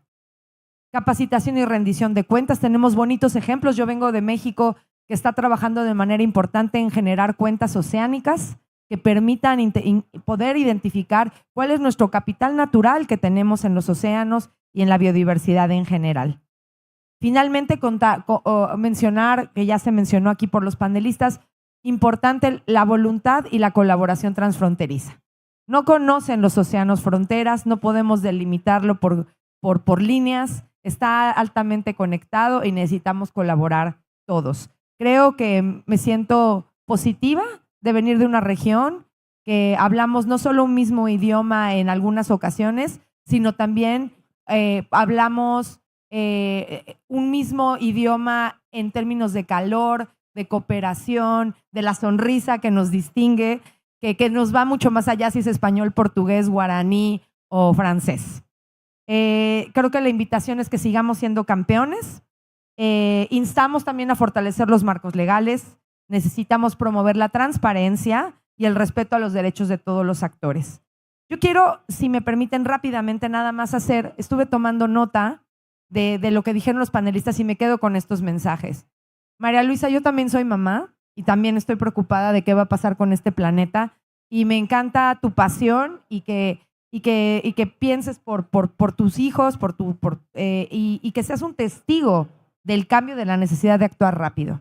Gracias por traernos esto a la mesa, saber que todos estamos en el mismo barco llamado planeta y necesitamos más información y tomar acción. Quiero que nos vayamos con eso. Más conservación y menos conversación, por favor. También creo que Marín nos ha platicado de los retos de unir y hacer sinergia entre climas y océanos y también cómo las NBSAPs y las NDC son procesos altamente complementarios y no deben de ser agendas paralelas, sino agendas sinérgicas. Juan Pablo habla de... yo vengo en la COP de Montreal, estábamos todos, vamos a sacar un marco global. Y desde ese momento que se firmó, tenemos que estar obsesionados con la implementación y la implementación. Y creo que necesitamos seguir empujando para eso. Hablo mucho sobre la parte de cómo podemos implementar el financiamiento como una parte fundamental. No vamos a poder implementar si no tenemos financiamiento. Y principalmente enfoque en aspectos sociales que permitan reconstruir el tejido social y fomentar la gobernanza. Da ejemplos como el del banco, creo que hay varios ejemplos de ese tipo. Y Marina, nuestra colega de Brasil, habla de cómo podemos tener estrategias climate smart y nature positive, reconocer, y me encanta, reconocer a las áreas marinas protegidas como una herramienta que ya existe, efectiva, en donde aterrizan todas estas agendas, clima, biodiversidad y sociedad. Las áreas marinas protegidas y las áreas protegidas en general son una solución basada en la naturaleza antes de que se acuñara el término soluciones basadas en la naturaleza. Y creo que en algunas reuniones he escuchado que tenemos que impulsar el manejo efectivo de ellas, porque no podemos seguir teniendo o darnos la posibilidad de tener una meta 3 cumplida con áreas de papel. Cierro diciendo que los mares a veces los vemos y están invisibilizados. Necesitamos visibilizarlo en nuestras políticas públicas e invito a todos a ser campeones por ello. Ellos nos necesitan a nosotros y nosotros a ellos. Súmense a un push por los océanos y pues América Latina está lista para hacerlo. Muchísimas gracias. Muchísimas gracias, María José, por esas palabras. Yo solo para colgarme de tus palabras, cerrar, que no nos olvidemos que este planeta, nuestro planeta, el 70% es agua, océano. Sin azul no hay verde. Y estamos en una triple crisis. Cambio climático, contaminación por plástico y pérdida de biodiversidad. Así que me cuelgo de tu llamado, María José. Muchísimas gracias a ustedes, queridos amigos, y muchas gracias a ustedes por habernos acompañado en esta conversación.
Hello, everyone. Welcome. Hello. Welcome to the Introducing Nature Positive State of Nature Metrics. My name is Marco Lambertini. I'm the convener of the Nature Positive Initiative, and we're going to do a little introduction, double act, with my colleague Gavin Edwards. Hi, Gavin Edwards, Nature Positive Initiative Secretariat, Executive Director. So thank you for coming.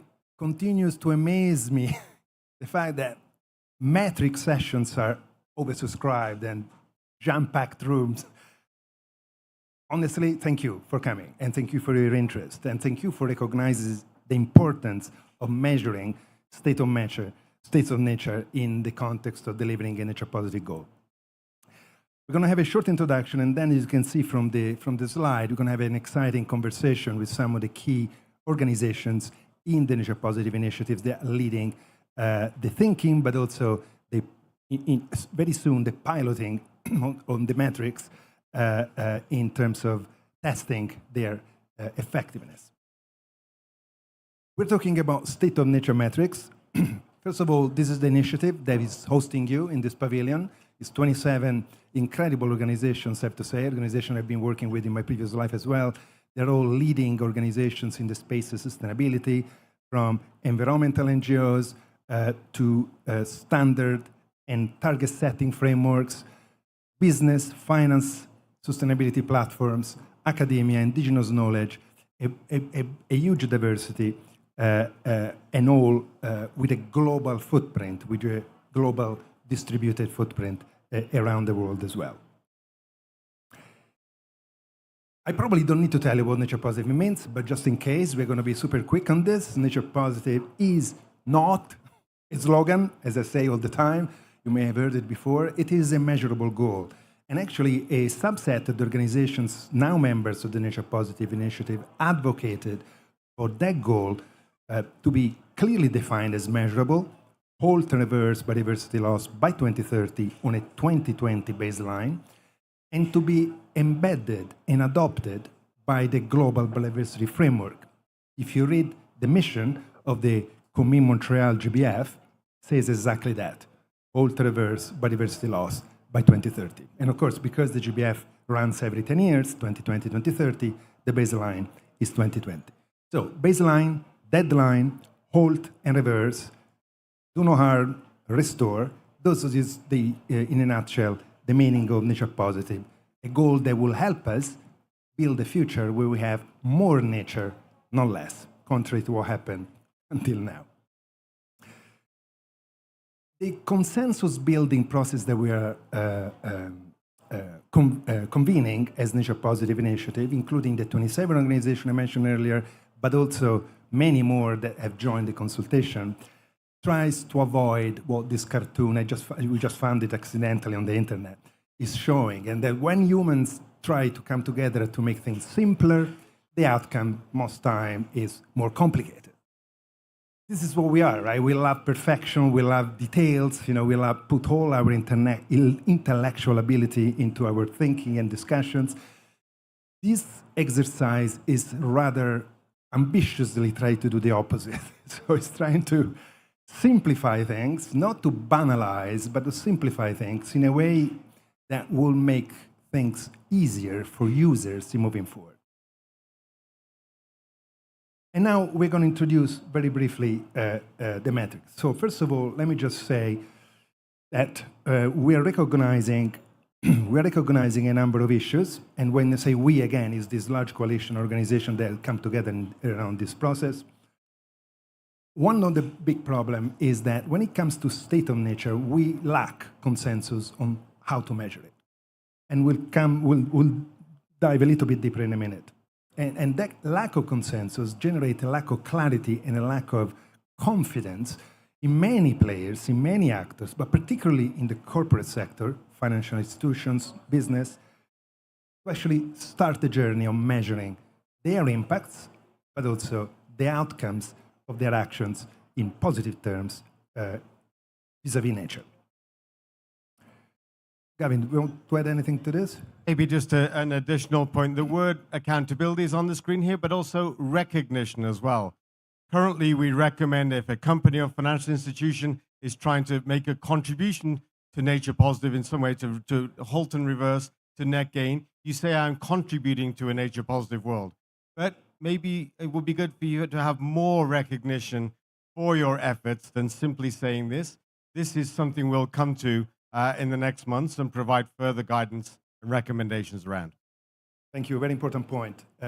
So super quickly also what the consensus process we are running is about a number of about identifying state of the nation net metrics across different users, different use cases, but it's not about target setting, not about social benefits, not about specific guidance for sectors, because the other organizations doing this work already. We're focusing for now on state of nation metrics.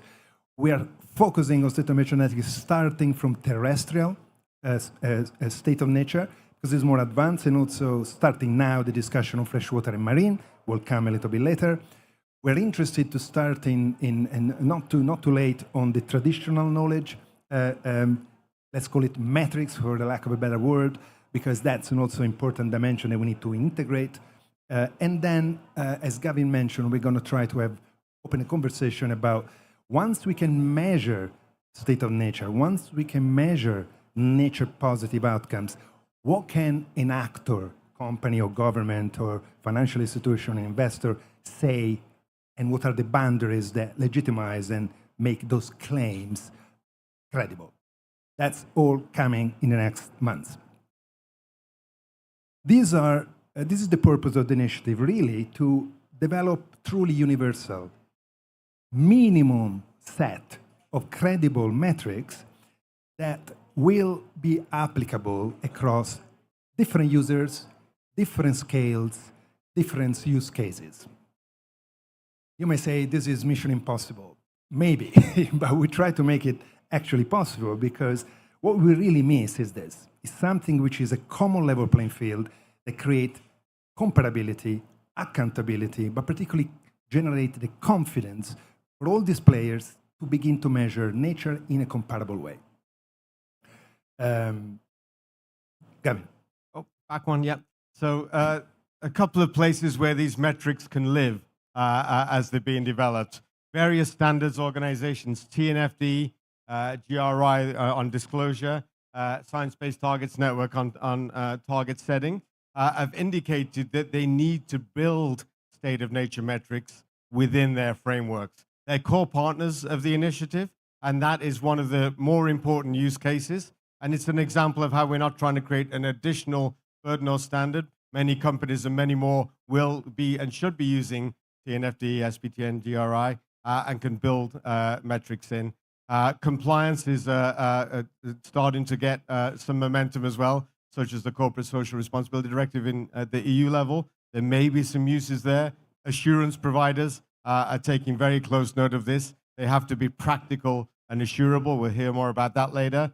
The strategy setting as well. But even governments, we heard from a panel a few days ago, multilateral development banks saying maybe these could be useful when we're looking at infrastructure investment or even debt for nature swaps. So lots of potential use cases here and a couple of first mover use cases that we're looking into. Perfect. So a couple of other contest setting inputs. First of all, this is more or less, and I'm sure this is an underestimate, but we did this as part of the exercise, the number of nature metrics existing out there. So, this confirms the point that we made earlier, that today we're never been better at measuring nature, but in a way, there is such a fragmentation of metrics that creates a lot of confusion and sense of complexity and intimidating landscape for many companies that are beginning to measure state of nature. So that's the feeling around measuring nature today in many, many actors that should be measuring nature. So we selected a number of criteria, as we mentioned earlier, credible science-based, of course, because they need to be meaningful, but also practical, assurable, affordable, applicable at different scales and use cases. That's the objective of the initiative. It's not the magic wand, the new revolutionary metric. It is the common playing field, the level playing field for several actors. And because there is a lot already emerging and a very clear guidance, particularly on the pressures on nature, we decided to actually focus on the state. So in the pressure state response kind of framework is quite important to say that, of course, the entry point for any company, in particular private sector companies, are the pressures.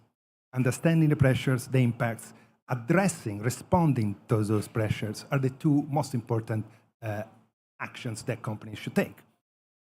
If you don't know your pressures, you can't pretend to do anything good for nature. But then at the end, you also need to be able to measure the state, because only if you measure the state, you can actually be assured that the responses to your impacts are adequate.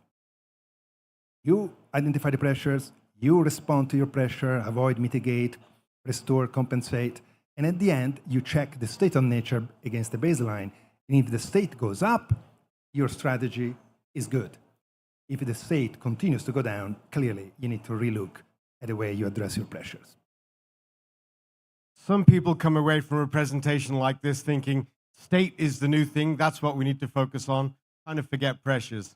Wrong. Pressures are absolutely essential. I'm repeating Marco somewhat here because it's a really fundamental point. It's state and pressure. We just don't think there's enough consensus yet on the approach to state of nature metrics.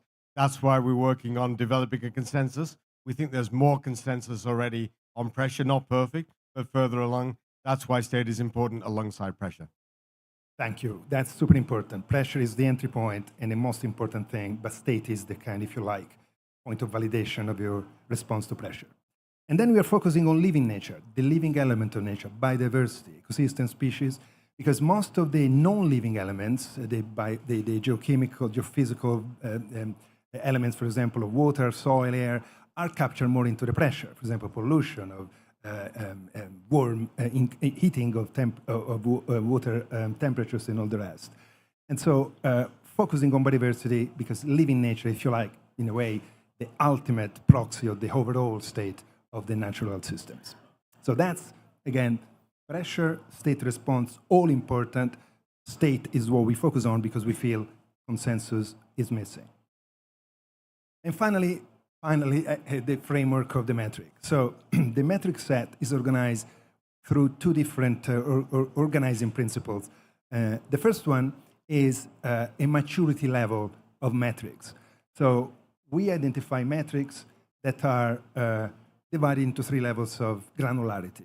An entry level, super simple to really encourage companies to start. A standard level where everybody should be getting to very quickly. And then an advanced level, companies should aspire to move into also rather quickly. But all these metrics are rather, even the advanced one, are rather, let's say, I wouldn't say simple, but are affordable and accessible. And that's a universal principle we apply to all the metrics across these three levels. And then the second organizing principle is about identifying a small set of absolutely universal metrics across these three levels, and a still small set of case-specific metrics that are triggered by specific situations. And we'll have an example in a moment. And finally, we're going to also signpost emerging metrics which are super exciting, cutting edge, they're developing, but they're not perhaps yet universally applicable across all scales and users. And the result of this is 4 universal indicators and metrics, and up to 5 case-specific metrics triggered by particular conditions. Anything to add here? Okay. And this is the progression that we expect, of course. And finally, this is an idea of the metrics that have been selected against the indicators. So on the top, universal level indicators, no-brainers, I think, for all of you. Talking about extent of ecosystem, we're talking about condition of ecosystem, we're talking about landscape intactness, the way ecosystem, productive landscape mix together at the landscape level, and then, of course, species extinction risk. And then a number of case-specific triggers, which are about, for example, you have a critically endangered species in your supply chain or in your operations, then you need to pay attention to that particular species. If you have a very important ecosystem function in your supply chain or operation space, then you need to be particularly devoting attention to that. So these are, as I said, case-specific triggering responses when they emerge. You may be sitting here at this point thinking, that looks quite familiar. I could have maybe come up with that myself. We take this as a compliment. We're trying to build consensus on the most common, the best approach to this, rather than something new and very different. So if it looks familiar, that's really good. Thank you. Yeah, basically, if you're disappointed because it's not exciting enough, that's a good result for us because it is exactly what we want to achieve, something that everybody understands and is prepared to begin to measure. This is the overall, this is look a bit more complicated, but actually the same way, the same thing that we've seen before, which is basically, as you can see, universal ecosystem species, case-specific ecosystem species. We put a placeholder for ecosystem services through processes, natural processes, because we haven't got there yet, but that's a space that we will need to get into at some point. And then the metrics at the 3 different levels at the end. And this finally is an example of how the same metric evolves in granularity across the levels. We took the simplest one, ecosystem extent indicator. The actual metric descriptor is very simple, is either absolute or percentage change in the extent of the ecosystem. And at the entry level, it is based on spatial resolution or remote sensing spatial resolution of a certain level and applicable at a very large ecosystem typology level, tropical forests, for example, tropical savannas. As an entry level, as it moves towards the level, the different level of granularity, they become more specific in terms of using a more resolution, but also more specificity of the typology of ecosystems. And I think that's about it in terms of presenting the metrics. This is the process which we are in now. Consultation, so the whole document is online. In fact, you can find it here. So if you want to take a picture, that's the picture you should really take, because this is going to take you to the full paper with all the description of the metrics and also the context and additional information. We invite you to join the consultation. It's really important. We want to hear from as many practitioners, users, thought leaders, academics, anybody that is interested in this space. So comment online. We guide your comments through a number of questions, but feel free to add any other comment that you may like. The whole validity of this exercise depends on the participation, on the feedback, and on the our ability to incorporate the feedback in the final outcome. So please do join the consultation. It's open until the 13th of November. So when you get back home from Cali, the first thing you do, open the consultation, start to think, please give your input. Thank you. Because you're not tired enough at the COP, we give you some work to do after that. And that's it. So, one other thing to say, actually. The consultation is important, but it's also, we would like to invite you also to join the Nature Positive Forum. It is an open forum, no fee, no commitments. It is a way to keep in touch, be consulted, and we'd love to have a larger number of organizations be part of this Nature Positive movement. And if you want to join the forum, Anna Julia McVeigh is over here. Come and speak to her at the end. She can help you. And also naturepositive.org forum. Okay, so now it's my pleasure to invite Dorothy Mazeke, the head of the Secretariat of the African Natural Capital Alliance, very active member of the Nature Positive Initiative, that is going to facilitate a wonderful conversation with some of the key players behind the State of Nature Metrics framework that you just heard about. So thank you, Dorothy. Thank you, everybody, for listening. And hand over to the panel.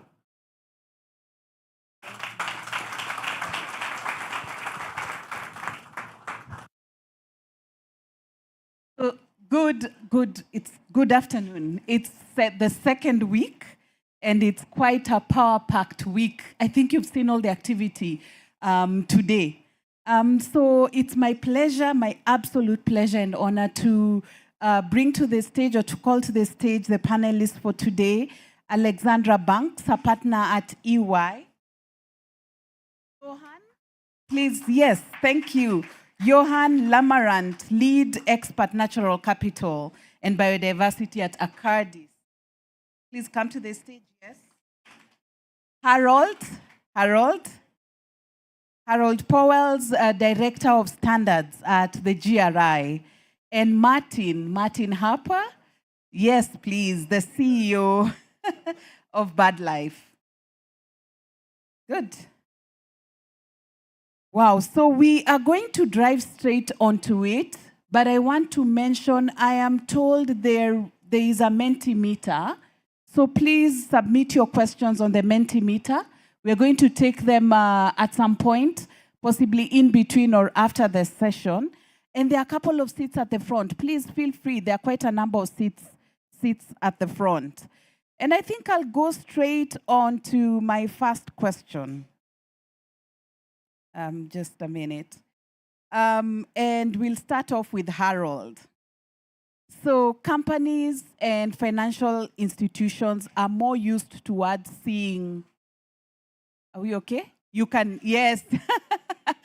He can multitask quite well, I can see. Oh, the chair, there's a broken chair, please. Good. So Harold, companies and financial institutions are much used to seeing pressure and response metrics. And I think our question to you today is, why then do we also need state of nature metrics? And how can pressure metrics and state and response metrics actually drive action? Harold. Thank you, Dorothy. And it was indeed a little bit multitasking. Well, for GRI, because I'm talking about from the impact perspective, so we started with impact reporting on biodiversity 27 years ago. It was always focused on impact and actually response. So your pressures and response, because that's, for instance, what is driving your biodiversity, what is driving a biodiversity loss. Think about pollution, think about emissions.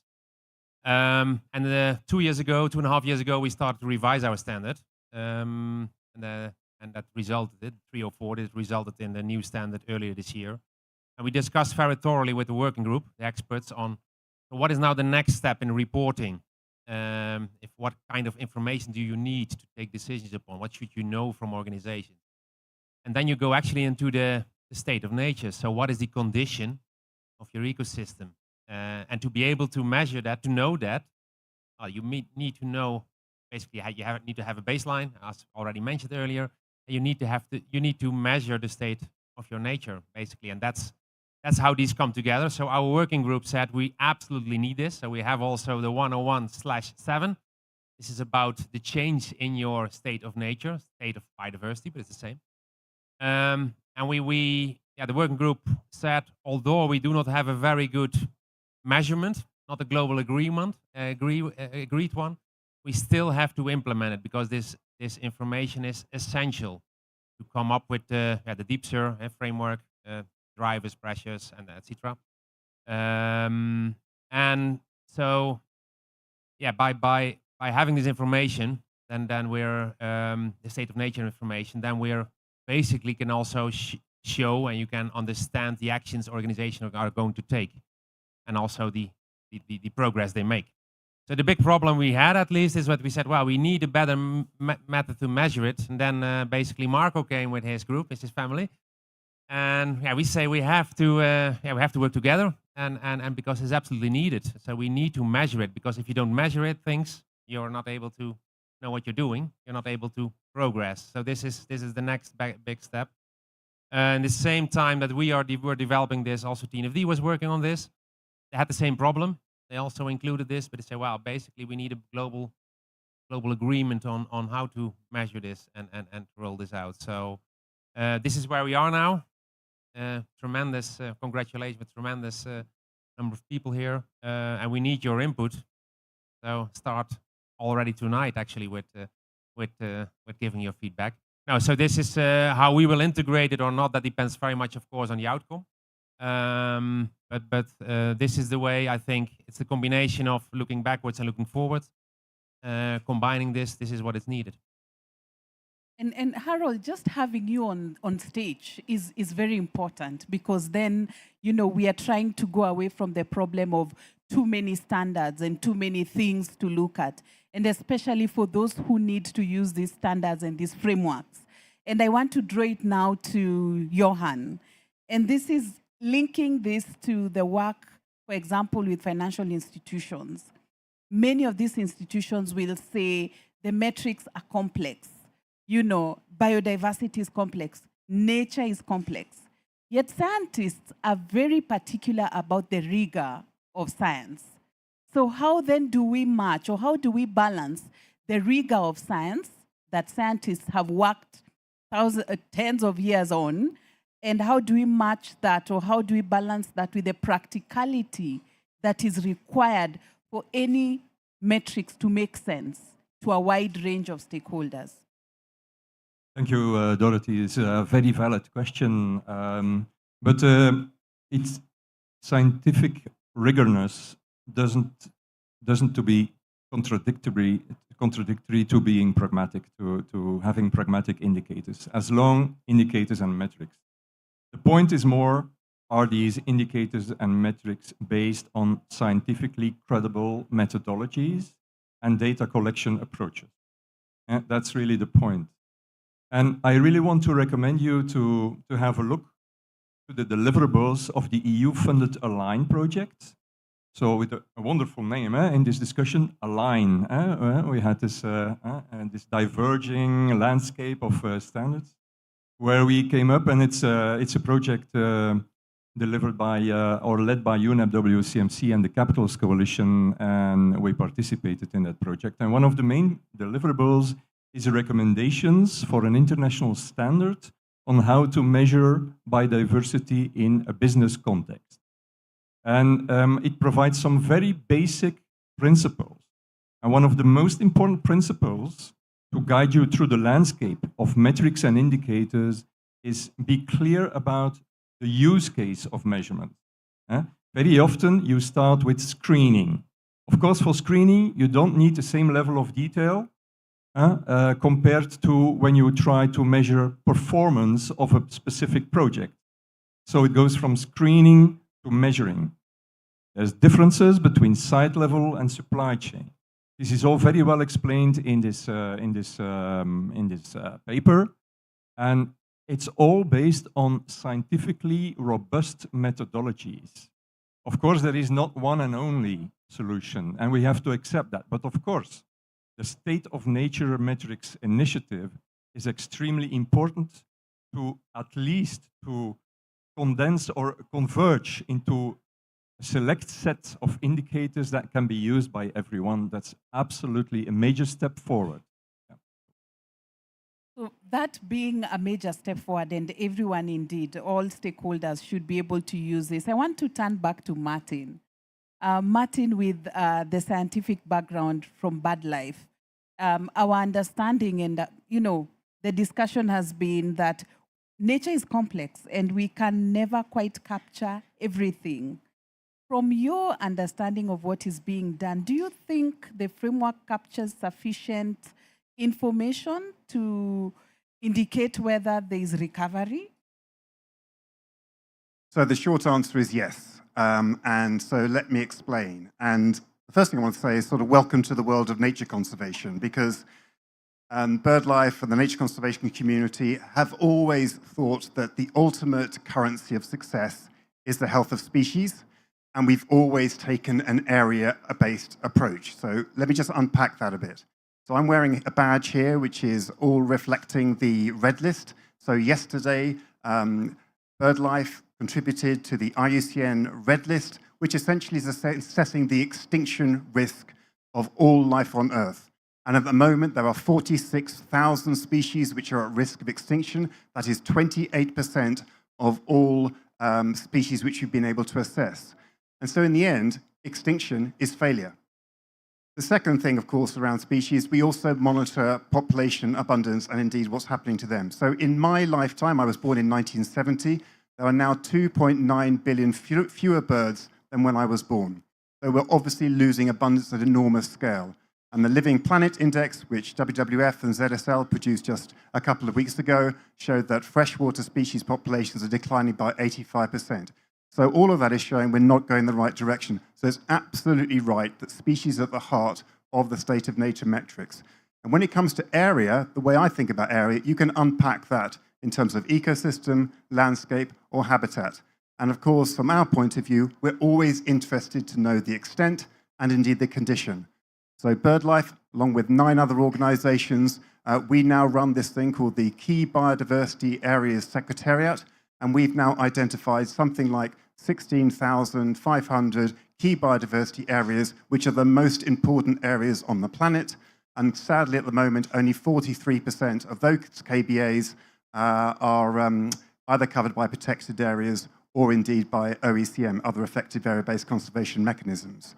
And then my final point is that essentially the metrics as outlined are focusing on what I would call the end objectives. What's the ultimate goal of this whole endeavor? It's around saving species and the places where they live. And what you're doing if you embrace these metrics is you're absolutely aligning to the Global Biodiversity Framework, targets 1, 2, 3, and 4. And that's why I hope you respond positively to this consultation. Thank you, Martin, for that challenge. I think 46,000 species. That is not a small number. Alex, in my past life, I was an auditor, and I remember the audit partner, the first thing he ever told me was, if it's not seen and it is not measured, it is not done. And it stuck by me throughout.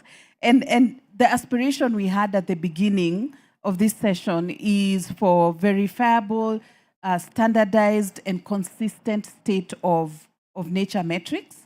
Essentially, maybe what I want to understand and what possibly the audience wants to understand is, how can this consistent and comparable approach prevent against greenwashing and green hashing, which has made any investments going forward quite sensitive, and people are very alert to such? Yeah, thank you for the question. I think for me, greenwashing and the regulatory response and consumer and other stakeholder response to greenwashing has essentially come around because of a question around the reliability of information in the market, and particularly reliability of information to make decisions about capital flows. So greenwashing is one response to that. Voluntary reporting is another. Mandatory reporting, like the ISSB, is another. But over the last few years, there has been a huge groundswell of interest and growth in having better decision-useful information in the market about nature and the way that companies and corporates and financial institutions are impacting upon nature through impact pathways and dependency pathways. The greenwashing issue ultimately, like I often hear people say this and I'm asked this question, and it's like, how do we avoid greenwashing? It's a super simple answer, and I'm not coming up with this myself, is to tell the truth, right? It's very easy. Best way to avoid greenwashing. But one of the challenges that we've had in this space for a number of years for corporates and financial institutions is that the best way that they have had to tell the truth is only telling part of the story.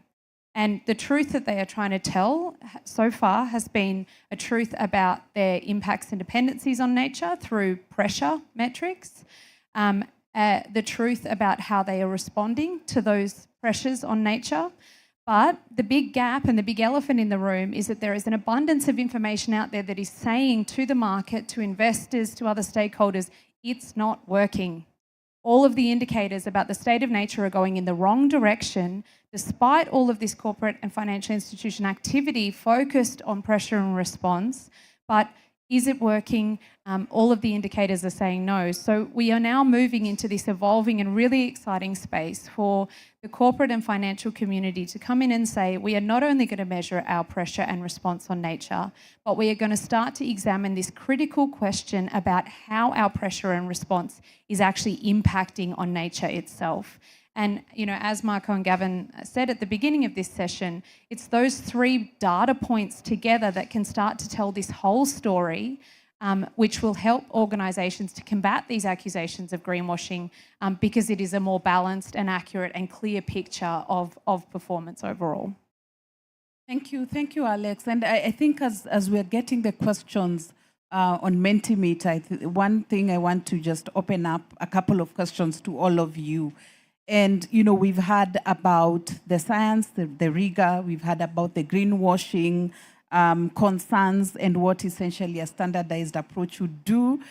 We've also heard that the ambition is for large-scale uptake of these metrics, meaning for all of us in the room, whether you're in finance, whether you're in, you know, science, whichever, whether you're an IPLC, these metrics are soon going to be on our desks. And so my question is, what capacity building processes or solutions are necessary? And I want to start with Johan. The role of governments and maybe large-scale, landscape-scale metrics.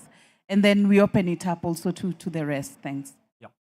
Yeah, extremely important issue. What I notice also during this COP that we have sessions for corporates and then sessions for public authorities. I wonder how many public authorities are in the room. Please raise your hand if you are representing a public authority. Okay, that's quite impressive, I must say. I wanna make a point here that it's very nice to have metrics to measure state of nature, but the state of nature, when you take actions as a company at site level, nature will change outside the fence of your company. So you are immediately facing the challenge of measuring outside the fence. How will you do that as a company? That's very difficult. So the best way to go forward is to have landscape level nature positive roadmaps, which are preferably managed by local authorities, where local authorities are setting the targets, the nature positive targets, and provide the data, information about state of nature. And then companies can embed their own targets into these landscape level targets, and that would facilitate life for all of us. So it's absolutely crucial to involve the public sector in this state of nature discussion.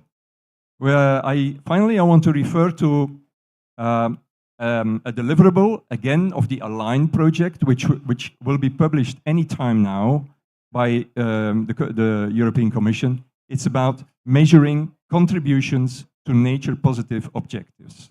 And it includes a number of key messages.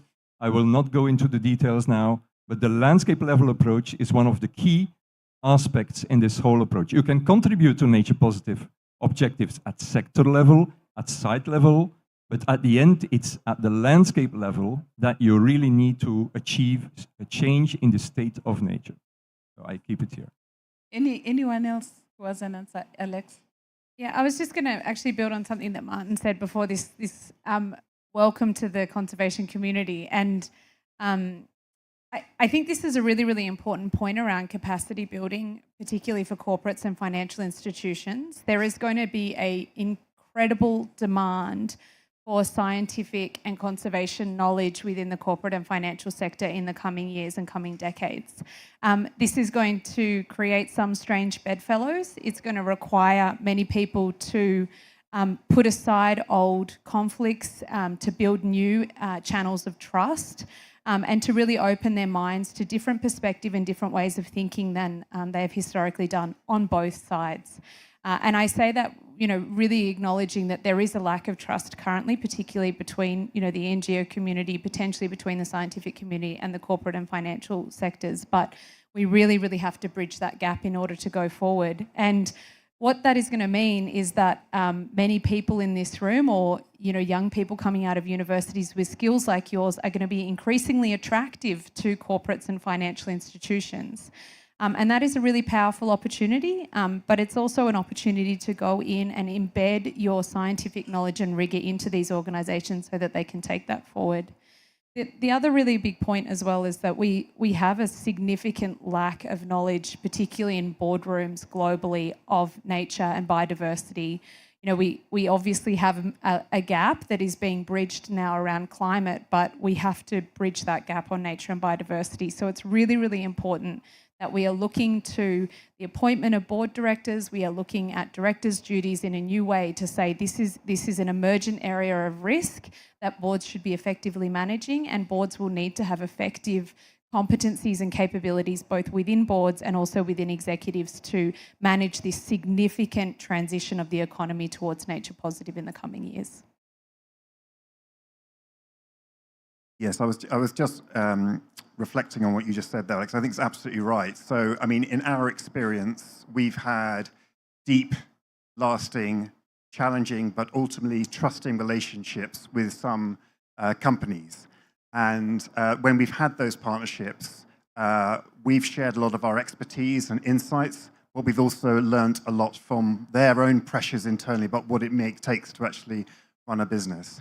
And I think you're absolutely right, Alex. I think, look, there's a lot of capacity and tools available outside of the corporate landscape. So we, with Conservation International, UNEP, WCNC, and IUCN, we run this thing called the Integrated Biodiversity Assessment Tool, which helps you not only understand your impact of your supply chain, but also to help you work out how can you actually do good.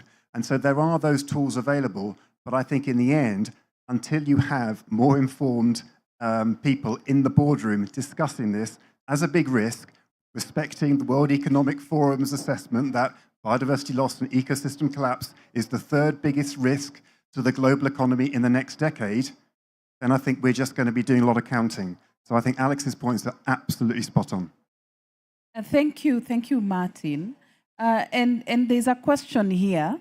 So I had prepared one question, but I think a member of the audience has actually highlighted that question in a very different way. So my initial question was the role of consensus, why it's important. And someone within the audience has asked, do we really need consensus? We measure all sorts of things with multiple metrics, climate models, market trends, etc. Can we not benefit from the variety and complementarity of metrics available? Anyone want to take that? And I think I'll also open it to Marco and Gavin. Anyone? Well, yeah, of course, it's very simple. So consensus building is standardization. Consensus building in relation to standardization is, well, think about if you go with your electric connectors all over the world. So basically the answer is you need consensus to agree on a methodology and on a measurement. Otherwise, you do not have consensus. You do not have one method. Of course, you can have several methods and which help each other, but absolutely crucial, this consensus building in the process, so that everybody agrees or doesn't have a negative feeling with it, agrees it without opposition, as we call it.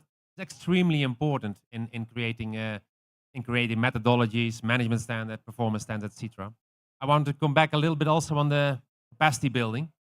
So this morning we had a breakfast session with the agriculture industry in Canada, and we were talking about business cases and capacity building around business cases and pilots, and also about success stories. And the combination of this, well, we already did it. We're also showcasing it for our own standard now here.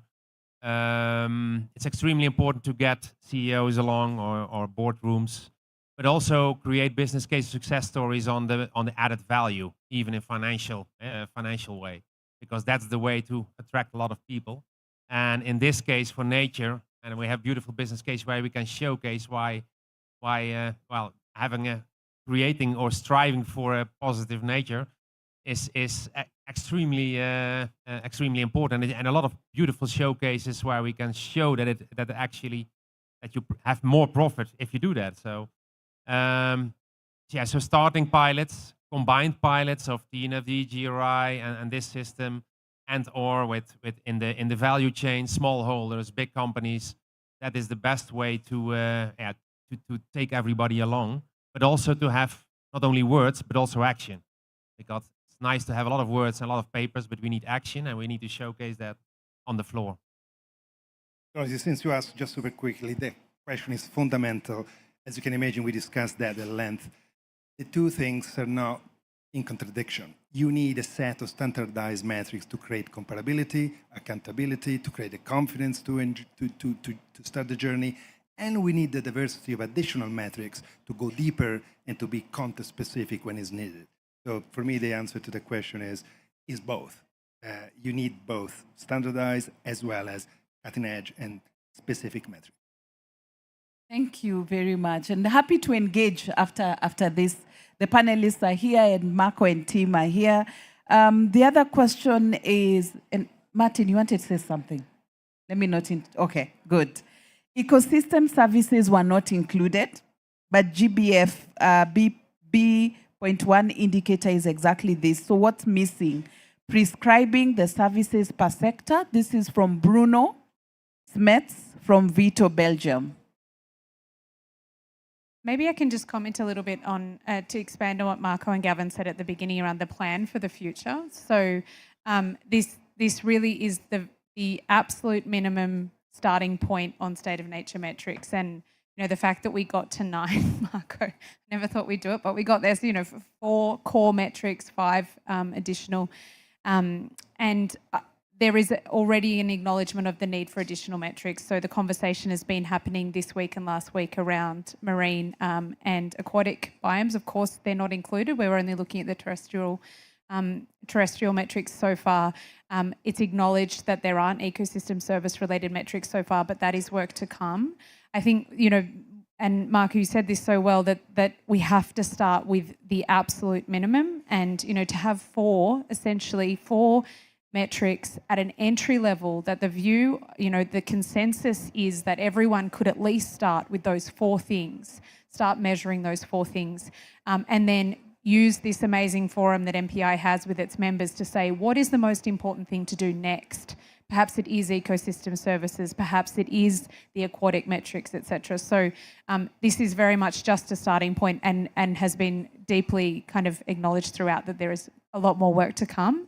But to the point earlier around there being a lot of metrics, and I really want to acknowledge that for a lot of corporates and financial institutions, these 4 are a quantum leap in terms of the type of information and analysis that is currently being performed. So for those of you in the scientific community, this might seem pretty basic, quite easily accessible, simple information. But if you are a corporate with a very complex global value chain with significant impacts and dependencies deep within your supply chain, if you are a financial institution investing globally in all different types of financial instruments, to try to get your head around doing this is going to be a really significant piece of work. And I'm kind of hopeful for some grace as those organisations work through this. But the idea that a corporate or financial institution could be measuring and disclosing on the intactness of an ecosystem in a critical part of their portfolio, or the extent of an ecosystem in a part of their supply chain where we know that deforestation is occurring,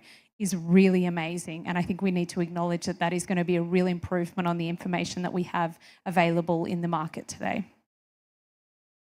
I think there's a question here, and I think it's also a very practical question. And this is on timing. And the question is, how does a framework take into account the issue of timing, where measuring changes in the state of nature metrics changes over time, noting that actions will take time to implement and see results? Anyone? Any ideas? That's a great question. So I think if you remember the 2 tiers, universal and case-specific, if you take species, for example, one was around extinction risk and the other one was around population. And so, of course, trends in populations will fluctuate every year according to sort of maybe weather events, whatever it might be. But over time, you can definitely detect trends. Extinction risk, again, takes time to sort of shift. And so I think that, as you get stuck into this, thinking about measuring, extent and condition of habitats and landscapes, I think having the conversation with the boardroom about what it takes to shift the dial might be quite a challenging one. So, BirdLife, for example, spends an enormous amount of effort to try and recover threatened species, whether it's vultures or albatrosses or songbirds threatened by trade in Asia. And it takes a while to shift the dial. And so I think we're going to have to probably have that conversation about the fact that actually we've got to make this investment, but there's enough evidence out there to say that if you do the right things, if you put the measures in place at a landscape scale, then you will get recovery. And then you celebrate it and you give confidence to the board that actually those investments were actually worth it. But I think it's a really great question. We may have to get our head around that a bit. Yeah, I also want to say timing is indeed very important because it's a very urgent issue. But don't wait until you have the perfect solution. And so everyone can take actions now, no regret actions. The recipes are available. They are provided by TNFD, CSRD, the LEAP framework. So start identifying your material issues through your value chains and just experiment, take action. And there is sufficient guide. There is no reason to hide anymore behind the excuse that it's all very complicated. So I think we passed that period by now. I just want to do one last set of questions to all of you. And then there are 3 other questions which are specifically, I think, to Marco and Gavin and the NPI team. So let's go to you. We are all in Cali. We are all here to help drive action to halt and reverse nature loss. And my question to all of you, in maybe less than 2 minutes each, to what extent do you think metrics help us determine what action or progress is enough? How do we determine it's enough for a particular site or company or region? When I saw this question, I've had a flashback to a big debate in previous organization about how much money do we need to put in to get this species recovering. But in the end, just remember that curve that Marco put on the table. It showed right at the beginning. We are not halting the loss of biodiversity at the moment. If you just remember the stats I gave earlier about extinction risk. So it's all hands to the pump. So get started, as Johannes said. Build confidence, celebrate success. But this is a multi-generational agenda. This is not just for you in your lifetime. This is multi-generational. We're shifting the economy. We're shifting the food system. We're shifting the energy system. We're shifting the industrial processes. We're shifting finance. This is taking time. So we need all of you to do what you can and be proud that you're on the right side of the argument. Martin, before the rest come in, someone has just said, how practical and affordable would these metrics be? I worked on flora and fauna study on the ground, and it was very labor intensive and high cost. I think it's just prescribing exactly what you've mentioned. So it depends. What price nature? So how much are you prepared to coexist with the rest of the species on the planet? How much are you prepared to invest in a healthy natural environments which underpins all of our prosperity? It depends. Yeah, and just to add to that, I think a really important facet of this that we haven't focused so much on today, but it is in the consultation paper and keen for views on this, is essentially about the concept of risk and materiality. That the idea is that risk and materiality are critical considerations in determining where and how to use these metrics. And it's something that is deeply embedded into all of the frameworks that will hopefully take them up in the future. So every corporate, every financial institution is not going to be doing an on-the-ground flora and fauna assessment of every asset or every operational site. The important thing is that you are using your resources where the need is greatest, where the risk to biodiversity loss or the risk to nature is greatest. And that materiality point is critical. I think a really important point also about materiality is don't use scope to obfuscate the truth of what is happening. So don't scope out activities that you know are highly impactful because information is cheaper or more available elsewhere. This point, your question about are metrics enough, and of course they're not.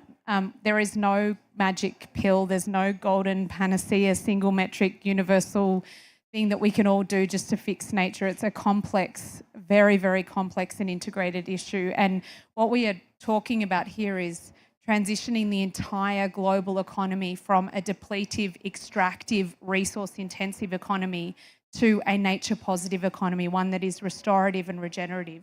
That is not going to be easy.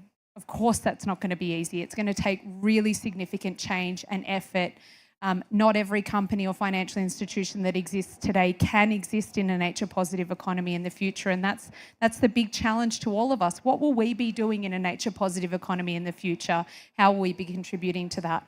But metrics are critical to that transition. We need to be able to work out whether or not what we are doing to enable that transition is ultimately working where it matters the most, and that is in the state of nature itself. So they're not the golden goose or the magic pill, but they are such a critical component of that, and this is a really big step. Yeah, on the cost of measuring, I think it's a question of measure in a smart way. So don't try to be very detailed everywhere through your value chain. Again, it's about priorities, materiality, reducing risks. And also what I hear now also during this COP is that the cost for data collection, biodiversity data collection, is becoming cheaper because of the advanced technologies. So there is hope also on this front, I would say. Yeah, no golden bullet. So just echoing my colleagues. But what is important is to train each other. So go for the look what's available from the trusted sources, GRI, TNFD, BirdLife, and we already mentioned this, and start training. We have an academy, also in the 101, then 2 languages, Spanish just come out. We have our standards for free. You can download them in 10 languages. The same will be done with the rest of us. And for this initiative, we will do the same, and most probably. I have to look at Marco, but train each other, have web shops, do pilots. So I invite everybody to come to us and start doing pilots. And be smart, as Johan said, because you can, of course, burn a lot of money doing the wrong thing or doing it too beautiful. So look at your most significant impacts and identify them, and then see where your threshold is and start working on them tomorrow or today, actually. I must confess, there are almost 6 questions on Mentimeter that we've not been able to cover. And I'm hoping that you could also include this as part of your feedback on the consultation paper. There are quite a number, very interesting questions. But I just want to pick one, and maybe I'm putting you, Marco, on the spot. Is it the intention to position this metric as a global standard, much like the greenhouse gas emission protocol? Why the last question is always the most difficult and lengthy one to answer. This exercise is the beginning of a process, and many of the panelists mentioned it. And definitely the purpose is to have this set of metrics land into an institutional framework that is embraced, hopefully by many agencies and institutions, not just by one. I would hope that this exercise of alignment and consensus will go beyond the definition of the metrics, but actually further into the application of the metric itself. And so we're talking to several of the frameworks. I mean, of course, TNFD, GRI, SBTN, PRI are all part of this exercise already, but there are other agencies there that we hope would embrace the same approach. Because at the end of the day, back to the important question was raised earlier, having a common set of metrics that give the confidence, the comparability is important.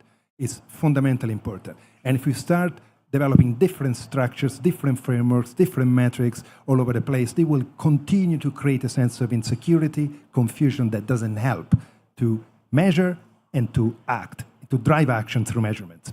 So the answer is yes, but not yet. So let's fix the metrics first, participate in the consultation. And by the way, something that Gavin and I keep repeating all the time, these are not MPI metrics. We are convening a process. These are metrics that we want to be co-owned and co-designed by as many players as possible, co-implemented by as many entities as possible.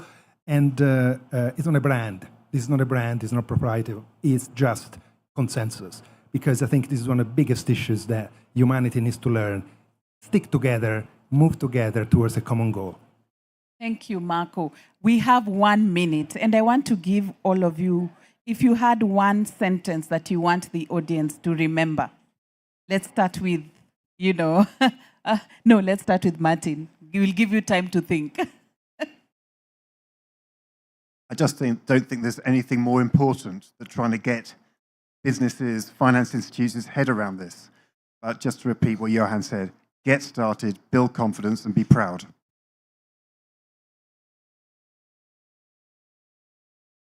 Mine would be to the corporates and financial institutions in the room. Be brave and tell the truth. I think that's enough. Yep. Brave and tell the truth. Thank you, Alex. For me, it's a joint effort. It's not your own effort. So work together with others in landscape. joint efforts, Harold. Yeah, but maybe then also realistically, so in 2 years, if we want to make a big step, start, of course, with all your help to make this a big success so it can be implemented in the matrices which are there. And everybody shout out for blended finance. Blended finance, I mean that governments together with private sector put a lot of money in getting good business cases to start progressing and start really making the next steps to a nature positive world. And we can do it because we have a lot of money altogether. Good. Ladies and gentlemen, hands together for an excellent panel. Thank you very much. And to an excellent facilitator, because she's not just a facilitator, she's a great thought leader as well. Dorothy, thank you. Thank you, everybody. Ladies and gentlemen, we're closing up here. Let me just again thank the panel, thank Dorothy, thank everybody. The quality of the people they have on stage here is replicated across the other 27 and more that have been part of this consultation. Let me remind you, join the forum, join the consultation, please. But let me close on a little things that nobody was prepared for. I always have a little surprise. Alex. Something that we said, come here. Something that we said here today was about risk, dependency for business, about the ethical duty to coexist with amazing diversity of life for the planet. One thing we haven't mentioned is about people, particularly young people, the people that are inherited this mass or this great opportunity. And as you can notice, Alex, because Alex has been such a great player in this team, but also she's going on a different journey, and because I'm very sensitive about these things myself, I want to wish you the best, of course, for your little baby, but particularly because I heard science saying that babies developing are very susceptible to what they listen during the development phase. So beware, because what's coming out of here is going to be a genius of metrics on nature or nature. So thank you, Alex, for everything. Thank you, everybody. Thank you so much.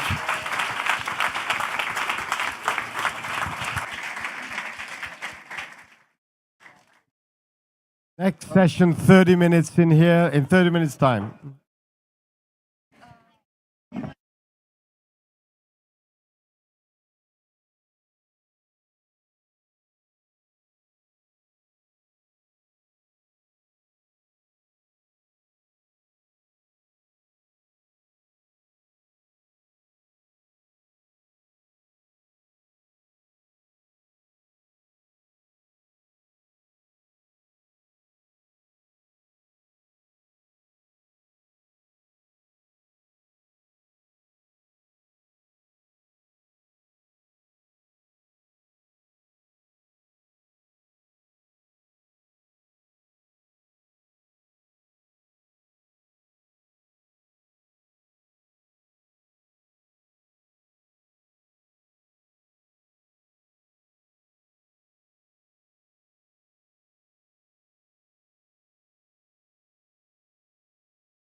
Good afternoon, everybody.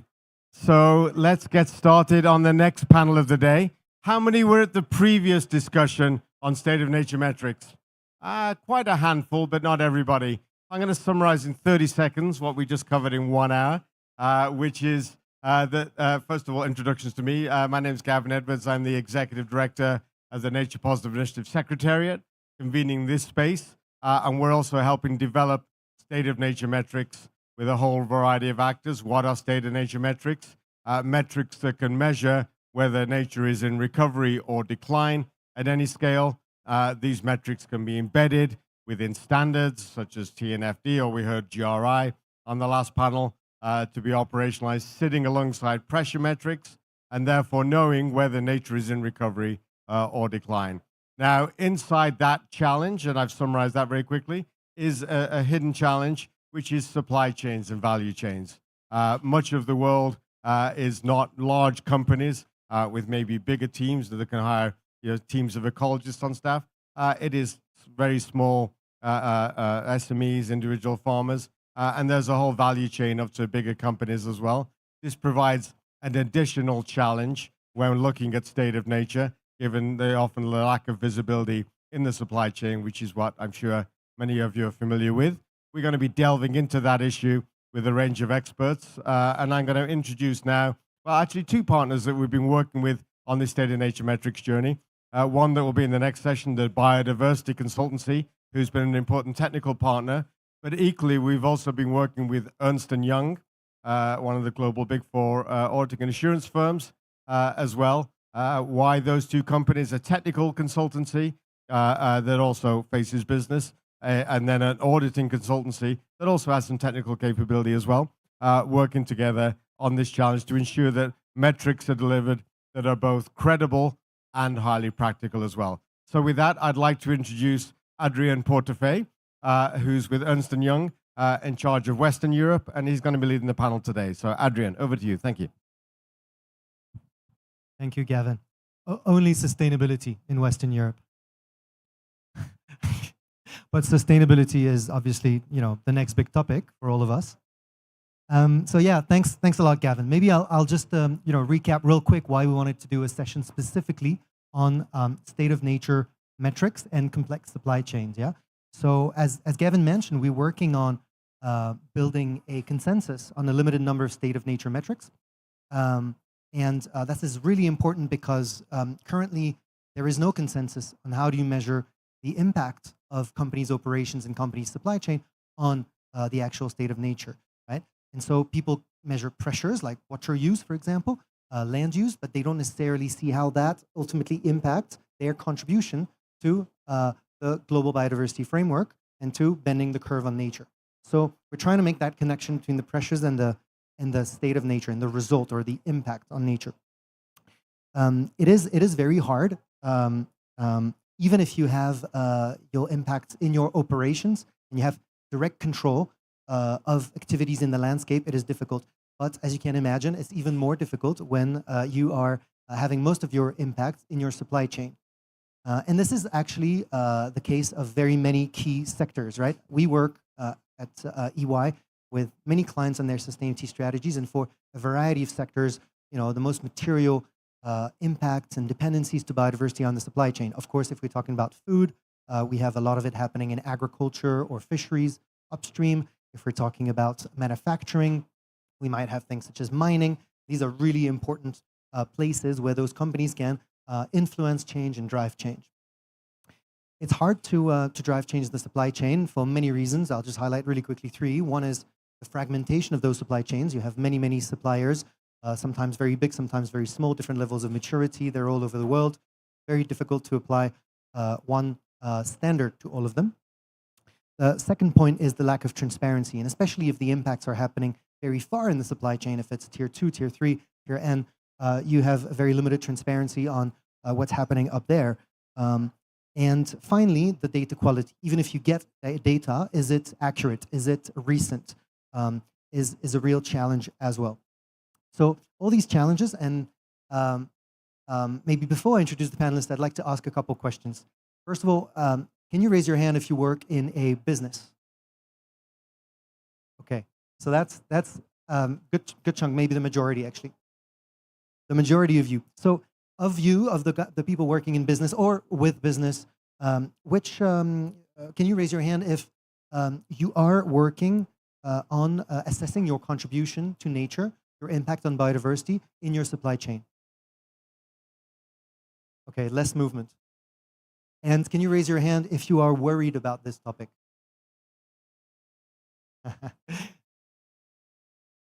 If they are worried about the topic. And so this is exactly why we brought, our super panelists to tell you all they have done in their companies. They've been working really, really hard on this topic in each in a different way. And so hopefully you come out of this session having learned a little bit some of the things that you can do and some of the mistakes also that potentially we can avoid, or some of the things that we can improve. So with no further ado, I wanna introduce our panelists. So we have at the very end, starting from the very end, Sala Sulasoa. I hope my pronunciation is fair. You're the Director of Sustainability at Pavilion Group, food and beverage company based in Finland. You have a lot of experience in agri and actually measuring the soil health and the impact of your supplies agricultural practices on nature. We then have Marianne from Day9, who is responsible for the water, agriculture, and biodiversity space at Day9. You've been working, for example, a lot on SBTN at multiple levels in Day9, and you're an agronomist by training. We then have Stephanie from Schneider Electric. Schneider has been very active in sustainability for many years, and particularly in the space of nature, where you have done some work you will tell us a bit more about in a few minutes. And finally, Elena, you're joining us, and you're coming from Suzano, which is a pulp and paper company, and you are the executive manager for environment at Suzano, and you've experience in various organizations, including at the UN, right? UNEP, World Conservation Monitoring Center. So I think this will be a really interesting mix. We have food, we have manufacturing, we have pulp and paper, which to an extent is in the supply chain of the other panelists.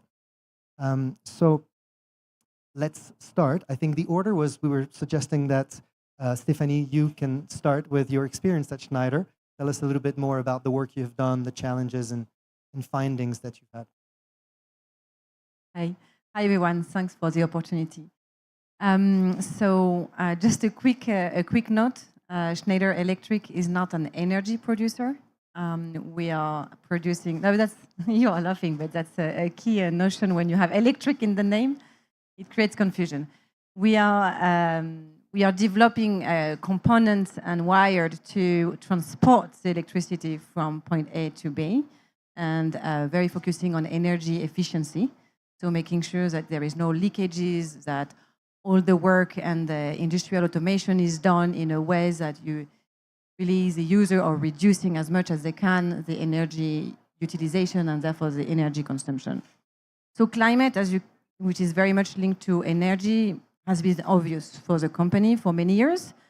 So they've been starting their journey on climate very at early stage, and we are very happy of the progress and all the avoided emissions that we are contributing our clients to have.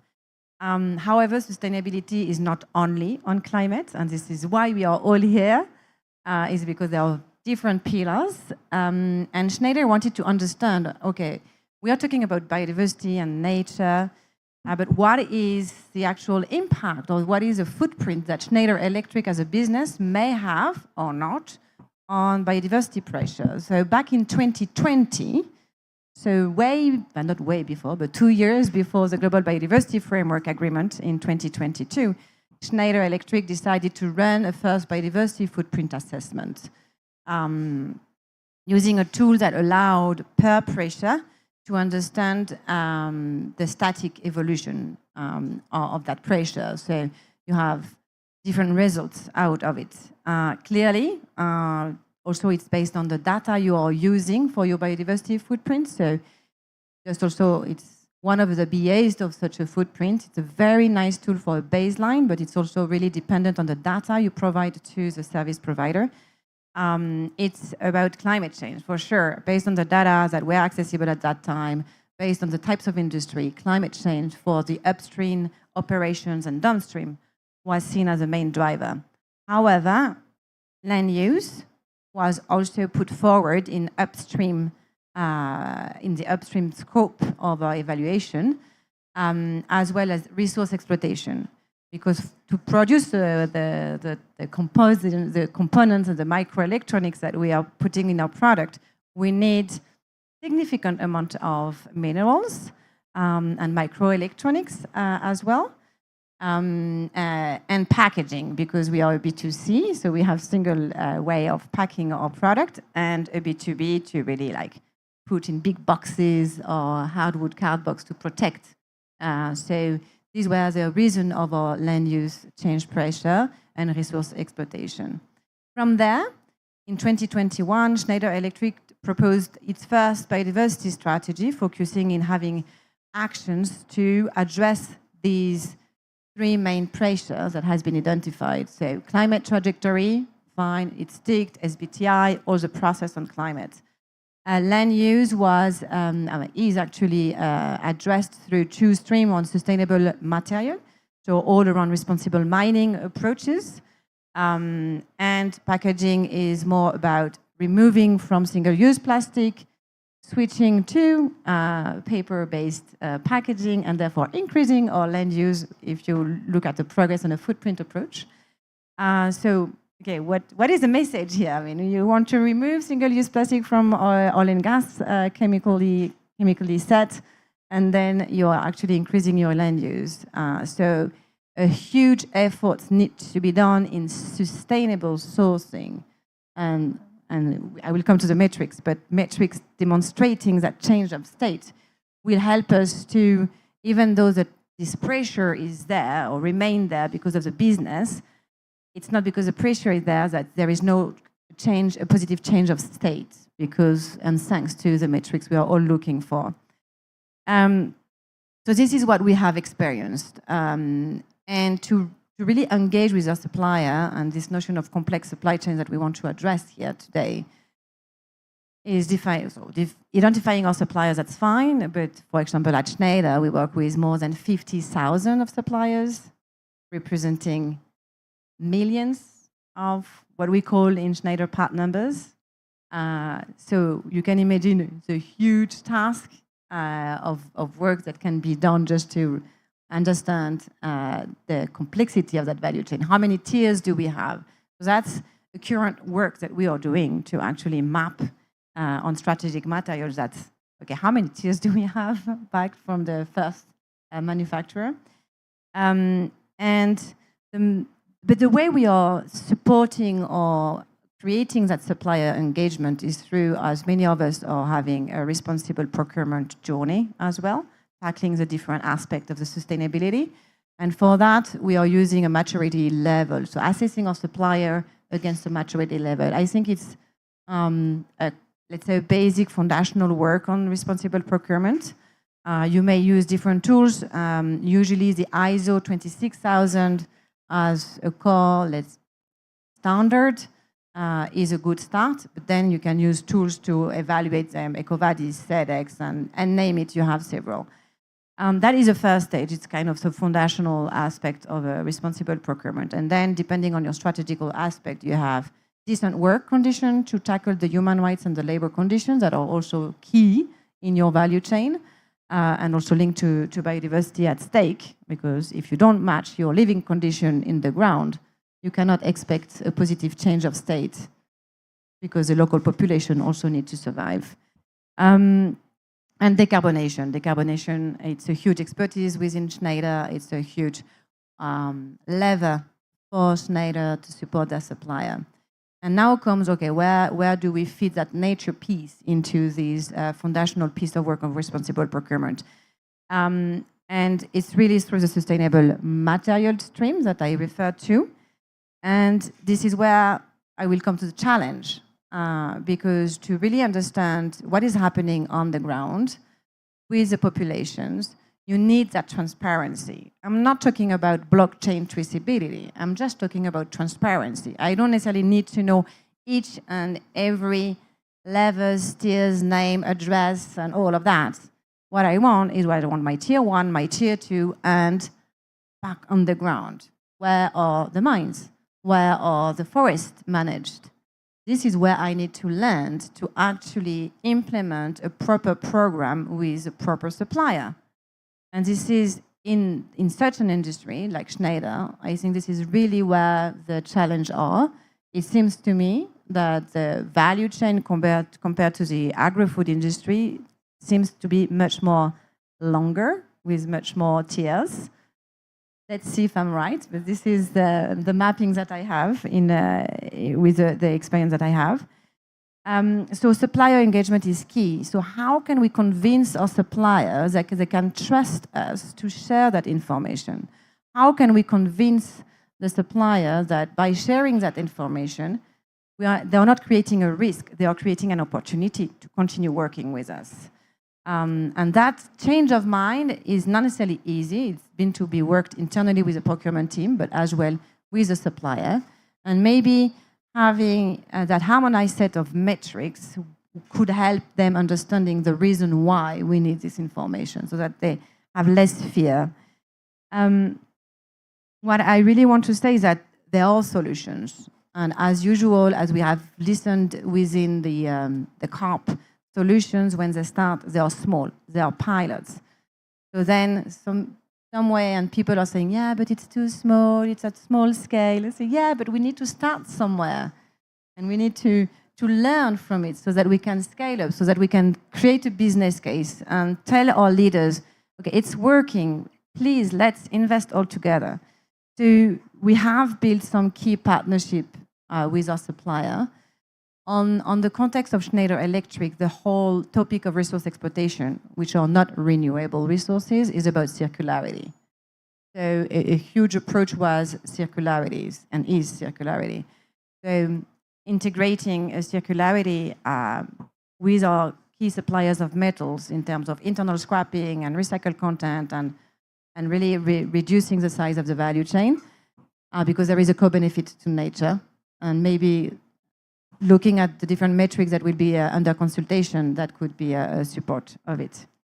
As I mentioned, a harmonized set of metrics to measure the change and the progress is really what we need.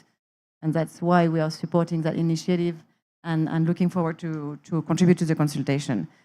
And I would say last word is collective action. If we, from the oil industry, are agreeing that we need this type of information to the supplier on the ground, then they are receiving the same request with the same kind of question, with the same kind of data, it will be also easier for them to feed us back.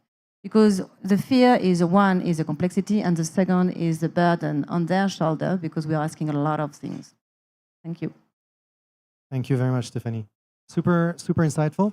I want to hand over to Salah on food, and you've been sent a challenge regarding the length of your supply chain. So we're curious to know how long it is and how complex. Please. Yeah, thank you. Do we have a pointer, or will you change? Okay. Or okay. Yeah. No, we were asked to prepare a few to provide a little bit of a context of the company, and I guess the magnitude of the challenge in the supply chains. And yeah, maybe Stephanie, I agree with you. Maybe there is a little bit of a less of complexity with different tiers, but I would say that it's still far less, far from simple supply chain. So maybe to put our company and the messaging a bit into context, Paulik is a food manufacturing company, so food and beverage. We have our manufacturing footprint in Europe, but we do source from about 70 countries, and we sell to about 80 countries. The products that we have in our portfolio are quite varied. So in beverage, it's actually mainly coffee. So you might have heard that Finns drink the highest coffee per capita, and that's probably mostly due to us to some extent. And then on food side, we do a lot of tortillas, chips, Tex-Mex products, and then a lot of world cuisines as well, which means we have our own brands and we have a certain influence towards our customers or consumers to them. But then we also have a large private label business as well. Now, When it comes to sourcing, when it comes to value chains, I think very similar to I think what Stefania mentioned, we do have targets. We have the approach that we've built in terms of looking at the interlinkages between the topics. So when we talk about food production, nature, climate, but also the livelihoods and really the working conditions are really inseparable parts of each other. So we always have to look at these hand in hand. How we usually describe it is that we are working on looking at the transparency, improving the areas that we work on climate and nature and social topics, on value chains, looking at the living income and human rights in general. But it all comes together in our product portfolio. So we also need to be able to attribute these things to our product, that we are able to communicate on the improvements and we're able to communicate all the way to the consumers. What does it actually mean? What is the improvement that we are doing and we are hoping to do through the product? And then maybe just to go into the actual ask of today, or how are we actually doing it? I would say that we're far from perfect. So also our company size, we're not a giant, so we're maybe a medium-large company with our revenue of just over 1 billion. But that means that we do have to put into a lot of effort into developing the relationship. So we've been around for 150 years, so we've had time to develop very detailed and long partnerships with our suppliers. And that does play to our benefit in when we're doing it. So a lot of companies might buy most of their raw materials from spot markets, for instance, if you talk about coffee, but we've developed these relationships for years and years. And then that's a good foundation also to try out new things and try out new projects. And we do this through a few layers. So I would say that when we look at the impact and also how to start addressing the impacts and how do we really develop the state of nature, we are building on existing work. So in one, we've bought certified raw materials for a long time, so that's been kind of the basis. And then we've developed life cycle assessment for the biggest products and the raw materials that we source. And we know that actually, even though we have a very broad portfolio and we have a long tail of ingredients such as spices, we, by focusing on more or less 3-4 key sourcing commodities, we are already making a big impact. So for us, I could say the biggest ones we have existing projects and regenerative agriculture projects are coffee, wheat, and corn, and I can tell a little bit more about that. But that's one thing. But then just for us to have a bit more of an understanding of what would be the impact of a broader portfolio, we work with a few other partners. So we've partnered up with How Good, which is a life cycle database. It's the world's largest life cycle database, whereby we are able to, by looking at the recipes and sourcing regions, matching the recipes, we're able to have sort of a light touch LCA. And then we're able to look at land use change, biodiversity, emissions. Of course, that means that we usually need to drill into a bit more detailed assessments on those where we do see the big impact. But it does give us a good overview of quite big part of the portfolio. And then, of course, that gives us leverage to do tweaks, whether we want to look at different sourcing countries or different suppliers, if we get more detailed information on suppliers as well. So we equally also collect the information from our suppliers. Now, in addition to that, we also are looking a little bit on geolocation. So I must say that EU deforestation regulation, for instance, has not been easy to tackle. And we've been working very hard for the past year and a half with that. But I do say that it has provided us quite unprecedented information from our value chains in terms of geolocation. So we have a lot of work to do, I would say.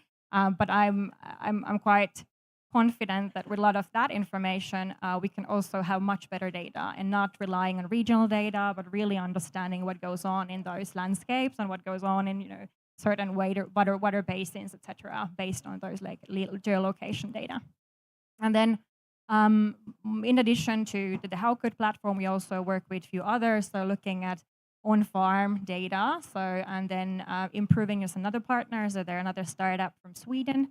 And with them, we look at, for instance, they are able to tell crop rotations based on satellite imaginary, and they're able to look at, based on a lot of public databases, on what has been the impact on those regions. So in just what kind of soil types, etc., for environmental permits, etc. So maybe we have a bit more time to talk about the region ag projects that we do and how do we measure the impacts there on the primary data with agronomists. But that's the final step, and I think particularly in understanding on how in the big projects, how we can scale up the practices to bigger volumes. So that's what we do to test the processes and then scale it up. Fantastic. And we'll probably do follow-up questions on the topic of biodiversity on the farm. Marianne, do you want to follow with the work that you've done at Day9? Yes, sure. Thank you for the invitation. So Danone, as a food and beverage company, we definitely depend on nature. And agriculture for sure. But if I take just a pause here, a decade ago, yields in agriculture were decreasing. Carbon was missing. Organic matter in the soil was missing. A couple of years ago, the water topic is about water stress and, well, becoming kind of the limiting factor of the agri-food systems.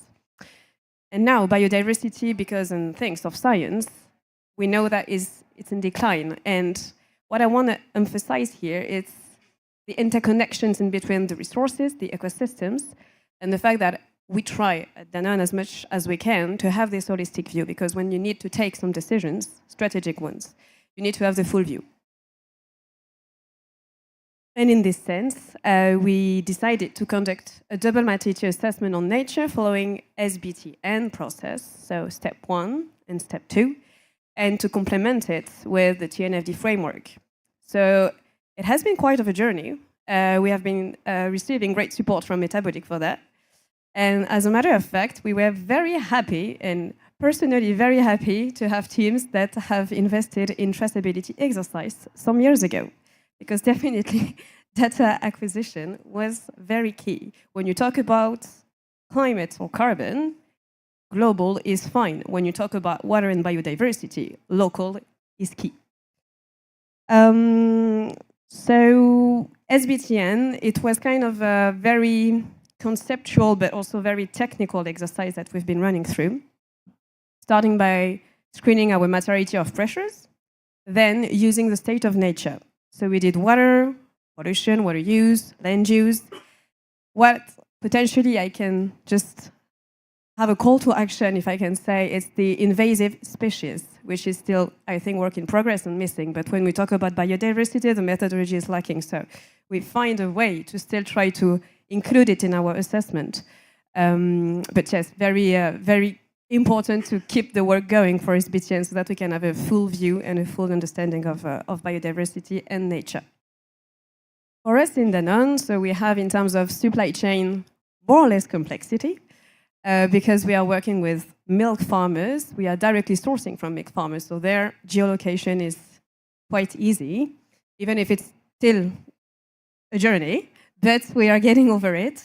When we talk about other agricultural ingredients or packaging ingredients, instead, of course, it's another story because you have traders, you have like tier 1, tier N, and as you said, Stephanie, definitely, if you want to know what your impacts, dependencies, risks, and opportunities are, you need to know exactly where your sourcing comes from. So for that, we also were very grateful to have both the water team together with the forest team coming from the procurement to work on traceability exercise, and we get some support from another partner called 3Kill for that. So they are really working closely with suppliers to ask on their dedicated for forest on this one. So the key commodities are cocoa, soy, palm oil, and paper. And there we are asking directly to suppliers, a biannual campaign about what are your practices, the volumes and the sourcing locations, and how we can improve really the traceability upstream. So thanks to this exercise, we kind of map our pressures, our state of nature, and how we can find where we need to act and what we need to do first. And without any surprises, land use and water are the two main related nature challenges that we need to address. And here as well, another call to help, if I can say, to science is about land use, because we have included in land use occupation, conversion, and potential deforestation risks. But just occupation, we only have the footprint, but we don't that much emphasize the quality of potential regeneration that we can have. It's only about quantity today. So we need as well to know and to have kind of scientific baseline to be able to see whether and how we can impact and improve, potentially to halt and restore and reverse nature loss. And I can potentially stop here about the challenges, and I will let you. Thank you very much. After. Thank you, Marianne. Thank you. And last but not least, Elena from Suzano, you will share some thoughts in your sector in pulp and paper, what Yes. you have been doing on biodiversity. Sure. Thank you very much. Just to start, I'll start by contextualizing who we are and where we stand in terms of nature, biodiversity, and our supply chain. So as Adrian explained, we are a company from the pulp and paper sector. So we are a Brazilian company, and basically what we do is that we grow and we harvest eucalyptus trees to produce cellulose pulp and a series of other products that reach over 2 billion people across the world in more than 100 countries, like ourselves. You probably use some of our products.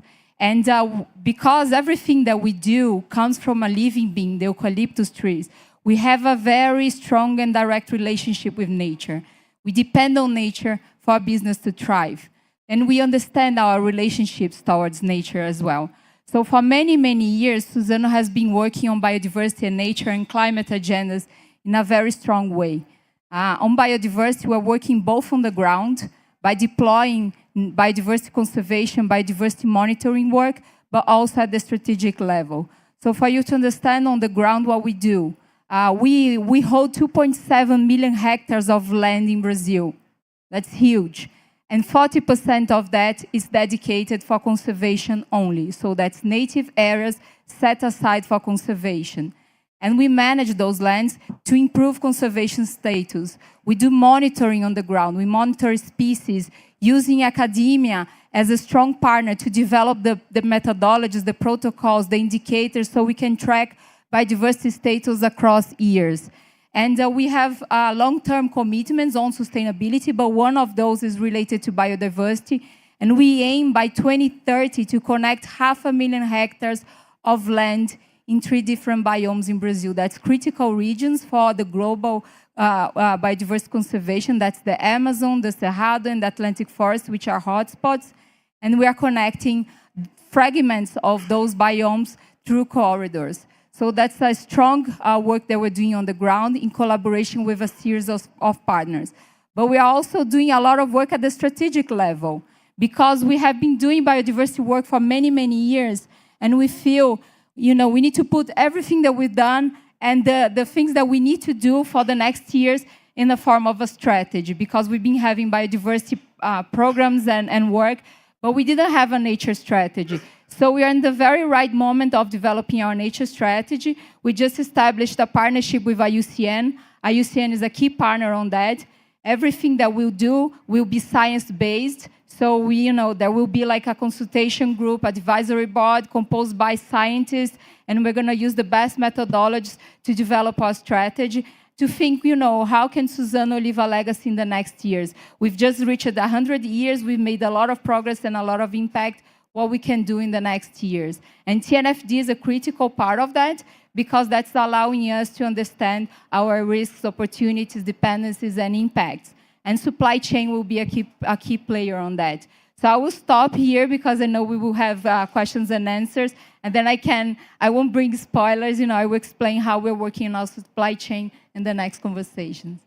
Thank you very much, Elena. Thanks a lot. Fantastic. Maybe I'll do a really quick wrap up of some of the things I heard, and which leads to a few questions I have for you, and then I'll let the audience share additional questions. I'm sure there are many. I heard one thing from a few of you, which is you have many products and you have even more parts, right, or ingredients that come from your supply chain to make your products. So there is a need to prioritize, right? There is a need You mentioned LCAs, for example. There's a need to have a good view of where you need to focus in your supply chain, where the biggest impacts are. That's I find is very interesting. I'm also hearing a lot about this is not something we can look at in silo, right? It's connected to climate, it's connected to social, and you need to sort of maximize those things or have trade-offs between these things. At least you need to make decisions with all of these aspects in mind. I hear also that you sometimes still working on getting the suppliers to communicate with you. But maybe on the other side, if you have suppliers in pulp and paper and they're doing great things and they don't know how to communicate that to you. So I'd be very interested to know a bit more on, what do you do to request, standardized data that doesn't burden the suppliers too much, and how do you incentivize them to share with you quality data? And I hear that there's tech solutions as well. You were mentioning in farms that are enabling faster prioritization, faster analysis of what's happening on the ground. So all of these lead me to a few questions. Maybe to start, one is, to you, Stephanie, you mentioned, we need to convince our suppliers to share. Do you have some thoughts on that? How do you convince suppliers to share more, to share better? And how do you also maybe align with others to ask them something consistent with the other players in the market? Yeah, thanks. I think the experience that we have built is definitely around LCA on carbon-related topics. Sorry, guys, but it's a more mature one within the company. And on LCA, you have different methodologies that are getting more and more harmonized at the international European level. So the way we are doing, and I will just share you the whole LCA, so how it can be reflected into the nature approach. So we have been and part of the influencing to harmonize the standards about PCF and EDP. So all these new acronym for some of you that are not necessarily an LCA expert. But anyway, harmonization of the standards so that every player of any industry is using the same. So LCA standardization, for example, approach is something where, as a business, you shall play a role so that you create that level playing field that we're also using within the Business for Nature policy ask, also for such detailed standardization approach.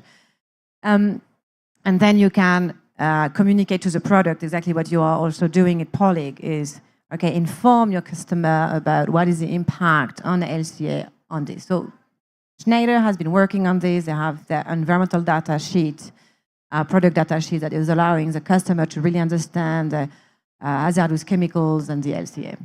So how to do it on nature?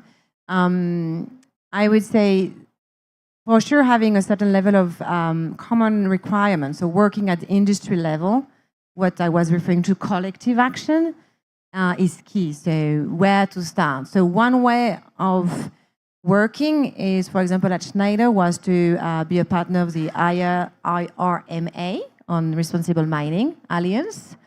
So that we also, one is to monitor the discussion, and the second is to raise the bar and so also agree on that notion of harmonized approach to your supplier. But these are not regulated standards, they are still voluntary. So again, with regard to the negotiation here at COPs, that's why we are also asking policymakers to raise the bar in terms of the regulation, because if it's regulated, then you enforce a bit easier, like the EUDR experience. I think that we are all experiencing that despite deforestation-free commitment that may have been in companies like Danone and Polig for a while, it's not new commitment. And EUDR is just accelerating the push of supplier to get information. That notion of regulation is interesting to leverage. It's interesting, I'm sorry, but because you would not necessarily wish a regulation and penalties, but it's interesting to leverage. And I would stop there, but you have other types of levels. But it's great to hear companies who want more regulation. Yeah, well, yeah, because we want to raise the bar. And regulatory visibility. Yeah, and I would say maybe one thing that could also play a role in that needs of transparency is the customer's request. So as a B2B or even as a B2C, to what extent your consumer or your customer is willing to know more, because then you need to work on both pressure. It's really a top to bottom and bottom to top approach that needs really, and there, because you have this pressure, then we hope that the data will, flow a bit better. Clear. Maybe I'll go to Sala next. You talked a lot about farming, and I was curious to explore a little bit your perspective on how improving practices in farming are delivering impact for the state of nature on farms, around farms, and maybe how that connects also with other aspects, such as the social aspects and the climate aspects, of course. Yeah, so let's maybe put it in the context that we do have quite a lot of ongoing regenerative agriculture projects on our key supply chains. So I mentioned coffee, for instance, and wheat is another one, and corn is something we're also now kicking off. So what we've done is we develop the programs together with our partners. So we usually always have an implementing partner, which is a trader in most cases. We have a separate fund where we finance these projects. So we do pay a premium for the farmers to test these practices. But we always usually actually require our partners, the traders, to chip in with maybe a matching or some contribution. That is because we want them to really commit to this. Because the idea is that while we do pilots and we do projects, long-term projects, these are not still the whole volumes that we buy, but we want them to take the learnings and then apply them to all of the volumes that we are buying. So we are also talking about the roadmaps together with them. So if we do the project now, what is it that we learn? So what we do in the project is we always design the projects together with the partners, where we do baselining, so understanding, doing soil measurements, understanding what are the conditions, and then tailoring the interventions. So what is it that we need to do to improve? And then we start measuring it, measuring the impact. So obviously, the hypothesis has been that if we improve the soil conditions, of course, optimizing fertilizers, maybe doing, I think there are other pressures. We might use circular inputs, like if we're on coffee, if we use the washing station residue to create fertilizers locally, that's one thing. So maybe keeping the inputs in the chain. But there are a lot of interventions that we do. So very different for coffee, for instance, than for wheat. So perennial crops are very different. So you always need to tailor them. And we know that, for instance, in coffee, the interventions also vary based on the soil. But it's important that we do that. And the hypothesis has been that, of course, then we are able to see better productivity in certain time frame. It might not happen yet. It might not happen immediately, but we do see the developments. What we do also have worked on the projects and seen that it creates resilience for the farmers. Obviously, we improve water management on the farm. They are less reliant on shocks, on physical shocks, and so forth. And quite often, agroforestry, of course, have other benefits on that as well. What is challenging is that it takes time. So it can take a while for us to set up the project. It can take us 2 to 3 years to actually see the results. So that's why we have taken quite a pragmatic approach. So while we might have not all the frameworks yet mapped out, we are working on, for instance, target setting, but we absolutely cannot wait to have it done and dusted before we take action. So that's why we've been working on these projects for quite a few years. And that's what we hope gradually to advance and expand them to larger volumes that we buy. And we are very open also on the outcomes, because I think it's important that we then together raise the industry bar as well. Maybe I'll stop there, but happy to take questions. Thank you. Marianne, maybe you work in a similar sector, more with a lot with dairy farmers. Notably, you've been working on this at Danone for many years.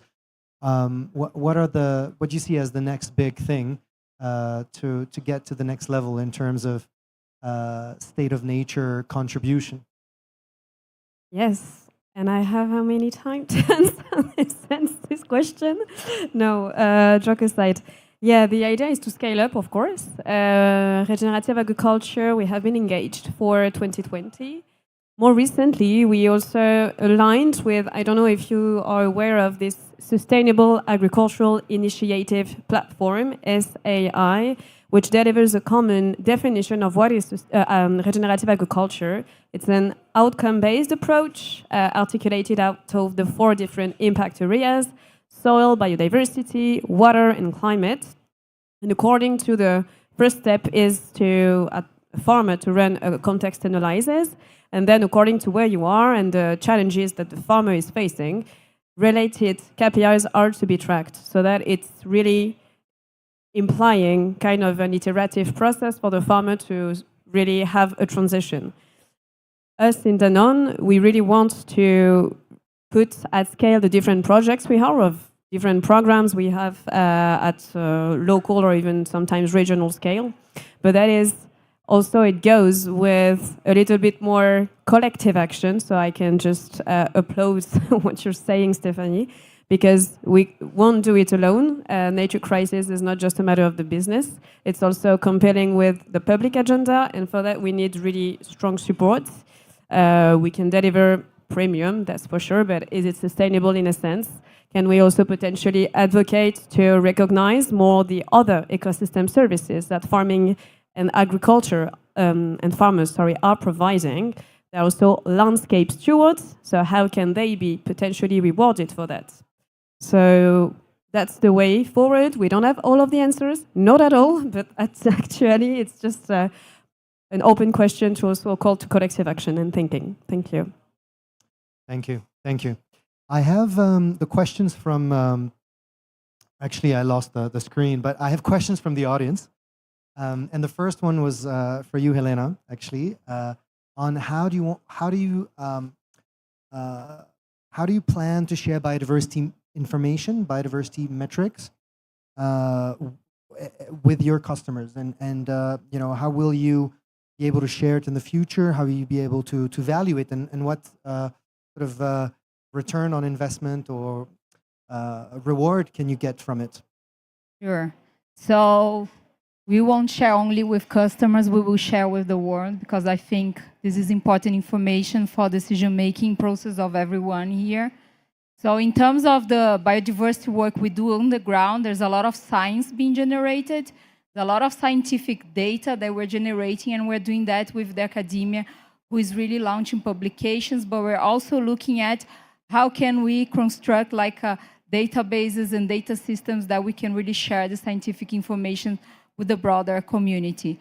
But in terms of the TNFD analysis, Susanna was part of the TNFD development. We are a task force member, so we've been there since the beginning, helping to build and develop TNFD, and we are an early adopter. So early this year, we committed to disclose our TNFD results by 26. So we are in this journey now.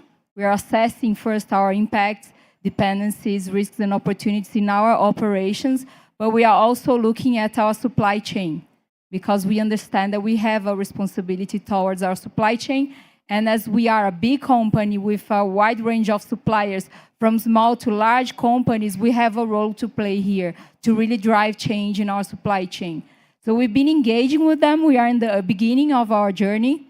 It's a learning process. I think for everyone that's doing TNFD, it's a learning process, and we have a lot to share with each other.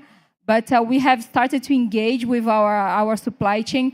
We've been doing that for other nature issues like climate and water. We've been engaging with them already. We have very good results. But on biodiversity is the beginning of the journey. So on 26, we will disclose our TNFD analysis, and you will be able to access the results of our assessment, not only for our operations, but for our supply chain as well. Thank you, super clear. I have another question, a couple of people asking questions for you, Stephanie. How has Schneider Electric been able to derive economic benefits from all the work that you have been doing? How do you get value? How do you get a return on investment on this? The famous question about value proposition of your work that you do on nature. if I can be honest here, we have not yet the business case. We have not cracked it in terms of the value proposition. So this is why we really need to have interesting pilots on this notion of nature-based solution, of resiliency of supply chain. So basically, the key words that we are using to engage with our leaders when you talk about nature in our industry, okay, which is very much different in terms of dependencies and impacts than the agro-food and the pulp and paper industry. But in our industry, the key word would be around resilience. So really integrating nature as a solution to climate adaptation and resiliency for the supply chain. I think this is where there is an opportunity to drive value in terms of de-risking approach. But I don't like, in any case, in this nature word, I don't like to talk about return on investment on nature. Nature is not for sale. Nature is to be conserved and preserved and invested for ethical values, not for trade. Yeah, very, very fair point. And yeah, definitely, I think it's easier to measure the reduction in cost or in risks that are brought by having more resilient supply chains. Definitely. There is a question, there is a cheeky question maybe for Danone on, you know, what has led Danone to decide to not source products from certain countries?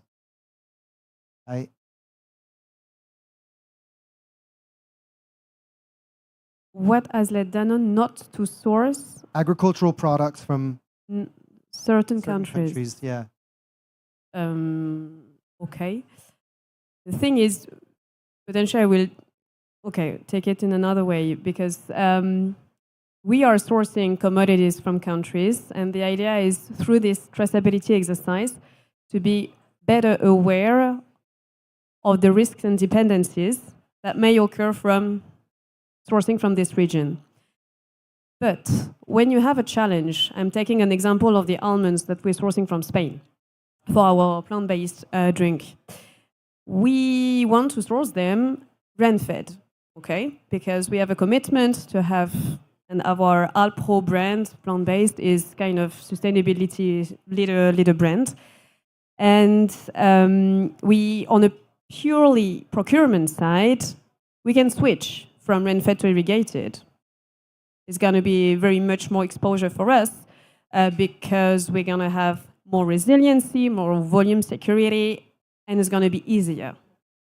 But on the other hand, we have a social responsibility. And on this one, that's where all of the challenging and the discussion with procurement is happening. It's not just about us, it's also partnerships together with the suppliers and how. And that's something I missed in the presentation, but very emphasized on the key role of working together with the procurement team, because they are the experts of the supply chain and they are the best position in your company to support, definitely to say, this supply chain, we should definitely go on. Potentially this supply chain or this supplier, we should revise. I don't know if I answered the question, but yeah. Try to. Thank you. So it's a joint decision between the different functions. Cool. To make sure that they are capable of shifting them towards more sustainability and resilience, right? I have one last question in the system here from the audience, which is maybe to all of you or some who might want to suggest some ideas. What are the biggest challenges that you have at this point to gather biodiversity data? What's the biggest challenge that you have? Several. We've been gathering biodiversity data, as I mentioned, for many, many years. One of the challenges, how do we translate all this science, all this data that we've been gathering on the ground into frameworks like TNFD and other global standards? So this translation is a challenge. In terms of our supply chain, how do we engage with the smaller ones that are not very mature in the sustainability or the biodiversity agenda?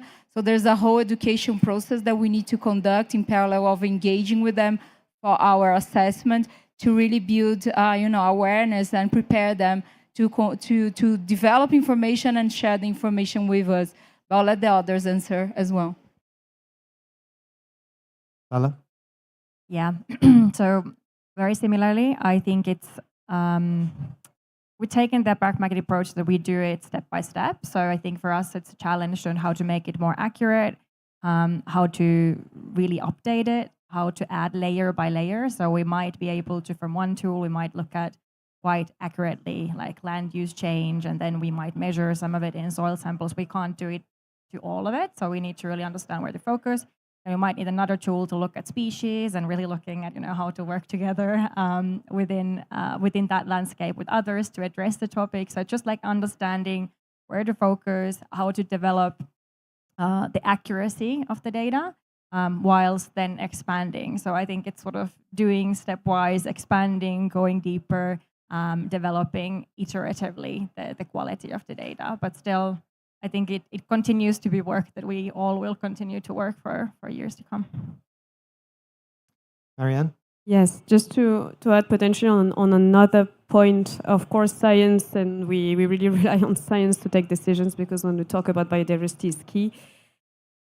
The key challenge also we have is to have sustainability leaders advocates within the company that are able to understand those very technical and potential scientific language, which is not a business language. So yeah, really also a call to enlarge the skills of the companies to be able to better appreciate and appropriate those major guidelines.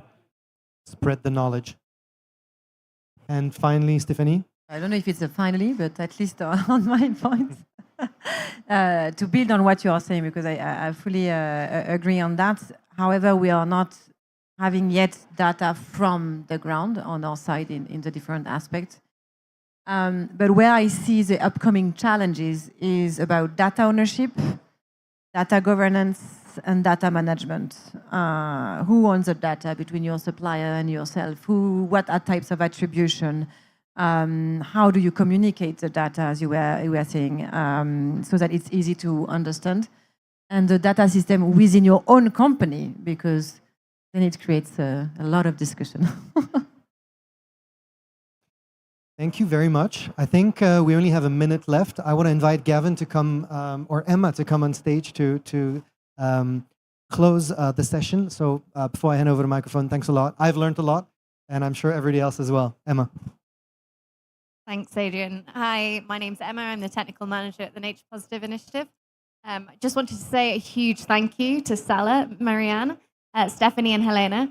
One of the key things that we hear most days is that supply chain is really complicated and it's a really difficult challenge. And I think the leaders that we've got here today on stage have faced that head on and hopefully shown us a little bit of what it takes to actually tackle this day in, day out. So really appreciate you sharing your thoughts with us. Thank you. And thank you to Adrian, of course, for moderating. In half an hour's time at 5 o'clock, we have another fantastic session on finance. So please grab a coffee and stay with us. Thank you.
Okay, good evening, good afternoon, good evening. It's almost evening on the 29th of October, which is Metrics Day.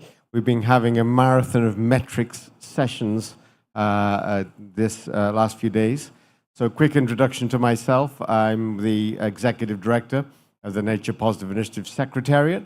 The Secretariat does a couple of things. It convenes a wide range of actors, 27 core organizations, business platforms, standard setters, conservation organizations, indigenous perspective, universities network, and others as well, all around the idea of nature positive, halting and reversing nature loss, more nature in 2030 than there was in 2020, and a more technical definition than that as well, of course. As part of the convening, this pavilion is put together by the initiative and its 27 members. And then we also have a forum of about another 150 members, and that's growing rapidly as well. On this afternoon, we've been focusing really on state of nature metrics. We had a session earlier to kick off the afternoon where we took a deep dive into metrics themselves that have been developed, metrics where we can understand whether nature is being halted and reversed, nature loss, sorry, is being halted and reversed at any level. We just had a really fascinating session on supply chains and value change, which is also a real challenge when looking at how a company relates to nature in landscapes as well. And now we're on the last session of the day, so thanks to the familiar faces that have hung in there for the last session and to a few new faces as well. What we're going to be covering today, essentially, is a focus on investors and lenders. We're going to hear from a number of different perspectives on this over the next hour. There's going to be opportunity to fire some questions in via a Mentimeter as well. And I think we should just crack on with it now, and let's get going with the rundown. I'm first going to introduce our good friend, Natasha Boric. Natasha is the head of policy and positive impact at Finance for Biodiversity. Finance for Biodiversity is a key actor in this space and also a very early member of the Nature Positive Forum as well, and very actively promoting the concept of Nature Positive. So Natasha, over to you to lead us off. Thank you. Thank you very much, Gavin, for this kind introduction. Thank you, everyone, for being here with us today. I will moderate the panel tonight, it's almost night, about incentivizing a race to the top, a focus on investors and lenders. So really, the finance sector, exploring how financial institutions can start using nature metric across different asset classes to incentivize investees to improve their reporting. And we will start with a fireside chat with Irina Likachova, Global Lead for Biodiversity and Nature Finance at IFC. Irina.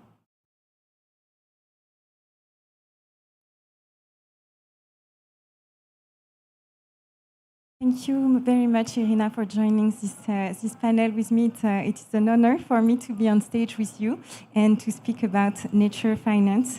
Good evening. Thank you very much. Let's start with the first question about IFC, about your role at IFC, and about nature finance at IFC. Thank you very much, Natasha, and greetings to all of you. Thank you for coming to this session late in the day. I'm sure it has been a very packed day for you. So for those of you who are not familiar with IFC, International Finance Corporation, we're a member of the World Bank Group. We share the same shareholding structure. We're owned by 186 governments, and we share the same mission, that's more important point, to end extreme poverty and boost shared prosperity on a livable planet. So what this mission encapsulates is that we're a development institution, but we focus really on three interrelated crises: the crisis of poverty, climate change, and biodiversity loss crisis. And all of these three are completely interrelated. And so the World Bank Group is really focusing on solving all of these three crises. The way International Finance Corporation contributes to this mission, we invest in the private sector across emerging markets. So we have offices in over 100 countries, and last fiscal year, we invested $56 billion of our own capital and also mobilized capital from partnering institutions, just to give you a sense of scale. So IFC is very well known for our risk management practices. Every single project goes through the application of IFC's performance standards, and performance standard 6 on biodiversity has become a global benchmark. So none of this changes, it continues. We continue to look at every single project from the perspective of its negative impacts on biodiversity and how we can mitigate those impacts. But what's new in our approach is we're really focusing on the opportunity side. As a bank, we're thinking, where can we actually invest to generate positive outcome for nature? So it's very different approach from risk mitigation. And so 2 years ago, IFC published our Biodiversity Finance Reference Guide that really seeks to provide guidance to the market based on our own experience of what type of projects are investable in biodiversity space, in biodiversity finance space, that could contribute to halting and reversing biodiversity loss in line with the targets of the global biodiversity framework. So just to give you a very quick snapshot of what's there, and because we're an investor on commercial terms, it was very important for us to look at activities that are actually investable, not activities that do not generate any return. So there are 3 kind of broad categories of investable activities that we look at. One, we call it biodiversity co-benefits. It's essentially focusing on transformation of economic activity to address the key drivers of biodiversity loss. So these are the types of investments that constitute significant changes in production models within established operations of companies that address either land use change, pollution, over-extraction of resources, or the spread of invasive species. An example of it could be transitioning to regenerative agribusiness practices, or installation of filters on ballast water tanks on ships to prevent the spread of invasive species. The second category, conservation and restoration, is a primary objective. It's pretty self-explanatory. Again, for us, it has to be on commercial terms. And so the voluntary carbon credit market has opened up opportunities for us in this space to invest in reforestation activities.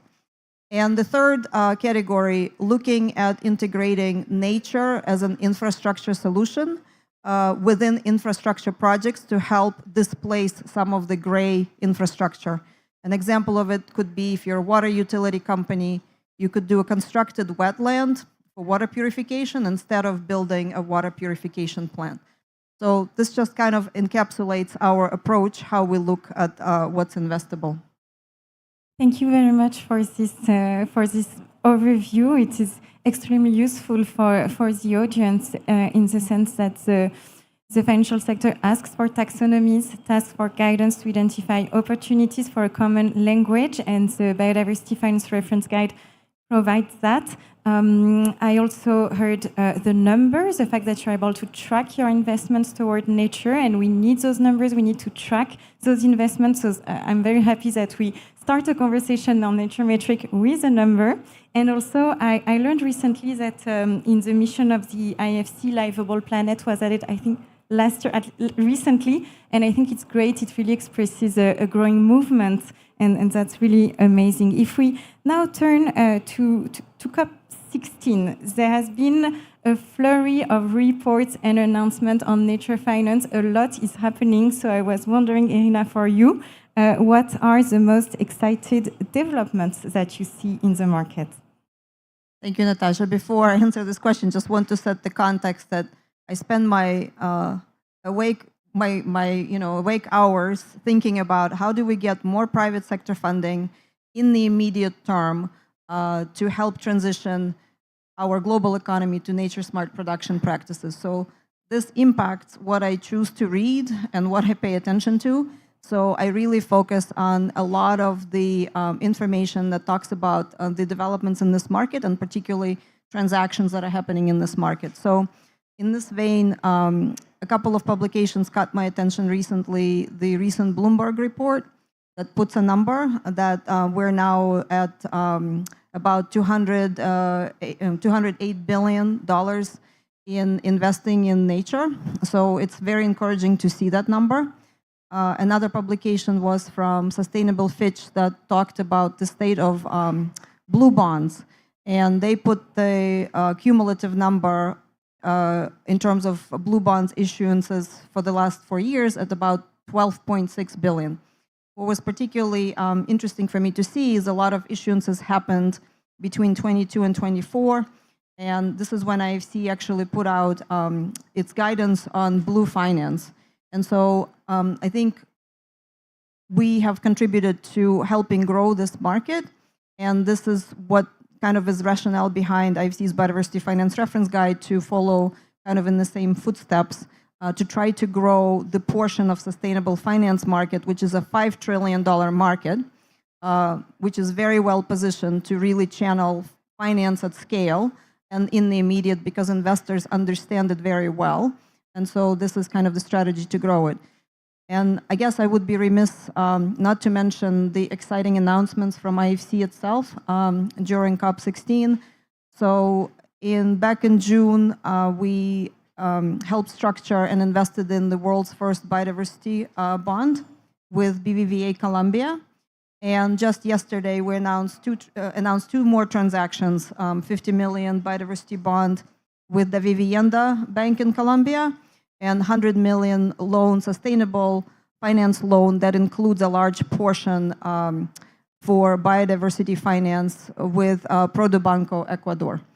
And another exciting announcement, which is relevant for this conversation, earlier in the year, the World Bank Group published World Bank Group Nature Finance Tracking Methodology. And we have started applying this methodology across all of the institutions across the World Bank Group to try to understand how much we're already doing in nature finance so that we could establish a bit of a baseline and know where to grow. So during one of the panels, the World Bank Group has announced that number. It's based on pilot application of this methodology. So, the number is still, it has to be verified, and it's a bit on the conservative side, but the World Bank Group has invested $6.2 billion in nature-related investments in fiscal year 2024. And finally, very exciting for IFC, just a few weeks ago, we published a supplement to IFC's Biodiversity Finance Reference Guide with metrics for impact reporting. So it's an extension of our guide for each of the eligible use of proceeds, each of eligible activities. We have introduced possible metrics that could be, that companies could use to track and report on their impact. And the reason why this is significant, again, it helps grow that sustainable finance market because it fulfills the fourth principle on the green bond and green loan principles of impact reporting. And so the application of this guide is immediate to the transactions I just mentioned, biodiversity bonds and sustainable loan with biodiversity components to it. So the clients that we have invested in will be using these metrics to report against the assets that they will be selecting to use the proceeds of these bonds. Thank you very much. Maybe just a short aparté to say that the activities of the financial sector in Colombia on nature finance as COP16 arrives, that does not go unnoticed. I don't know if there are Colombian people in the room, but really it's quite impressive. We also see it at the Finance for Biodiversity Foundation. We have a pledge, and so we welcome new signatories, financial institutions, and the activities, the dynamism of the Colombian financial sector on nature is quite impressive, and that's also the role of COP. So I wanted to underline that. To go back to the biodiversity finance metrics for impact reporting, what are the kind of metrics that are in there? What is the place of state of nature metrics? pressure metrics, and how do they interact, and how do you see the role of different types of metrics for projects, for financial institutions? What is your view on the types of metrics and the work also around state of nature metrics? Thank you, Natasha. So I think it's also important for me to mention that this publication was developed in partnership with Finance for Biodiversity Foundation, with investors, BNP Paribas, Natixis. We also worked very closely with the Wildlife Conservation Society. That was also a key partner for us to develop the original IFC Biodiversity Finance Reference Guide. And we also collaborated with TNFD to ensure that the metrics that we have put together are interoperable with the metrics that TNFD has developed and the market is really getting used to. So it's important that we're not duplicating efforts, but actually leveraging what's already in the market. And so to go to your question about the state of nature indicators, so there are several metrics in the guide that are addressing the state of nature indicators, for instance, increase in species, richness and abundance, and improvement of in indicators of soil quality, as an example, improvement in indicators of water quality. And these correspond to TNFD's core metric 5, that is currently a placement indicator that looks at the state of nature for ecosystems and species. So one thing I wanted to mention, that in our guide, where you would see these type of state of nature metrics, they're largely correlated to activities in agribusiness and forestry, and particularly when you look at very large-scale restoration projects or conservation projects. And I think those state of metrics indicators are well positioned to measure the impact in those particular settings when you have a large player that is dominant or in control of a particular landscape. I think where we found challenges in application of some of these metrics to smaller players or to players that operate in a very crowded space where there are very many different companies operating in the same watershed, as an example, it's very challenging to capture attribution. So one of our tasks with this metric supplement was to provide guidance on how do you deal with challenges of attribution in the context of private sector operations.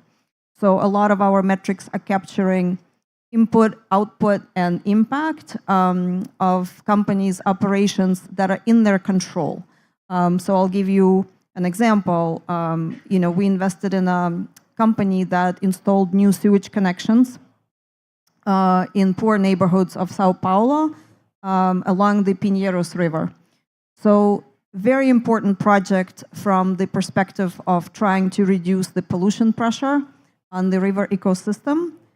Impossible to make the connection between connecting 2,000 households to centralized sewage and then releasing clean water into river ecosystems, to the entire ecosystem of the river, because it's a extremely dense urban setting with lots of other pollutants flowing into the river. So, but it's important to capture the contribution of private sector companies in this particular area. So the indicators measure number of connections. They suggest to measure the ton of sewage processed and also the quality of water. I guess this would be the closest to the state of nature indicator, the quality of water at discharge. Just an example. Another challenge that we have set out to solve with our metrics document, and this is particularly relevant to lenders, the time horizons. We're a long-term lender. We give money up to 7 years. The vast majority of domestic commercial banks in markets where we operate do not provide this long tenor of finance. So a lot of banks finance projects over a short period of time, and often that period of time is not sufficient enough to see improvements to ecosystems that could take 10 to 15 years. So, we try to solve this challenge by actually providing indicators that could be measured over the lifetime of a project that a bank finances. And another challenge we encountered that we tried to solve, when there are challenges, they create opportunities for entrance of companies in completely new market segments. So how do you measure the contribution of companies that actually started producing products that create systemic change in economic transformation of our business models? An example could be a drip irrigation, or company that is producing pheromones that would displace chemical insecticides. So the company's operations never actually touch an ecosystem, but their product is systemic in terms of empowering that transformation of economic model. So we have also proposed metrics. How do you measure contributions of companies like this? That's just to give you some examples. Numerous challenges to solve for the finance sector, not only for the economy in general, but I think the finance sector has its fair share. Thank you so much for such concrete examples and for all the solutions you bring to the market. Thank you for this discussion and looking forward to our next steps. Thank you very much, Irina. Thank you very much.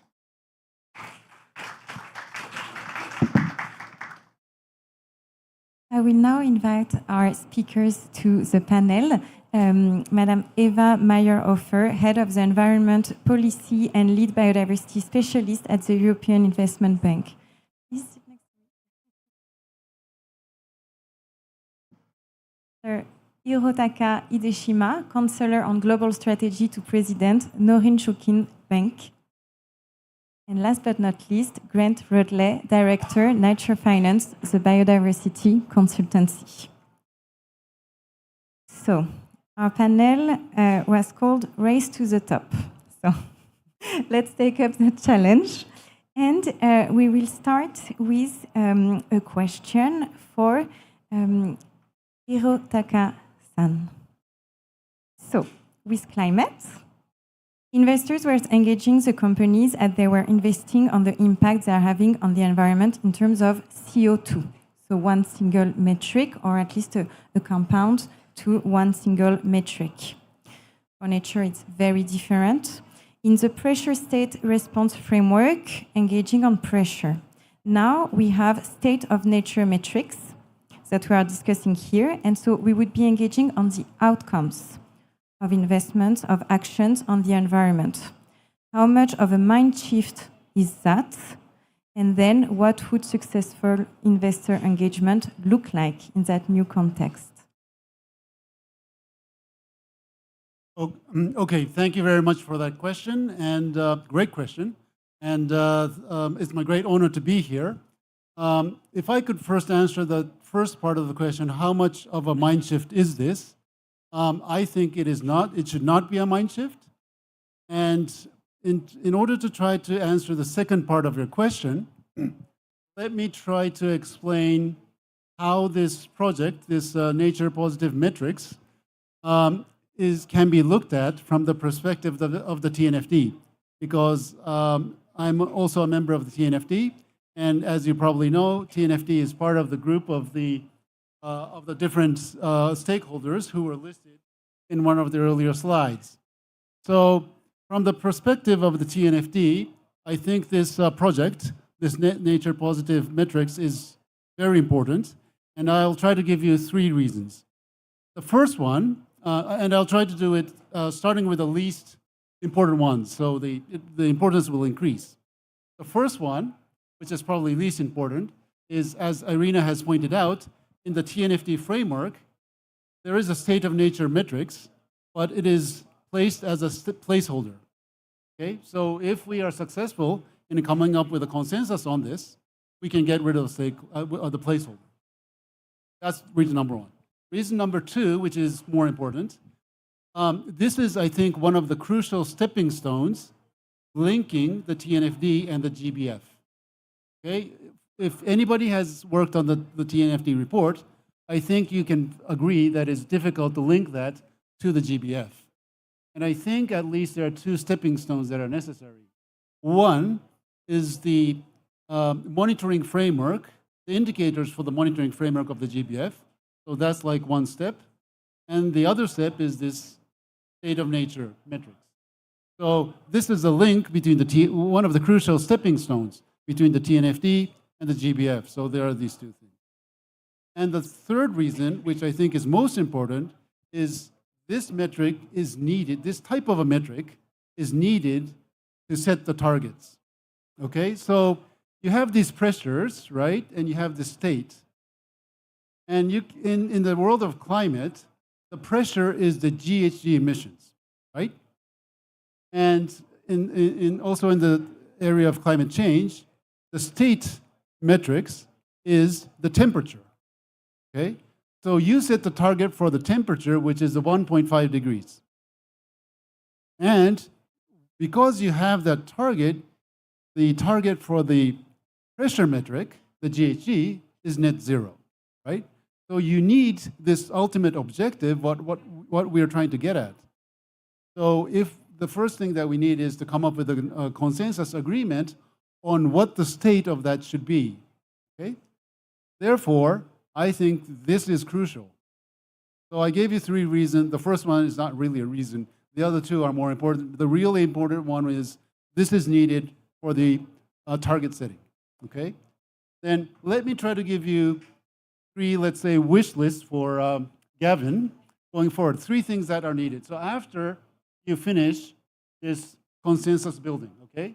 Let's assume that now we have a consensus. What are the, I think there are 3 things that are needed going forward, okay? The first one is the equivalent to the 1.5 degrees, okay? So let's say we agree on you know, in the world of temperature, we agree where we measure the temperature. Is it in the air? Is it terrestrial? Or is it in the sea? Okay? Or do we measure it in Fahrenheit or centigrade? Right? Now we come up with an agreement on that. The next thing we need is the 1.5 degrees equivalent in the area of nature. Right? The second thing that is needed is the link between the state of nature metrics and the pressure metrics. Okay, the pressure metrics are the 9 ones that is provided within the TNFD framework. Okay, the 9 global metrics. So, you know, Irina, you was talking about the link between these 2. I think there is a need to come up with an agreement on the link between the 2 so that once you have the target for the state of nature metrics, you can translate that into the target of the pressure metrics. Okay, and all of the corporations should be working on the pressure metrics and come up with their own targets. Okay, so and so the companies, our borrowers, coming up with those targets is the success. So this is, you know, the second thing. And okay, the third thing, homework for Gavin. The third thing is we need to have an international governmental agreement on this whole package. Okay? The target for the state of nature metrics, the target for the pressure metrics. Right now, you know, the pressure metrics, it is a proposal from the TNFD. I don't think the governments have agreed that that's, you know, that's the right thing. So if there's an international agreement on this whole package, that can be translated into the national targets or the national NBPS, and then that can link to the corporate targets. So Gavin, 3 sets of homeworks. Easy, right? I find it extremely inspiring in the sense that there is this sense of a missing link between different types of metrics. And what I feel I heard before is that not that it's not possible, but that it's difficult. And that maybe it's possible for companies, but that for financial institutions, making the link from the funding, the investment, to the reduction of pressure, to the state of nature, is a very strong limitation. We'll ask for companies to respond on its traceability for deforestation-free and conversion-free commodities. These are response-based targets. So that's an immediate use case within sectors. Equally, you could have engagement-based targets. So engaging to make sure that these companies are taking steps, so not just asking them to respond, but then engaging them so that they're making progress. This kind of speaks to though the challenge that we do have to broaden it out to a wider portfolio level, which is the challenge of traceability and of attribution, which you were touching on here, Ataka. So I think that we have to kind of, as well as saying that there are use cases already today within sectors, we have to also be working on driving financial institutions to have the will and the conviction to gather this information from the beginning of supply chains at the very bottom. So how to do that?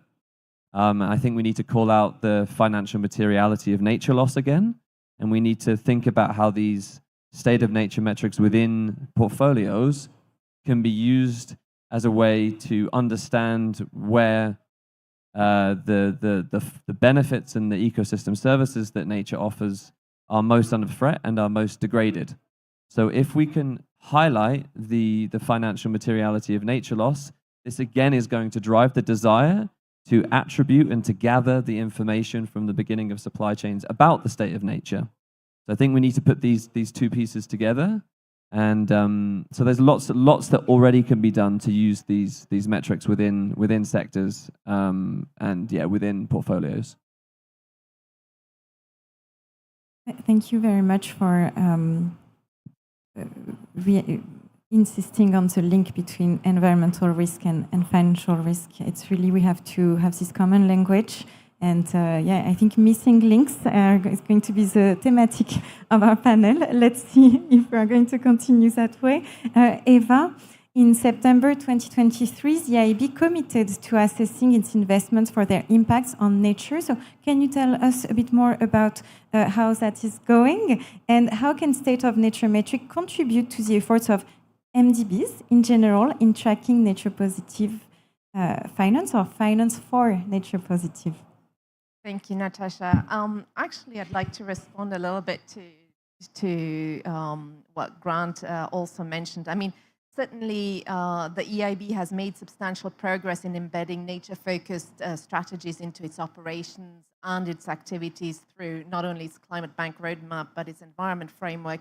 And where we've been looking at, of course, the importance of metrics is especially as we step up valuation and integrating or internalizing externalities as we move forward, because valuation has become an important tool in our economic analysis on projects to determine whether our operations will have a positive impact on nature. So there you have a set of metrics that is very important, that will also look at the trends in terms of our financing, which direction and which trajectory are we going? Do we need to adjust our financial flows? But what is important is, especially on the risk mitigation side or impact mitigation side, I would say at project level, and Irina mentioned IFC Performance Standard 6. I was looking through some of our operations and looking at the metrics and indicators that my sector colleagues had listed in terms of monitoring indicators on state of nature metric. They're all different. Let's say in water, or if I take one sector, each and every sector engineer also has different set of metrics. And then we need to report at a portfolio level. Impossible to aggregate because they have slightly different definitions, slightly different data behind those metrics. So it is a real challenge. So at operational level, you can imagine, projects, you've got whole, probably the suite of 600 metrics that Marco mentioned the other day are probably applied throughout our portfolio.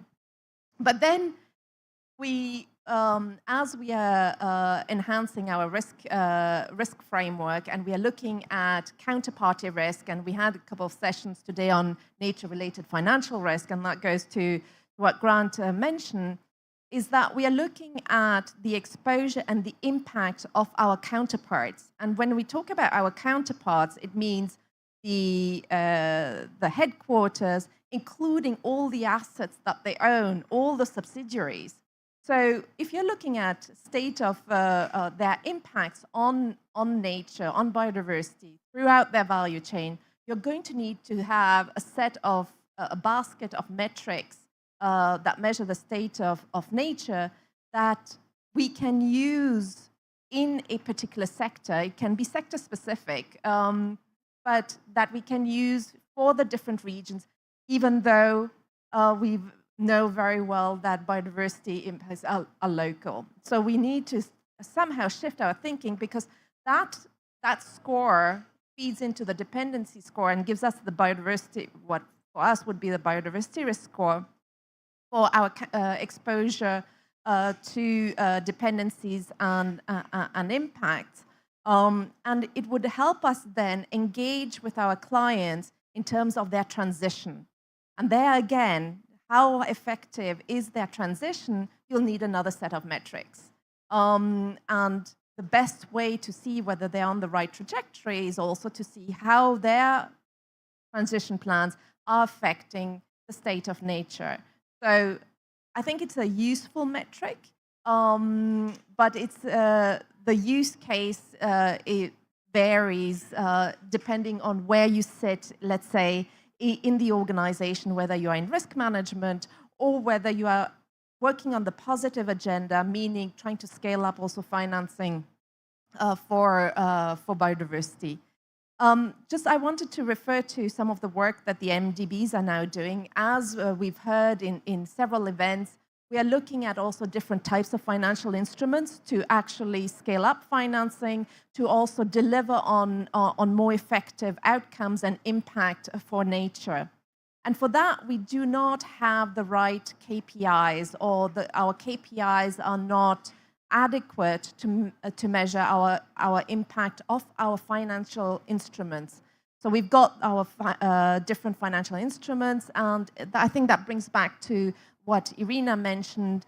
As we go not from our traditional debt products like investment loans to more sophisticated and more innovative products like the green bonds or sustainability-linked products. Today there was a session on debt conversions.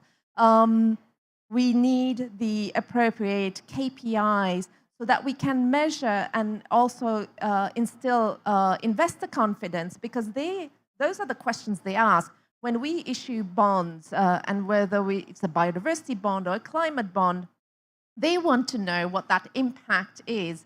And they'll come back to us and they'll say, well, was there a shift in trends? Was there an improvement, an enhancement? How do you measure that? What are the indicators you use? What are the metrics you use? Often, from one issuance to the next, we have different indicators and different metrics. So it's very confusing for our investors. So I think we need some coherence. We need also some consistency. And then finally, yes, reporting. I mean, we fall under the EU CSRD. And there's just a whole lot of metrics mixed between impact, outcomes, outputs. Also very difficult when we go back to our clients and say, well, we need this data, we need these indicators. And they have difficulties trying to distill all of that. It's really, it's quite confusing. And if we could give them that guidance, that would be also very helpful. And for us also, I mean, we've just had the EU restoration law, and financing that EU restoration law, we are going to have state of nature metrics to see, are we achieving the objectives under the EU restoration law or not? Without that, I mean, you have a regulation that then, not measurable, and we certainly won't be able to be contributing to some of also the headlines of the GBF. So that's where we are. Thank you very much, Eva. So thank you very much for this first round of questions. We identify indeed a strong need for state of nature metric, for a balance between different kind of metrics, pressure metrics, state of nature metrics, the importance of better reporting, easier reporting, consistency in reporting, common language. During the conversation, we have mentioned different opportunities, different case studies, different challenges and barriers to lift. If our goal is to drive the uptake of state for nature metrics by the finance sector, well, for a last round of questions to all the panelists, in a few words, because the day is long, how would you, if you are yourself convinced, how would you convince a financial institution to go in that direction, to use state of nature metrics to help improve the market? And on the other side, if you identify challenges, barriers, what are they? What do you need to go into that direction? And if there is a way to do this improvement in a manner that is just, that supports a just transition, if you have ideas on this, they are most welcome. Hiro Takasan, if you would like to start with this round of questions. Yes, thank you very much. So I think what was just mentioned with the need to avoid confusion with all these different types of metrics, and to have a coherent set of laying out all those things and how they relate to each other, that is very important. And I think that Gavin's presentation earlier, Gavin and Marco's presentation earlier, so for those of you who are here, or maybe those of you who are not here, where you laid out the difference between the pressure and the state, was pretty useful. And maybe, Gavin, you were asking me earlier, I'm sorry, Grant, you were asking me earlier whether we can say that the TNFD is the pressure and the state of nature is the state. That's one way to look at it. So I think this was a useful comparison. But maybe another one, which I also mentioned, is compare it with the climate world. So in the climate world, the state variable, the state metric, is the temperature, okay? And the pressure metric is the GHG emissions. Am I right? Okay, so I'm right. So if you keep that in mind, okay, we don't use the temperature target for the targets of the individual companies, right? It's the GHG emissions. So each of the companies have a contact with the pressure metrics, which is the core global indicators within the TNFD framework, touching upon the risk drivers. You know, the land use change, resource use, and pollution, and although still also as a placeholder, invasive alien species, okay? These are the ones that companies should set their targets against, okay? And the problem right now is that, okay, companies know that they need to reduce their dependencies, their impacts. They need to look at the risks, maybe reduce it, and make use of the opportunities. But I think the question that we are all struggling with is, by how much? Okay, we want to reduce the dependency, we want to reduce the impacts, but by how much, right? Probably it is very difficult, if not impossible, to make that to zero, right? As long as we are continuing our economic activities, it's not zero, and probably where we are is not right. So somewhere in between. So the direction of travel is clear, but we don't know by how much. So that's the difficulty in setting the targets right now. The target setting is pretty tough. So, as I mentioned, this state of nature metrics is necessary in order for us to be able to set the targets for the pressure metrics. Where do we want to go and where do we want to go can probably only be expressed in terms of the state of nature, right? So it is the 1.5 degrees target that is needed. All right. So we need to agree on how do we measure that. And this is what they're trying to do. How do we measure the state of nature? Okay, we don't have the target yet, but at least we have to agree on how to measure it, right? And unless we have that, we cannot have the targets for the pressure metrics, which is going to be the target for the individual companies, okay? So the use case for the state of metrics is not for the companies or the financial institutions, right? Yeah, it is for the state, it's for the international community. Absolutely. Yeah, and so based on that, okay, all the way back, we need to set the targets for the pressure metric. Okay, so this is the clarification that is needed, and maybe you could be doing a lot more here. More, Gavin. So we know that we need to bend the curve, and we need the coefficient of the curve and of all the pressures.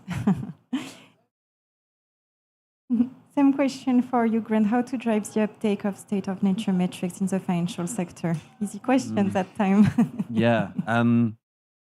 Well, I mean, maybe just first of all, focusing on the opportunity here, and then I'll talk about the challenge to reach that, and then maybe the solution. So I mean, I want to take a step back. The opportunity here, taking ourselves out of this room with these state of nature metrics, is having a conversation in one evening in a restaurant whilst I've been here in Cali.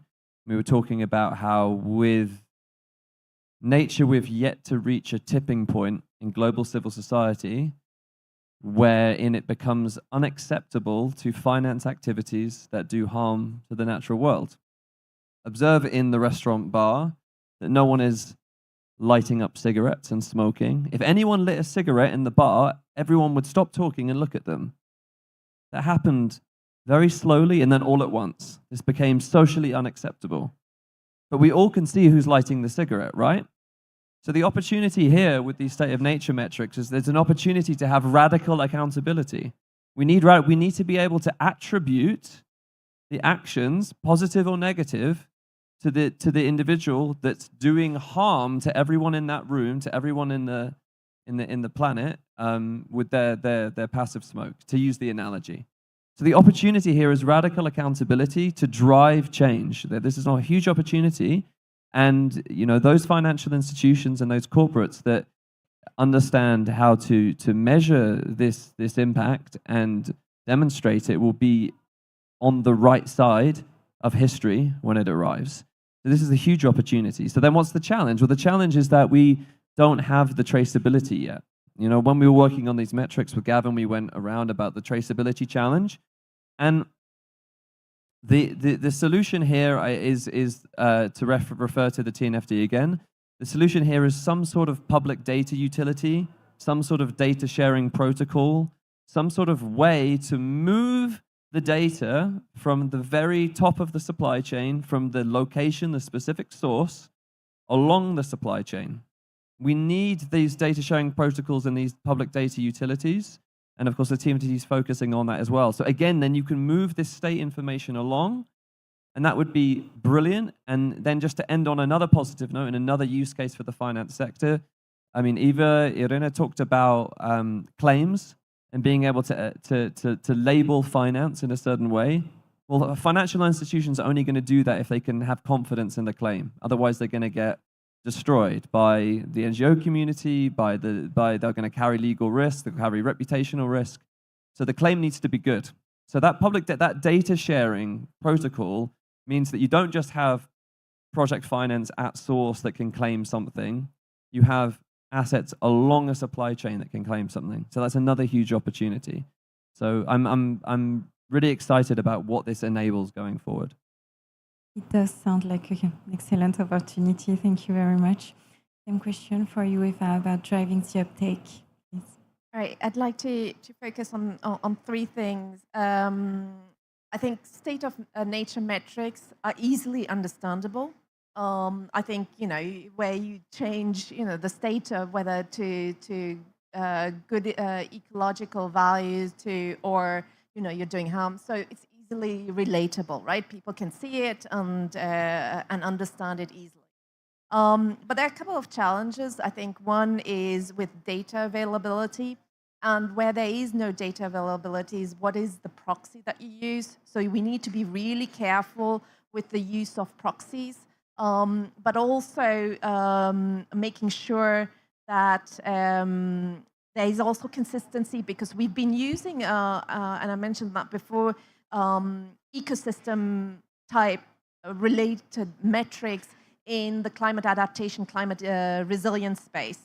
So making sure that whatever state of nature metric we are using for climate resilience, we kind of translate it over also for nature, so that there is consistency in there.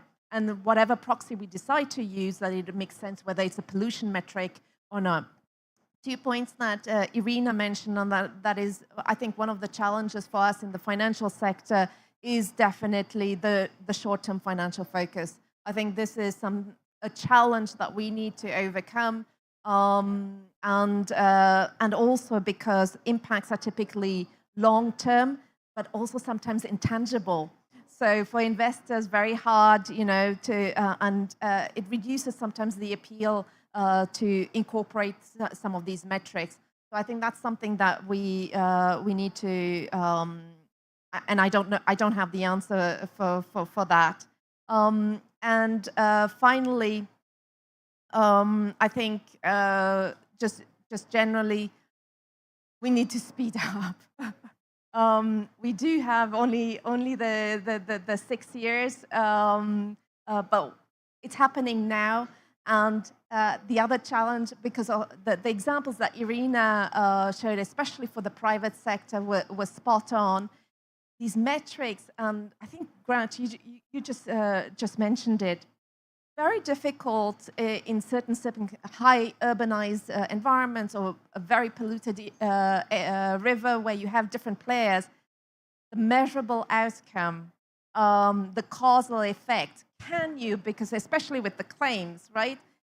Can you associate, if things go wrong directly, is it your investment or is it that you've contributed somewhere? It's very difficult to measure the outcome.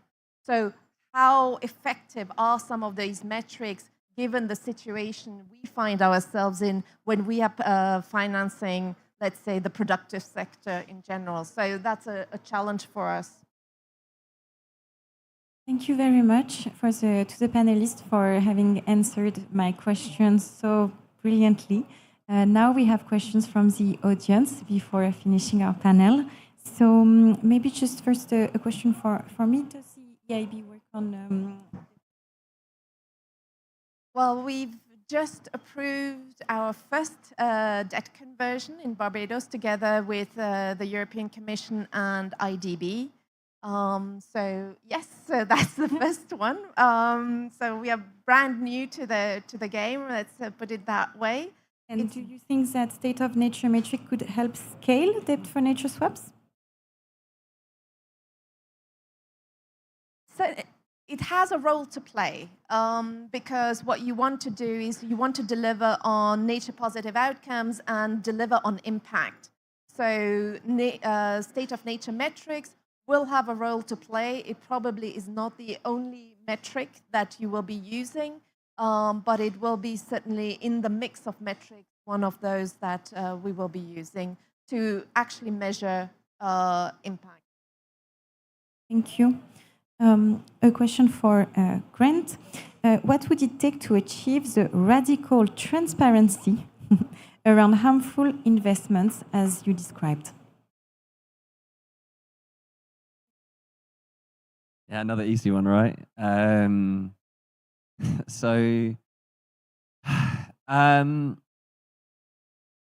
Okay. So I think that there's two parts to the answer to that question. The first part is by solving for the traceability challenge. You identify who in the room lit the cigarette, just to continue with that analogy.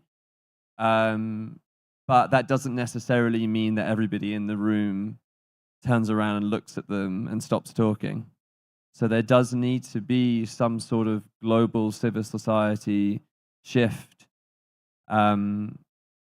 We can only, I think what we're doing here is setting up the architecture for how to do less bad and how to do more good, so that when that shift happens, that we're ready to avoid unintended consequences, etc., etc. And as for how that global civil society shift in cultural norms happens, if I had the answer, I think that I wouldn't be on this panel. I might be somewhere else. I don't know what the answer to that question is.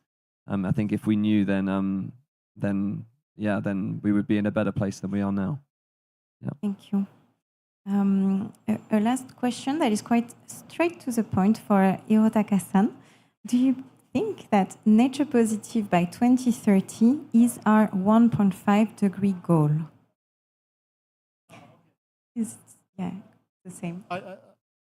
Is the nature positive by 2030 the 1.5 degrees goal? Yes. I think so, but I think Gavin and team still has to come up with nature positive by how much, right? That is not set yet. Or is it set?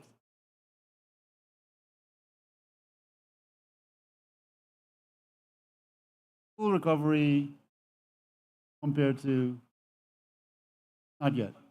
Undefined, okay? So full recovery, although that is undefined, but I think at this stage, they're focusing on agreeing upon the measurements. How do we measure it? Once we get that measurement, so nature positive is you can measure that, right? Right now it should be negative from the baseline 2020. So positive, or 0 positive, and then full recovery to be defined. So that is still to be defined. That was one of the homeworks for Gavin, right? So the answer is yet to be defined. And I find interesting, we often compare nature positive and net zero. I don't know if that's, I feel like I hear sometimes nature positive and net zero, and now here instead of net zero, it's 1.5. So it's really the difference of how do we express our goals. Yeah, so net zero, this is GHG, right? So this is the pressure. So the equivalent of net zero is going to be like reduction of pollution by ... right? Reduction of resource use by ... Reduction of land use change by ... Okay? That is the equivalent to the GHG, net zero. Thank you for this question. I think it really helps. It wraps up really well your interventions, Hirotaka-san. So thank you very much. Thank you for the audience. Thank you for the panelists. Thank you for the Nature Positive Initiative for inviting us, inviting me to moderate today. There is a last question that I think that I understand more as a statement and that can maybe generate a debate on the audience. So I will finish with this one. People who receive benefit of ecosystem services is local community of farmlands or monies. However, the loss of it is not necessarily the financial risk of downstream user of the resources. So I will leave you with that statement, which I wish you a good evening to everyone. Thank you again.